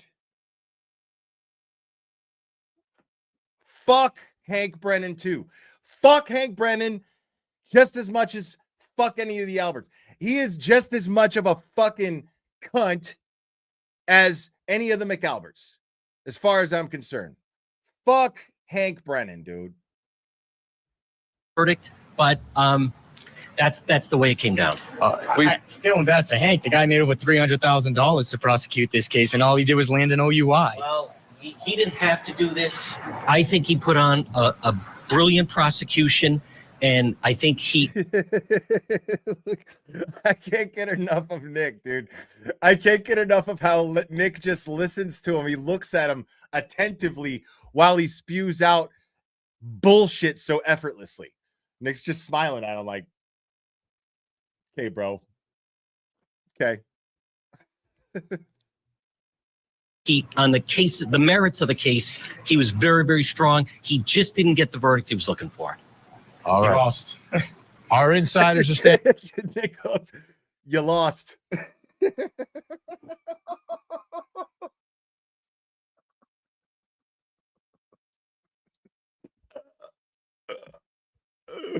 He just didn't get the verdict he was looking for. All He right. lost. Our inside. He just looks at Vinny. Nick looks at Vinny like, I mean, that's what happened. You fucking lost, bro. You lost. Insiders are staying with us. We've got two more that are going to join our program when we come back. Petty as fuck, bro. I love it, dude. I'm all the way here for it. Plus, coming up next hour, who is responsible? Defendant of 002. Let's say, is the defendant at the bar not guilty or guilty? Not guilty. Is not guilty or guilty of that charge or the lesser included charge?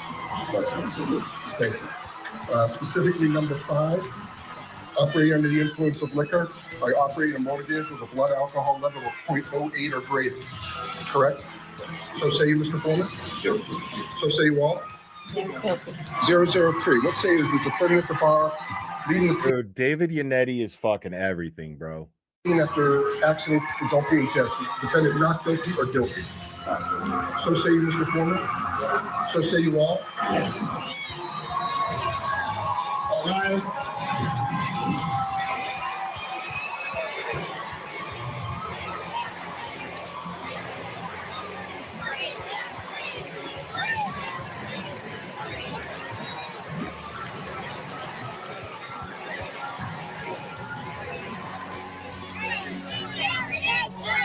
I'm gonna fucking cry again. Fuck.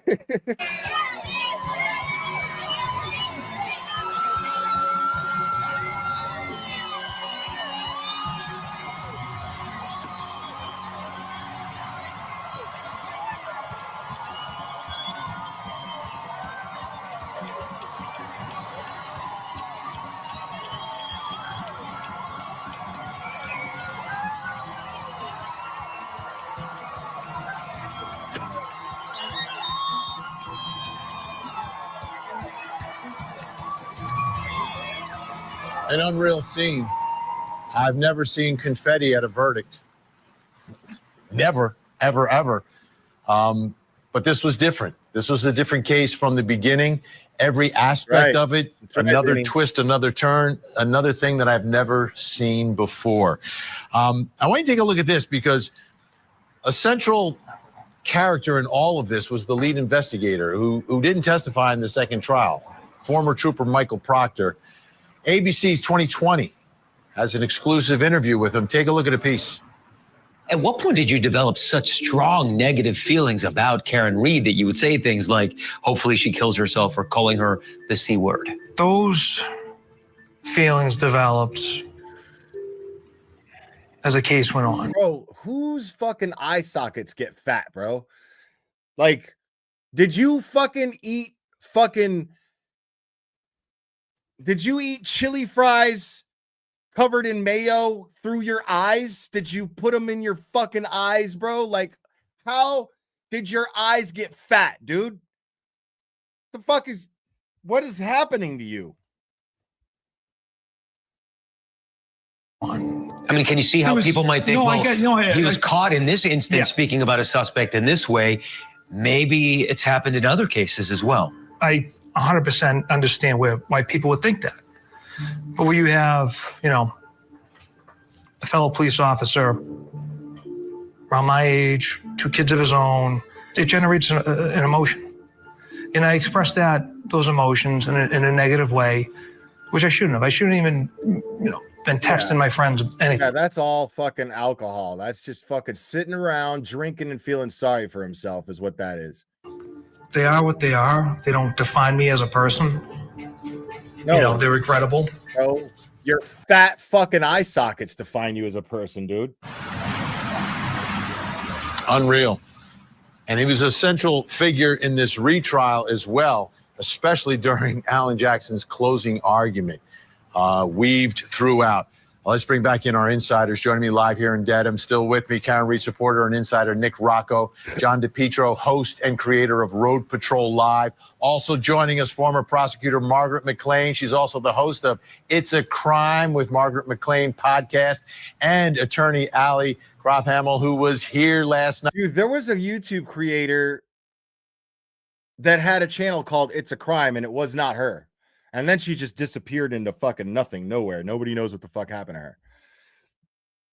But I didn't like her. I thought she was a fucking idiot. Last night with us. Let's get reaction. Margaret McLean, your reaction, this verdict today. Wow. That's all I can say. I think Proctor tainted this case from the very beginning. The jury obviously had questions. They had reasonable doubt. I think they bought into the theory there was no collision. I also think that that the sweatshirt, the holes in the sweatshirt really didn't match up with the injuries on his arm. So a lot of people going back to the injuries really don't match up. And ultimately, wow, just an OUI. So Karen should be very happy tonight. The jury has spoken. The most expensive OUI conviction of all fucking time. I'm sure she is. Allie, your thoughts, your reaction tonight. My thoughts are this is the most expensive OUI trial ever, and it shouldn't have gone this far. And I am so honored and happy that the jury saw through this corruption, collusion, and disgustingness of this investigation, and they have rendered the correct verdict in this case. Who's my new girlfriend? What's her name? Corruption, collusion, and disgustingness of this investigation, and they have rendered the correct verdict in this case. Let me ask you, John DePietro, about former trooper Michael Proctor. Yes. He didn't testify. He did not. I think that's a problem, right? You don't call the lead investigator. You can call him case manager. He was the lead investigator in the first trial. I don't know how that changed the second trial. I don't know how he got demoted, for an investigation that was already completed.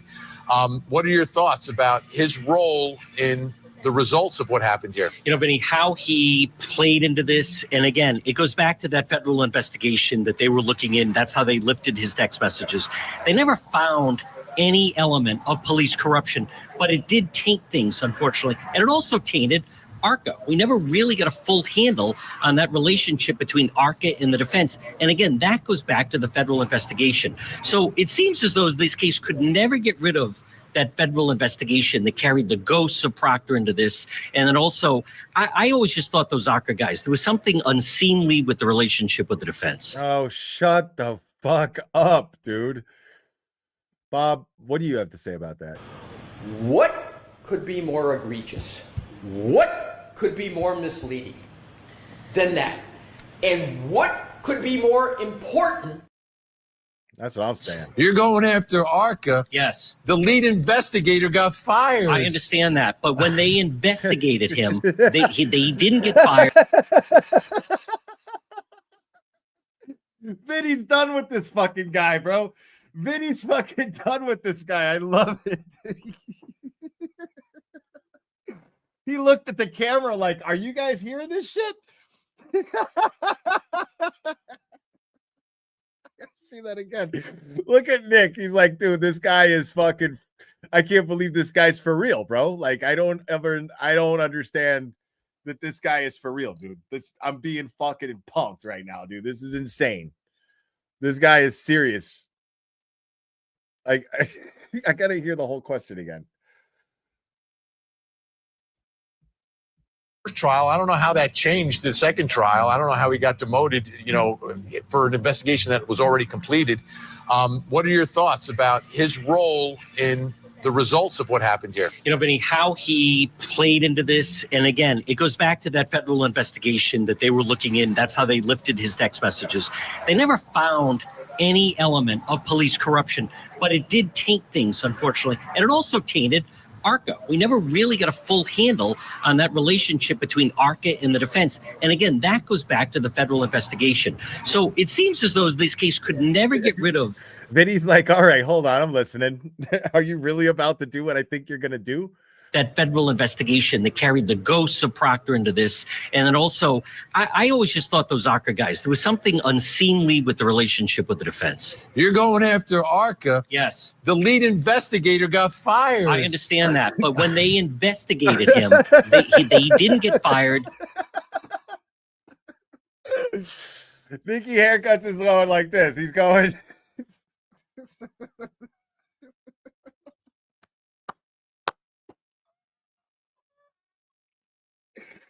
This is the fucking most insane case I have ever fucking covered, dude. This is crazy as shit. Like, this guy is dying on the hill, bro. It's so crazy. He just got Vinny started this whole thing off showing the world, making him relive the most humiliating moment of his entire life. There's no way, okay? No way that getting booed on all over the interweb by thousands of people. Thousands. There's no way that getting booed by thousands of people and it being streamed globally, that is not the most humiliating experience of your life. Like, I don't even know how this dude is showing his face anywhere right now. Like, that shit is so funny to me, dude. Look at Vinny can't believe, and Nick is like, he's like, this guy, like, always, this guy always, dude. What? This is wild.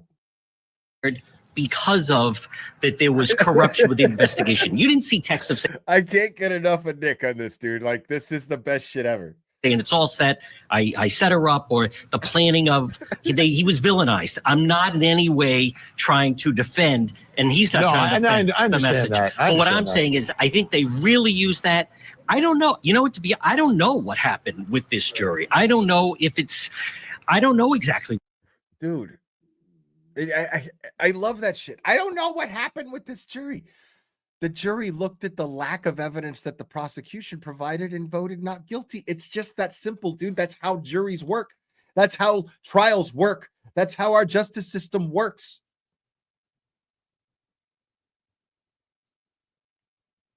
Dude, if this was a bench trial, Karen would be in prison. Now, I'm a new believer in bench trials after I saw it work for Turtle Boy just like what, last week, the week before. I'm now a new, I have a new understanding and appreciation for bench trials. I get it.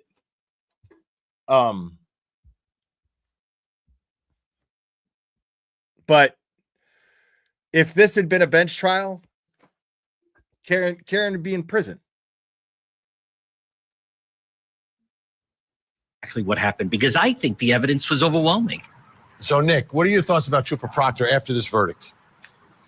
He got fired from his job as a Massachusetts state police officer. He lost his job due to his conduct in this case. The Commonwealth didn't call him because he was no good to them. He absolutely taints everything in this because he had a hand in all of the evidence. I mean, you have the text messages. Yes, they came from the feds, and thank God they did, because it shows what type of person he was at the time he was investigating this case. And if they started taking text messages from police, but it doesn't, what they're saying about suspects. But it doesn't matter. The federal investigation looked into a lead investigator.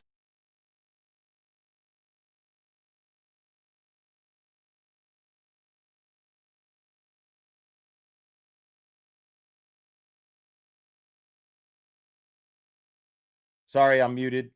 Thank you. I'm not muted anymore. Do you think that Michael Proctor didn't have a burner phone through all that? That he didn't have that Brian Albert didn't have a burner phone? You think this guy's gonna fucking get rid of his family dog, rip up his fucking floor, and sell his house for $50,000 under market value? You think he's going to do that and not use burner phones? You think he's going to do that and start sending text messages about a frame up with a cop? No, dude. They're both cops. What do you think they're going to fucking do? You think they're going to leave those kind of fucking, you think they're just going to leave a fucking trail of Reese's Pieces like E.T.? So you can catch them and prove that they fucking colluded to cover up a murder and frame an innocent woman?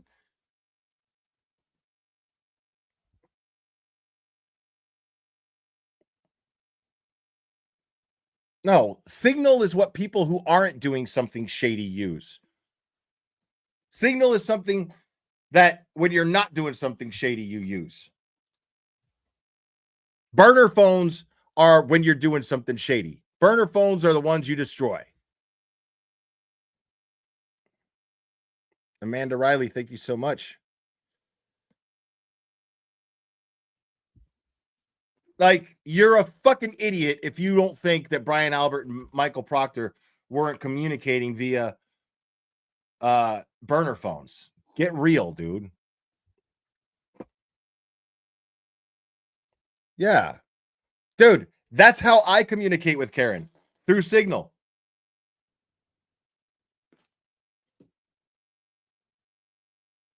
Like, it's not shady at all. Now, it's shady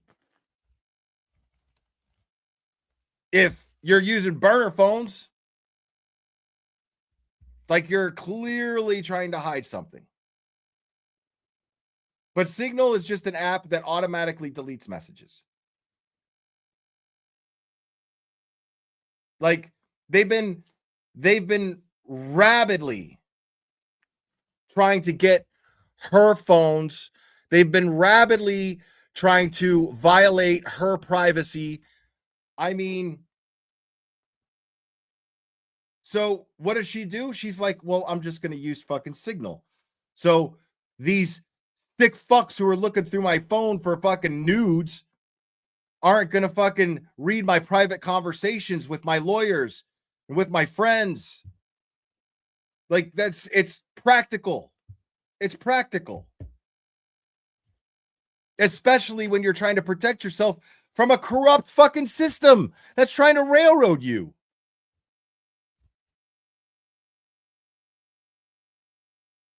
investigator, someone who serves and protects And the found public, inappropriate that gets text, no paid question. by the taxpayers, is talking about people that he's investigating that way.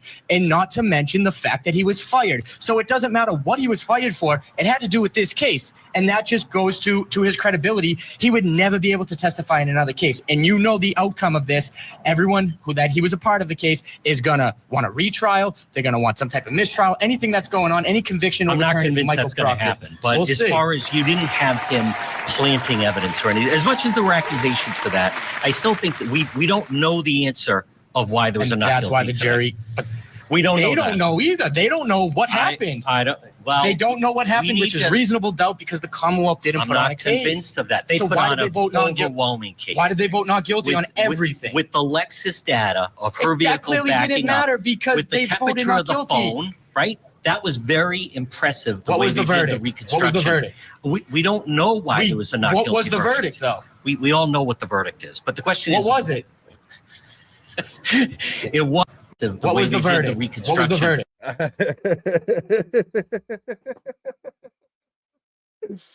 Nick is going, say it, bitch. Fucking say it, bitch.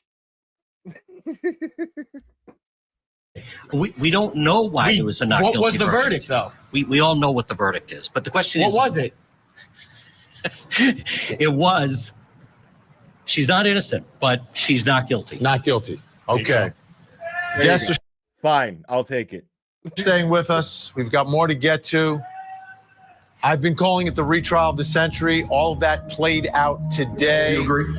The reaction, the verdict. Karen Reed is free tonight. She's on probation, but she is free tonight. Is not guilty. I'm so excited and I'm so happy that Steady breathing. Thank you so much. I use burners just because I don't owe the government anything to do with my family, my uncles, aunties, or Grammy. That is no one's business. Okay. All right. I don't think the government gives a shit about you talks with your Grammy, but all right, whatever you feel comfortable doing, though. I get it. God answered our prayers and have set her free. She's not guilty. What was your thoughts when the verdict was read? I'm just beside myself. I am so happy. We waited for this, and justice is finally served. Now we can get justice for John O'Keefe.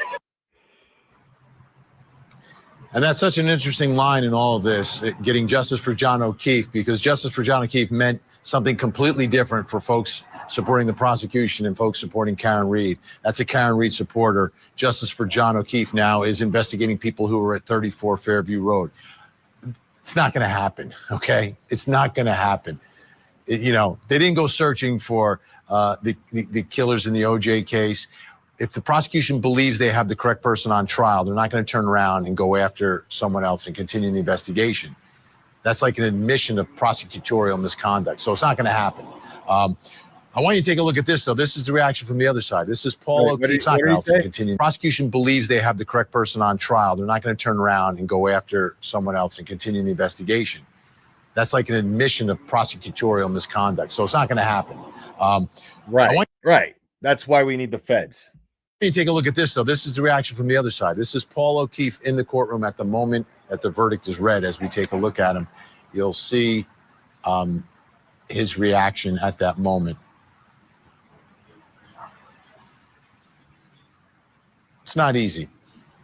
It's subtle there, but it's not easy. It's not easy. I've spoken to victims in similar circumstances, right? Families that are not getting their sense of justice. They never get closure because they lose their loved one.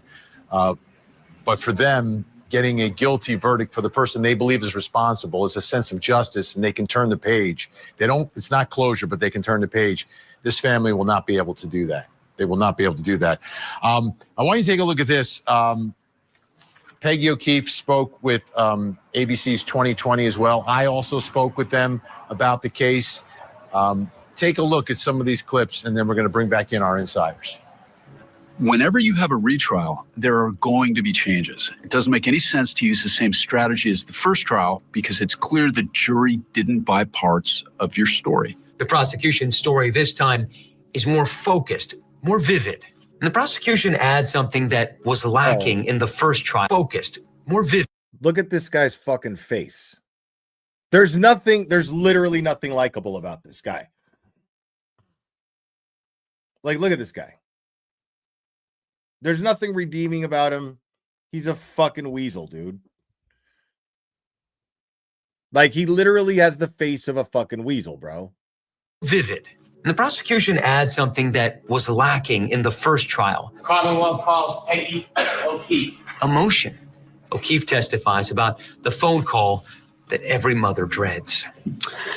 Yeah, she said John was found in a snowbank. And I didn't understand, which I said, what do you mean found in a snowbank? She's like, found him in the snow.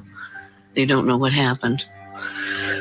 She was a very powerful witness, not just in what she said, but how she said it. It really makes the jury understand that, you know, a man, a real person is gone. Vinny's like, check me out on 2020. Let's bring back in our Karen Reed Insider. Still with me, Nick Rocco and John DePietro here in Dedham, along with Margaret McLean and Allie Cloth-Hamill. Margaret, how about that for the family, the O'Keefe family tonight? What are your thoughts about them? What do you think they are potentially going through tonight with this verdict? Oh, they must be just devastated because they've lived with this for 2 years. And yeah, as you mentioned, in their minds, Karen Reed did it, you know, and I also think they were close with Hank Brennan during this trial. I think Hank did an excellent job. By the way, it was a tough case to try, as we mentioned last night, very complicated. But my heart really does go out to the victims of crime and what they will be filing. They have filed a civil case of wrongful death against Karen Reed and the 2 bars. So that'll probably settle. Who knows? But I feel for them. Allie, what are your thoughts about, the other side, right? There's a man who died. There's a man who was killed. There's no answer for the family tonight. What are your thoughts about the O'Keefes, Peggy and Paul and the rest of the family? Of course, my heart goes out to them. They lost their son and they lost other members of their family. So of course that's tragic. Okay. I still can't say your name, but thank you so much. Karen wanted to know they were welcome. John was in party mode. Miss Jules in Florida is how you say it. Okay, there you go. Miss Jules in Florida. I'll try to remember that. Thank you so much. And like Margaret said, they believed Karen Reed did it. But if I were them, and I stepped back and looked at this objectively, my thought would be I'd want the right person behind bars. They just potentially tried to ruin Karen's life. She would spend the rest of her life in prison. And that's taking somebody innocent off the street. Allan Jackson said it perfectly today. You have exonerated an innocent woman. That's right. Nick, let me ask you, being part of the movement, and that John O'Keefe's family coming in and out, and what they believed. Did that put you and others in the Free Karen Reed movement in any sort of an awkward position? Was it difficult to deal with that? No. Everyone is obviously entitled to their own opinion, and I'm not really here to change anyone's opinion except tell you what I believe to be the facts in this case. And even being in the courtroom, to be honest, you're very, very close to them. When you're sitting behind Karen Reed and the defense team, and they're sitting next to Karen and her defense team, I wouldn't even say there's not much tension between the two sides because we're not really looking at them. They weren't really looking at us. But I do feel horrible because, no parent should have to bury their children. And unfortunately for Mr. and Mrs. O'Keefe, they've had to do it twice. So I when it comes to today, yes, I am happy that Karen Reed has been set free of these charges. But at the end of the day, I still do want to see justice for John O'Keefe. And like you said, I don't think anyone is going to happen. It's not going to happen. What could happen, John DePietro? Is John DePipe. Nick, if you're in the chat, man, get at me. Message me or DM me or whatever. I gotta touch base with you about something. DePietro, though, there's a civil wrongful death case. Yep. It's different. It is. It's different, but it's different for both sides, right? There's discovery going both ways. So if they go after Karen Reed, as part of her defense, may be able to depose some of the people who didn't have to testify, may be able to get records that weren't granted by this judge in this case. So what are your thoughts about that? Well, you remember at the end of the first trial, Paul O'Keefe on the way out said to Karen Reed, "I'm not done with you yet." I mean, he had no reaction today. This whole notion that somehow there's something, the other witnesses are hiding something. I don't know what that would be, because I think this was. Yeah, man, that's a really good question. What could these other witnesses be hiding? How about a murder cover-up of a cop? DePepe. I don't know what that could be. Oh, I don't know. What could that be? Moron. Pretty cut and dry. I think the Commonwealth did a good job as far as recreating what happened. I know Nick Rocco doesn't feel that way, but I just don't know what they think they're going to find if they dig into some of the witnesses. Because one thing that this proved was he was never in the house, and they even abandoned that. So in the civil trial, I'd be curious, how does she? They did not prove that he didn't go in the house. They did not prove that. They proved, Alessi absolutely proved that he could have went in. Ian Whiffen was on the stand. It was clear as day. Ian Whiffen was on the stand. Bob Alessi said that there's the smaller circle and the bigger circle, and that he could have absolutely been anywhere within that bigger circle as well, right? And Ian Whiffen said, "That is correct. Yes, that's correct." That's what happened. What the fuck's DePepe talking about? She go after people that were in the house, that they gave up on the third-party culprit in this trial. All right, we're just about out of time. So what I want to do is go around the horn. Everyone, 15 seconds. I want you to answer. They did. I mean, I wouldn't say they gave up on the third-party culprit. They just didn't emphasize on it so much. Allan Jackson focused mostly on reasonable doubt in the opening and closing arguments, and the third-party culprit, if I had to guess, I'm not a lawyer, but if I had to guess,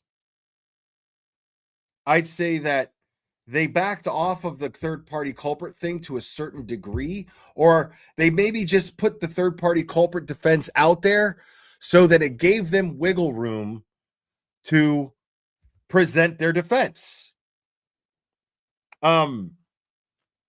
If I had to guess, I don't know how the law works. I really don't, obviously.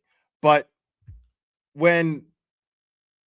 by making a third-party culprit defense, I'm wondering if they did that so that certain evidence that wouldn't be allowed in by the defense otherwise would now be allowed in.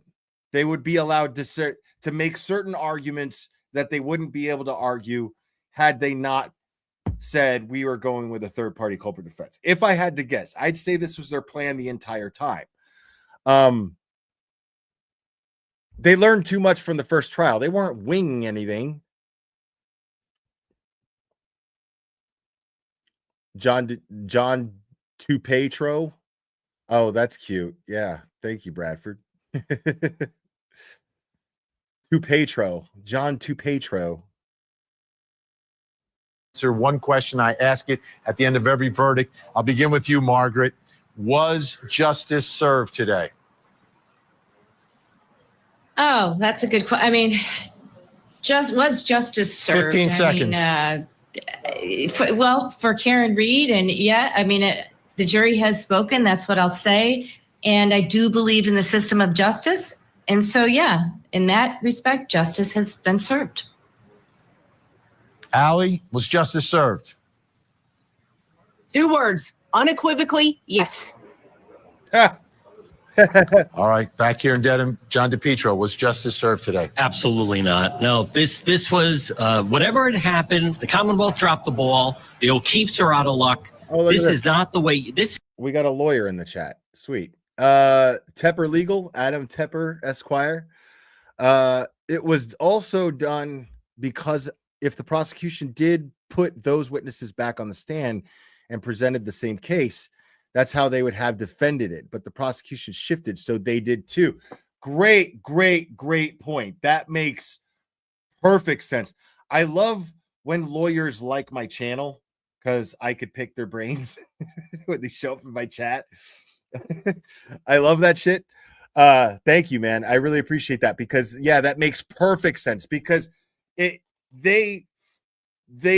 had the third party culprit thing in place in case I guess they assumed that Brennan would call Michael Proctor, the lead investigator in the case. They assumed that they would call Brian Higgins. They assumed they would call Brian Albert. Right?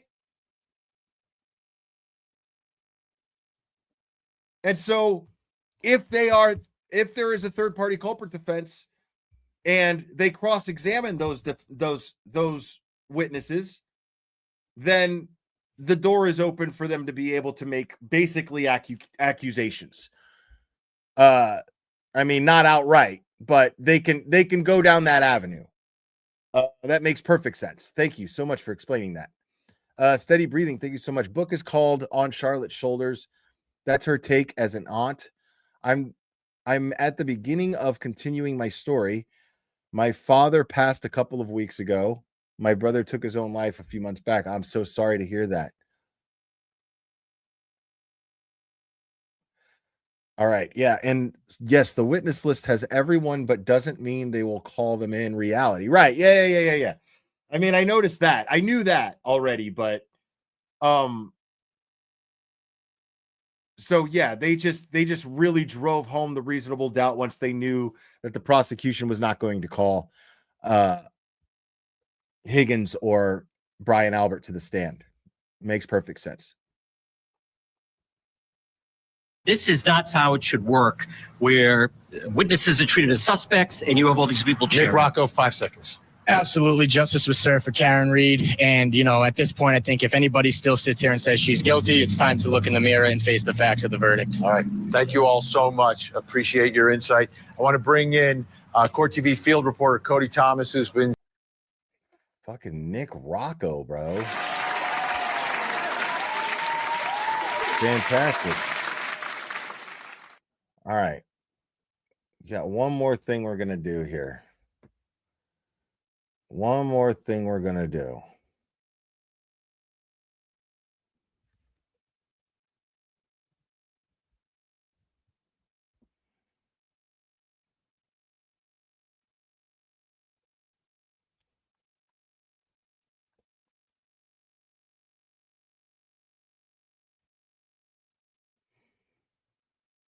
There we go.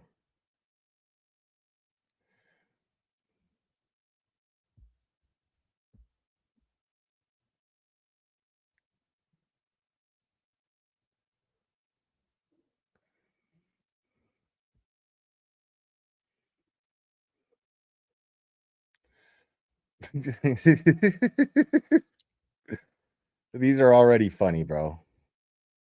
These are already funny. So I used to do this a while back, and I haven't done these in a long time. And Connor just suggested them earlier. So while I got 1.5 thousand people watching just on YouTube, 5,300 altogether on all the platforms. Here's some D&E pizza reviews. So this one says, I would like to know who I contact to learn if the lunch I had with a very close friend is recorded. Oh my God. All right, so I can't talk too much about this, but for those of you who don't know, one of the times I was in Boston to support Karen, to support Turtle Boy, because they had hearings. One day was Karen Reed hearing, and then another day was Turtle Boy hearing. So I flew out to support them both. And the night before Turtle Boy's hearing, we decided to go to CF McCarthy's, and we had some beverages, and then and I don't have the footage handy right now. But yeah, it was everywhere. It was a lot. But so we had a few beverages, and one of us, it was me, I think, that noticed a security camera just at like eye level, like at face level, in the window of D&E Pizza, because D&E Pizza is next door to D&E Pizza is next door to CF McCarthy's. And now okay. Now we were just being silly, man, you know, like it's all it was. I saw this thing, and I was like, hey, look at this, dude. They got a fucking security camera like right there. It's really weird. And we assumed there was no audio. I mean, I've never seen a security camera that actually had audio. I mean, I know that like Ring door cameras do and stuff like that, but like security cameras for businesses, I've never so I just didn't. I assumed that there was no audio. Turtle Boy assumed there was no audio. And Aiden ends up talking into the camera. And I'm sitting there thinking, like, I mean, he's doing that obviously for us, you know, he's doing it like to make us laugh. And he was just talking a bunch of shit about Chris Albert and how he killed a man. Now, if you guys don't know, D&E Pizza is owned by Chris Albert, Brian Albert's brother, and Chris Albert sits on the select board in Canton. And he owns D&E Pizza, or claims to. I don't know. I don't know what the story is with that, but he's the proprietor of D&E Pizza. And so while he's doing this, I thought it would be funny to give him T-Rex arms. So as he's talking into the camera, I go and put my arms under his, and he does like this, and I'm just doing expressive motions with my hands as he talks to make it seem a little bit more funny. And then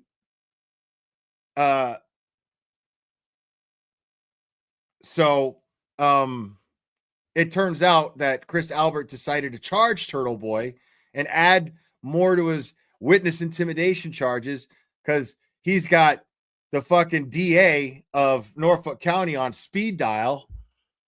And Holly Box, thank you so much. Thank you, sir, for helping to free Karen Reed. Much love and respect from Texas. Thank you so much. So he like, yeah, you know, he gets really upset about it. I guess he speed dials fucking the Norfolk County DA.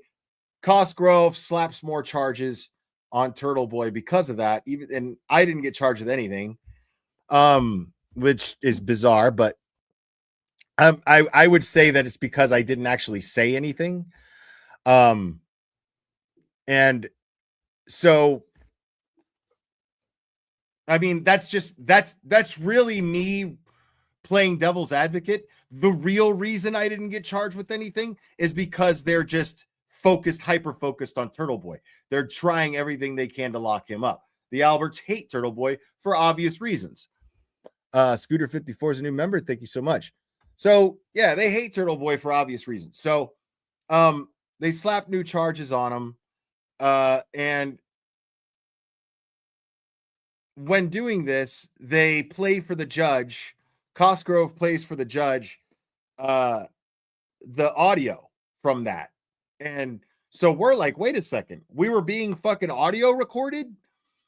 And so Turtle Boy's attorneys argue like No, that shit is bullshit. Betterow writes a letter. Betterow writes a letter saying that is the Norfolk County DA going to bring charges on Chris Albert for illegal wiretapping?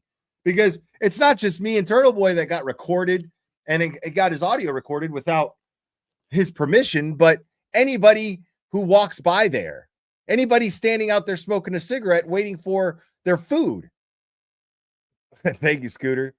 Anybody waiting for their food, their conversations are being fucking recorded. You know what I mean? That can't be legal. Thank you, Holly Box.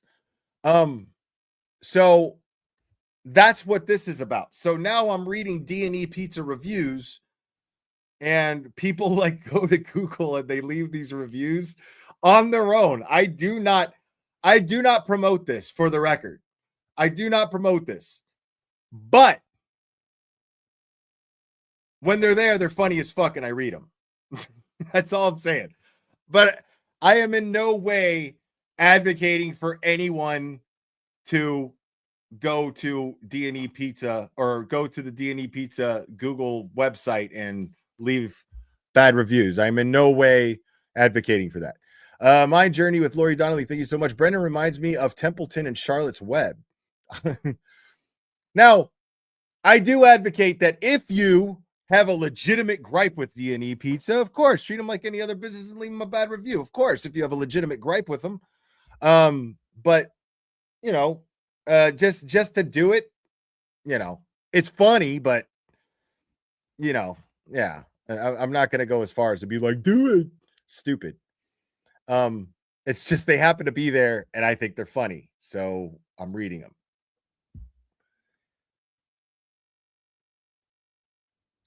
Amy McCabe, thank you so much. Will, you're the best. Thanks for all you have done. So happy our girl is free. Me too. You guys are the best, man. You guys are amazing. So it goes on to say we sat out in front for 30 to 40 minutes talking about my family issues. This is scary. Were you or the police listening in? I never felt this way, and it sucks. Was this kid inside laughing? Does he know my daughter? Your food may be okay, but you people are rotten. This business should be shut down until this is resolved. I hope our conversation isn't on tape and heard by anyone again. I had to change my reply. My post before was how I didn't put post out here because you promised that you had a ramp. Oh, yeah, I read this guy's shit yesterday. You promised you had a ramp so I could get wheelchair in. We both know the first time I came was I was more embarrassed than you having to yell in the door after asking the woman to hold it open. Well, joke's on me. Like I said, I'm sure the teenager working got a big kick hearing how upset I was that I was told I'm unable to call an order and actually come in and eat a quick lunch. Oh my God. You lied to me about the metal ramp, then the recording. Don't worry about the handicapped woman in the chair who's very self-sufficient. I wouldn't go in your place. If you did put entrance level 2 sidewalk like others, because I will never give you a wise guy working's nickel again. Wow. Another 1 star from Active 789. Oh, I read this one yesterday. I'm going to try to find some ones that I hadn't read yet. Dong Patrol.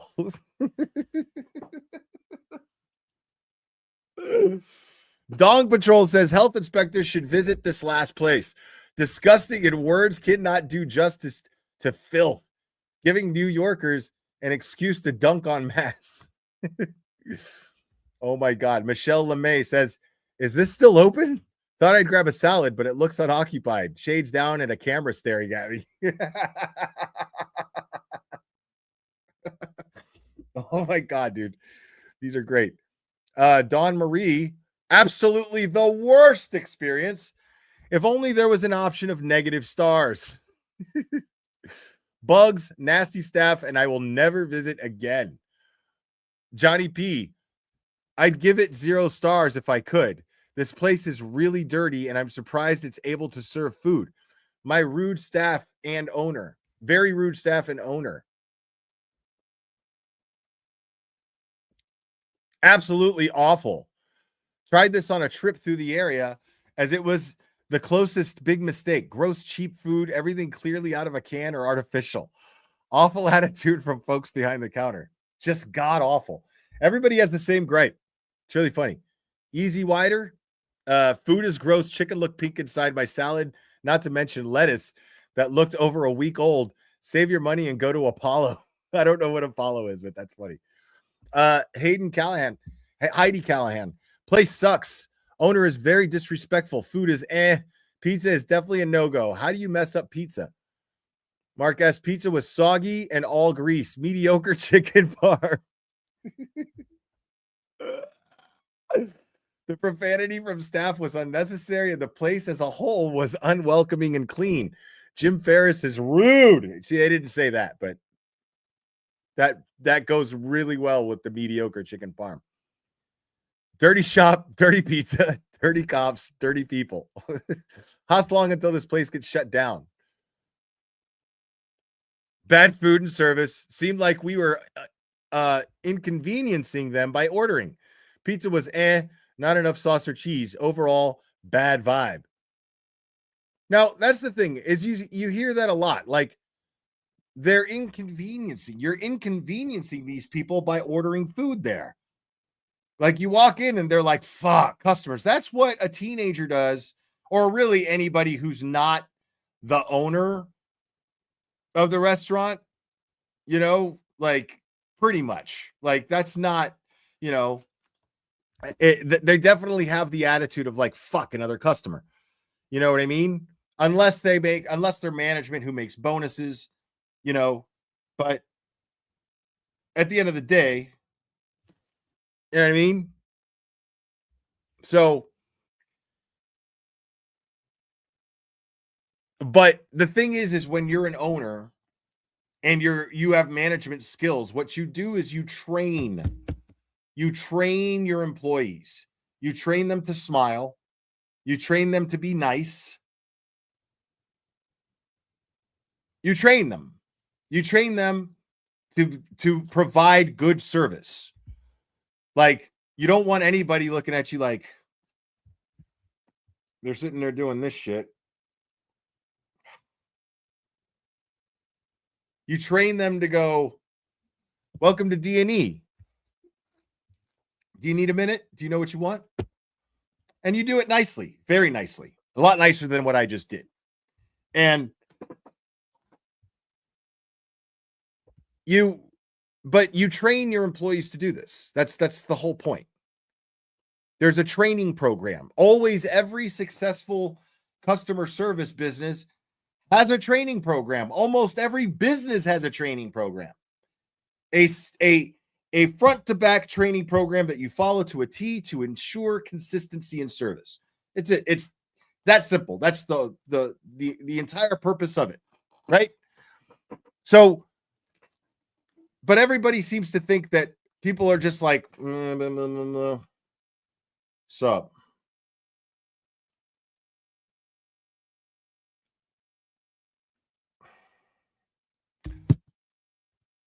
What do you want to order? Like, that's the attitude. That's terrible.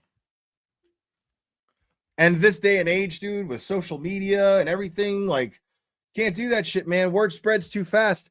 Like, the best advertising for a business is word of mouth. Anybody will tell you that. Anybody in sales, anybody will tell you that. Word of mouth.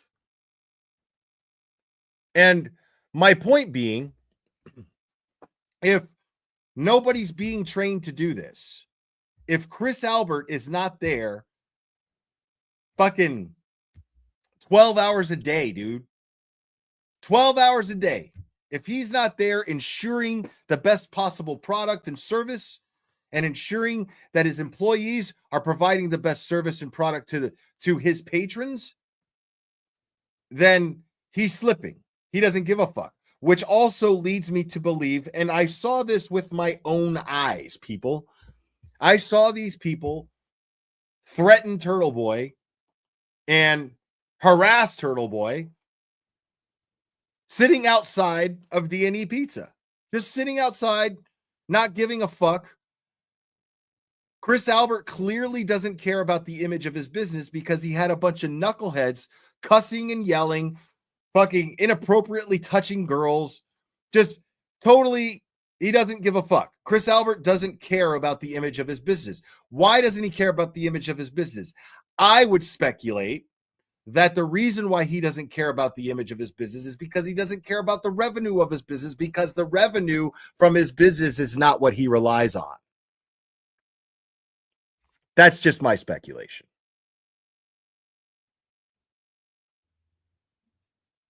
Maureen Holden said, I ordered from D&E because they were struggling and I like to support local businesses, but I cannot support bad food.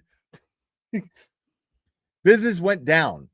Profit went down and the quality of their meats did, to which is understandable as they can't afford to purchase what people want. I tried being a good neighbor. Unfortunately, I think it's time to move on to something else. I will say the young man who answered and took our order was nice. Now, it's really funny, though, because there's a response to all of these. I'm thinking that he pays for, I'm thinking that Chris Albert pays someone or pays for this service in Google. I don't know how this service in Google works, but I wonder if it comes with someone or an automatic response or something when people, either that or Chris Albert is taking the time to respond to all of these bad reviews. And I don't believe that's the case. I don't believe that that's the case. And I sure as fuck don't believe that his wife is doing it. You know, Colin's not doing that shit. Colin doesn't give a fuck about anything. Colin probably has no responsibilities at all whatsoever. Yeah, it's mostly an auto reply, I would assume. Yeah, like it comes with the service of, Google.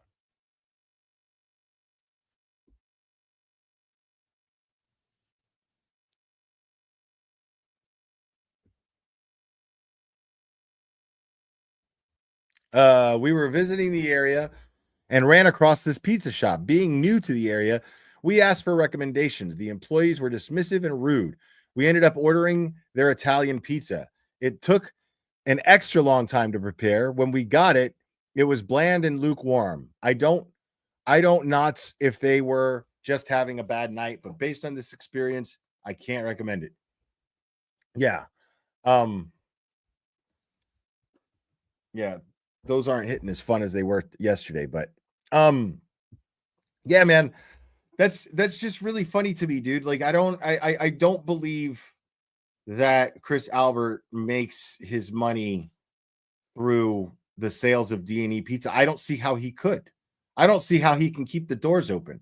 It's just really funny to me that they're like, I mean, there's no reason why a pizza should take a long time, dude. Like, I do very few things really, really well. And one of those things is running a pizza joint.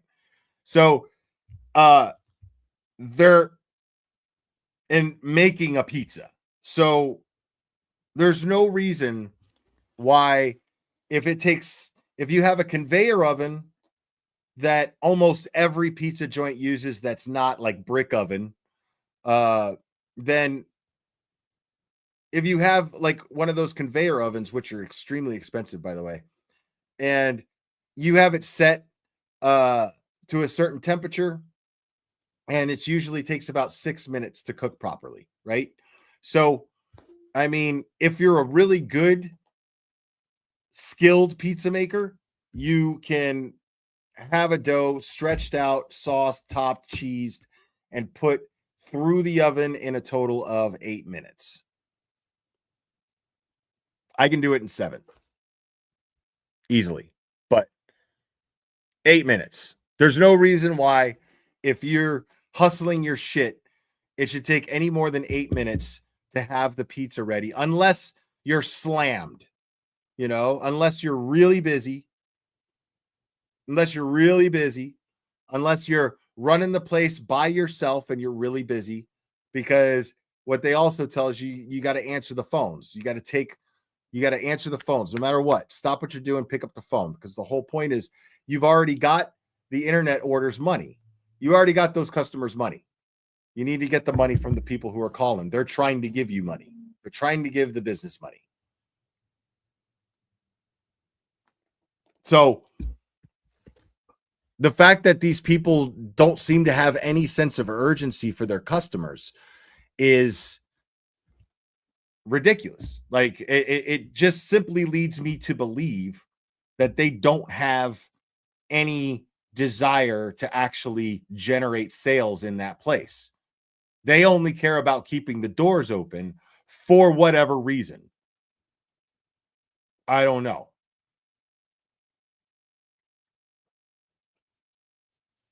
But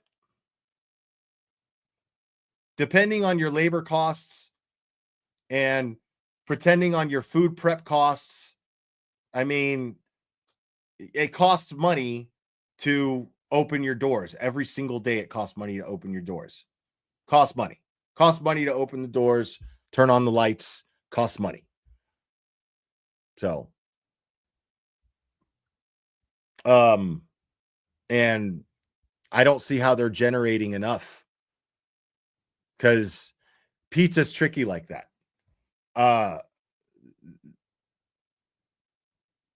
You need to run low labor if you're going to, because that makes no sense. A busy pizza shop that makes, let's say $5,000 a night in sales, without delivery drivers, minus the delivery drivers, I'm running the place by myself. If the business is going good, right? If you're making $5,000 in sales that day, you can run the place by yourself. You can make everything, answer phones, make the food, everything. All you got to do is just make sure you're prepped. As long as there's enough prep done, and as long as there's enough prep done, and as long as you keep everything stocked, and you always keep everything stocked. As long as you're set up for success, you will be. It's simple, right? And you can run the place by yourself if you're skilled, if you can do it. But no matter what, any manager of a place like that gets trained to do that. Okay? They get trained to do that. So, yeah, I mean, I don't know. I've never owned a pizza joint. So I don't remember how high the insurance is. There's a lot of different types of insurance. I mean, there's litigation insurance that pizza owners have, depending on, because in case somebody sues them, gets sick and sues them, it makes sense to have litigation insurance at least. But of course you want to have like theft insurance, and you want to have fucking fire insurance and whatever the fuck. That was above me. I didn't handle any of that.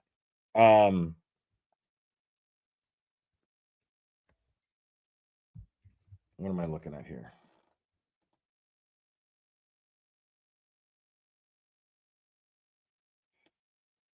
Yeah. So my point being is, in talking about the fascinating world of pizza management, my point being is, there seems to always be people in there working, like more people than needed, and it's always really slow. So he doesn't seem to give a fuck about his labor costs either, which is really weird, because you want to keep your labor costs low. Like, if you're going to be successful and turn a profit in pizza, it's a plate spinning act, and you got to keep your labor costs low, usually at about 20%, maybe 23. And actually, no, that's a little too low. You want to keep it around between 25 and 28%, depending on the place that you're running. So you have your labor costs, you've got your food costs, and you want to keep those things low, but you want your food costs and your labor costs to be on target. Why? Because your food costs, it means if your food costs are too low, you're cheating the customer. You're not giving them enough toppings. You're not giving them enough cheese. So you want to keep your your food costs on target, not low or not too high. Same thing with labor costs, right? But the way that you make up and keep your labor costs level and on target is your business has to stay consistent. It has to stay consistent. So every time I hear or I read one of these reviews, and realistically, most of these reviews are just people who are just trolling D&E Pizza. They wouldn't even eat there anyway. They're just dickheads, or being dickheads. But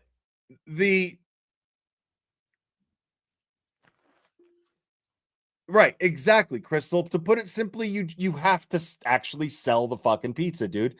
My point being is they don't seem to be selling any fucking pizza. Every time I've seen that place, there's like nobody in there. And I don't see anybody doing fucking anything. But there's always people in there working. But they're not actually working because there's nothing to work on. Now they could be cleaning, but everything I hear about that place is that it's dirty. They don't keep it, they don't upkeep it at all. Thank you, Paige. John DePepe put out an interview with the note taker jury. And it's actually good on the juror's part. Read it to us. Hold on. I was going to show something else. Yeah. So I just don't see how Chris Albert turns a profit at D&E Pizza. I don't see how he lives in a nice house in Canton under the money that, I mean, it's a privately owned business, unless he's just not paying his employees, unless he's using food from a distributor that nobody would ever touch because it's so cheap.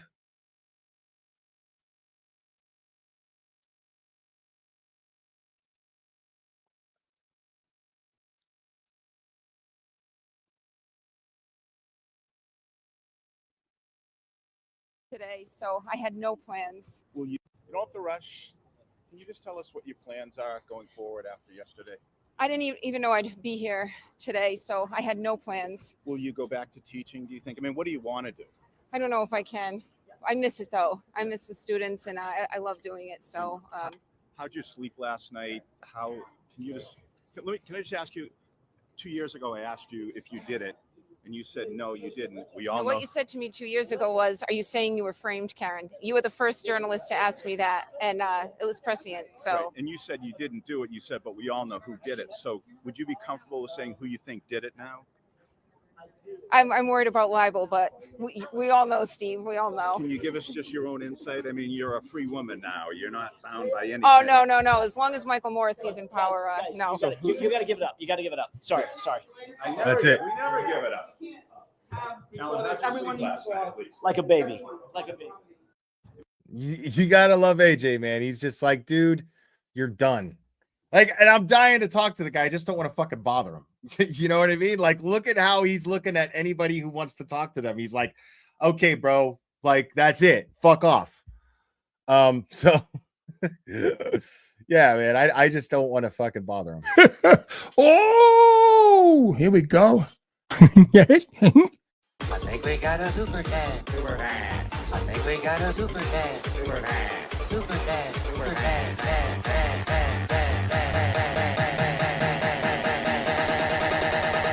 I think we got a super dad. How dare you? Stephanie Park, thank you so much. Thank you for standing up for justice, for sticking with it, and when things got rough, and for never giving up. Your tenacity is admirable. Don't stop disrupting. Now let's free Turtle Boy. Fucking A. That's right. Thank you so much. And thank you for sending me that, SD.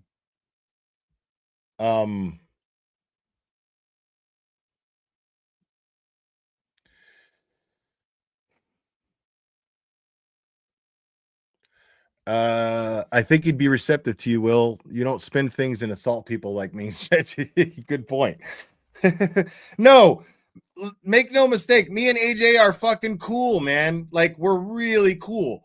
But one of the reasons why we're cool is, like you said, I don't do that shit.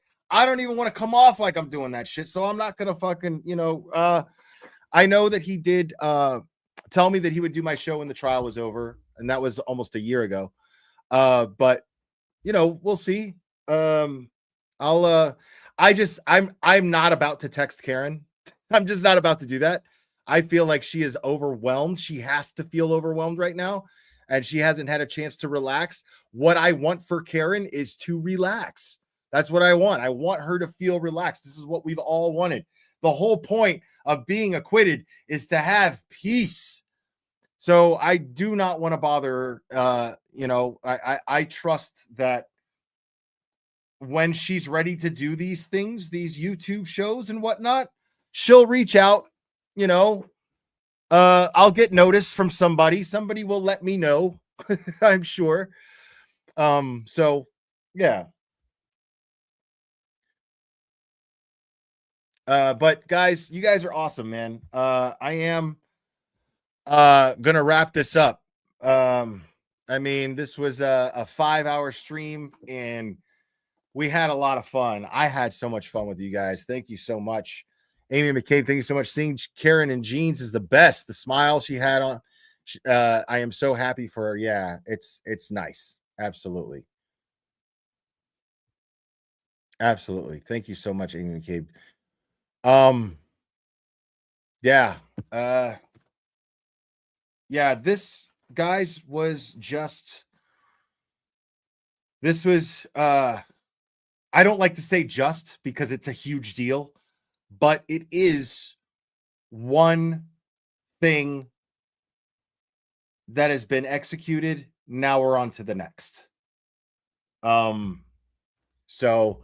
I don't have the words to truly express how grateful I am to every single one of you, to Karen, her defense team, for all of the inspiration, for all of for the example that they've set. Every single YouTuber who and I'm going to be honest with you. I have full disclosure here. There was a minute there where I was feeling a real lack of confidence, because once the trial started, when I was covering the first trial, man, like, I had thousands of people in my chat every time, and it was great. And then this trial, I was expecting similar, but my chat amount like really shrunk significantly. And I thought I had done something. I thought maybe I just lost my juice. I don't know. I honestly thought that. And I started to, it really fucked with my self-confidence for a minute there. And then I realized that it was just, there's way more law tubers covering this trial this time around, and people want to hear from the law tubers. You guys just want to hear from the law tubers because the law tubers are going to give you the most insightful information. And it makes perfect sense. I'd want to listen to law tubers if I wasn't doing this myself. So, but yeah, I felt like I was, doing something wrong maybe, or I don't know. So my confidence really got fucked there for a minute, but what really boosted it was getting to interact and talk with the very law tubers who I like and respect. And they were just awesome. All of them were super awesome. And I learned so much. Just yesterday alone, I learned so much. And yeah, just yesterday I learned so much just from being on a panel with Bob, Ali, Mark, Ian, Kurt, Andrea. It was amazing. And it's always awesome hanging out with Melanie Little. It's always awesome wherever I'm on a stream with Mark Betterow, whether it's here or on somebody else's channel. It is always fun and awesome. It's yeah. So, and then this win just bringing us all together is, I can't, like, there's such an energy to this victory that resonates with all of us, and it's connecting all of us. And I can't express how grateful I am for that feeling. It's amazing. So thank you guys for everything. Thanks for putting up with my gut spilling when I started this. And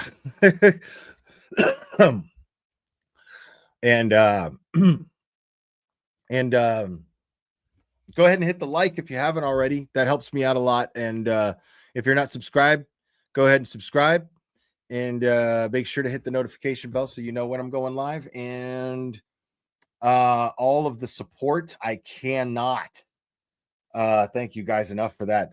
I mean, you guys were incredibly generous. You always are, and it just really means the world to me. Thank you so much. Yeah, this is gonna this is what I use to get to Boston. This is basically what I spend my money on. This has been trips to Boston. So thank you guys so much for that. And I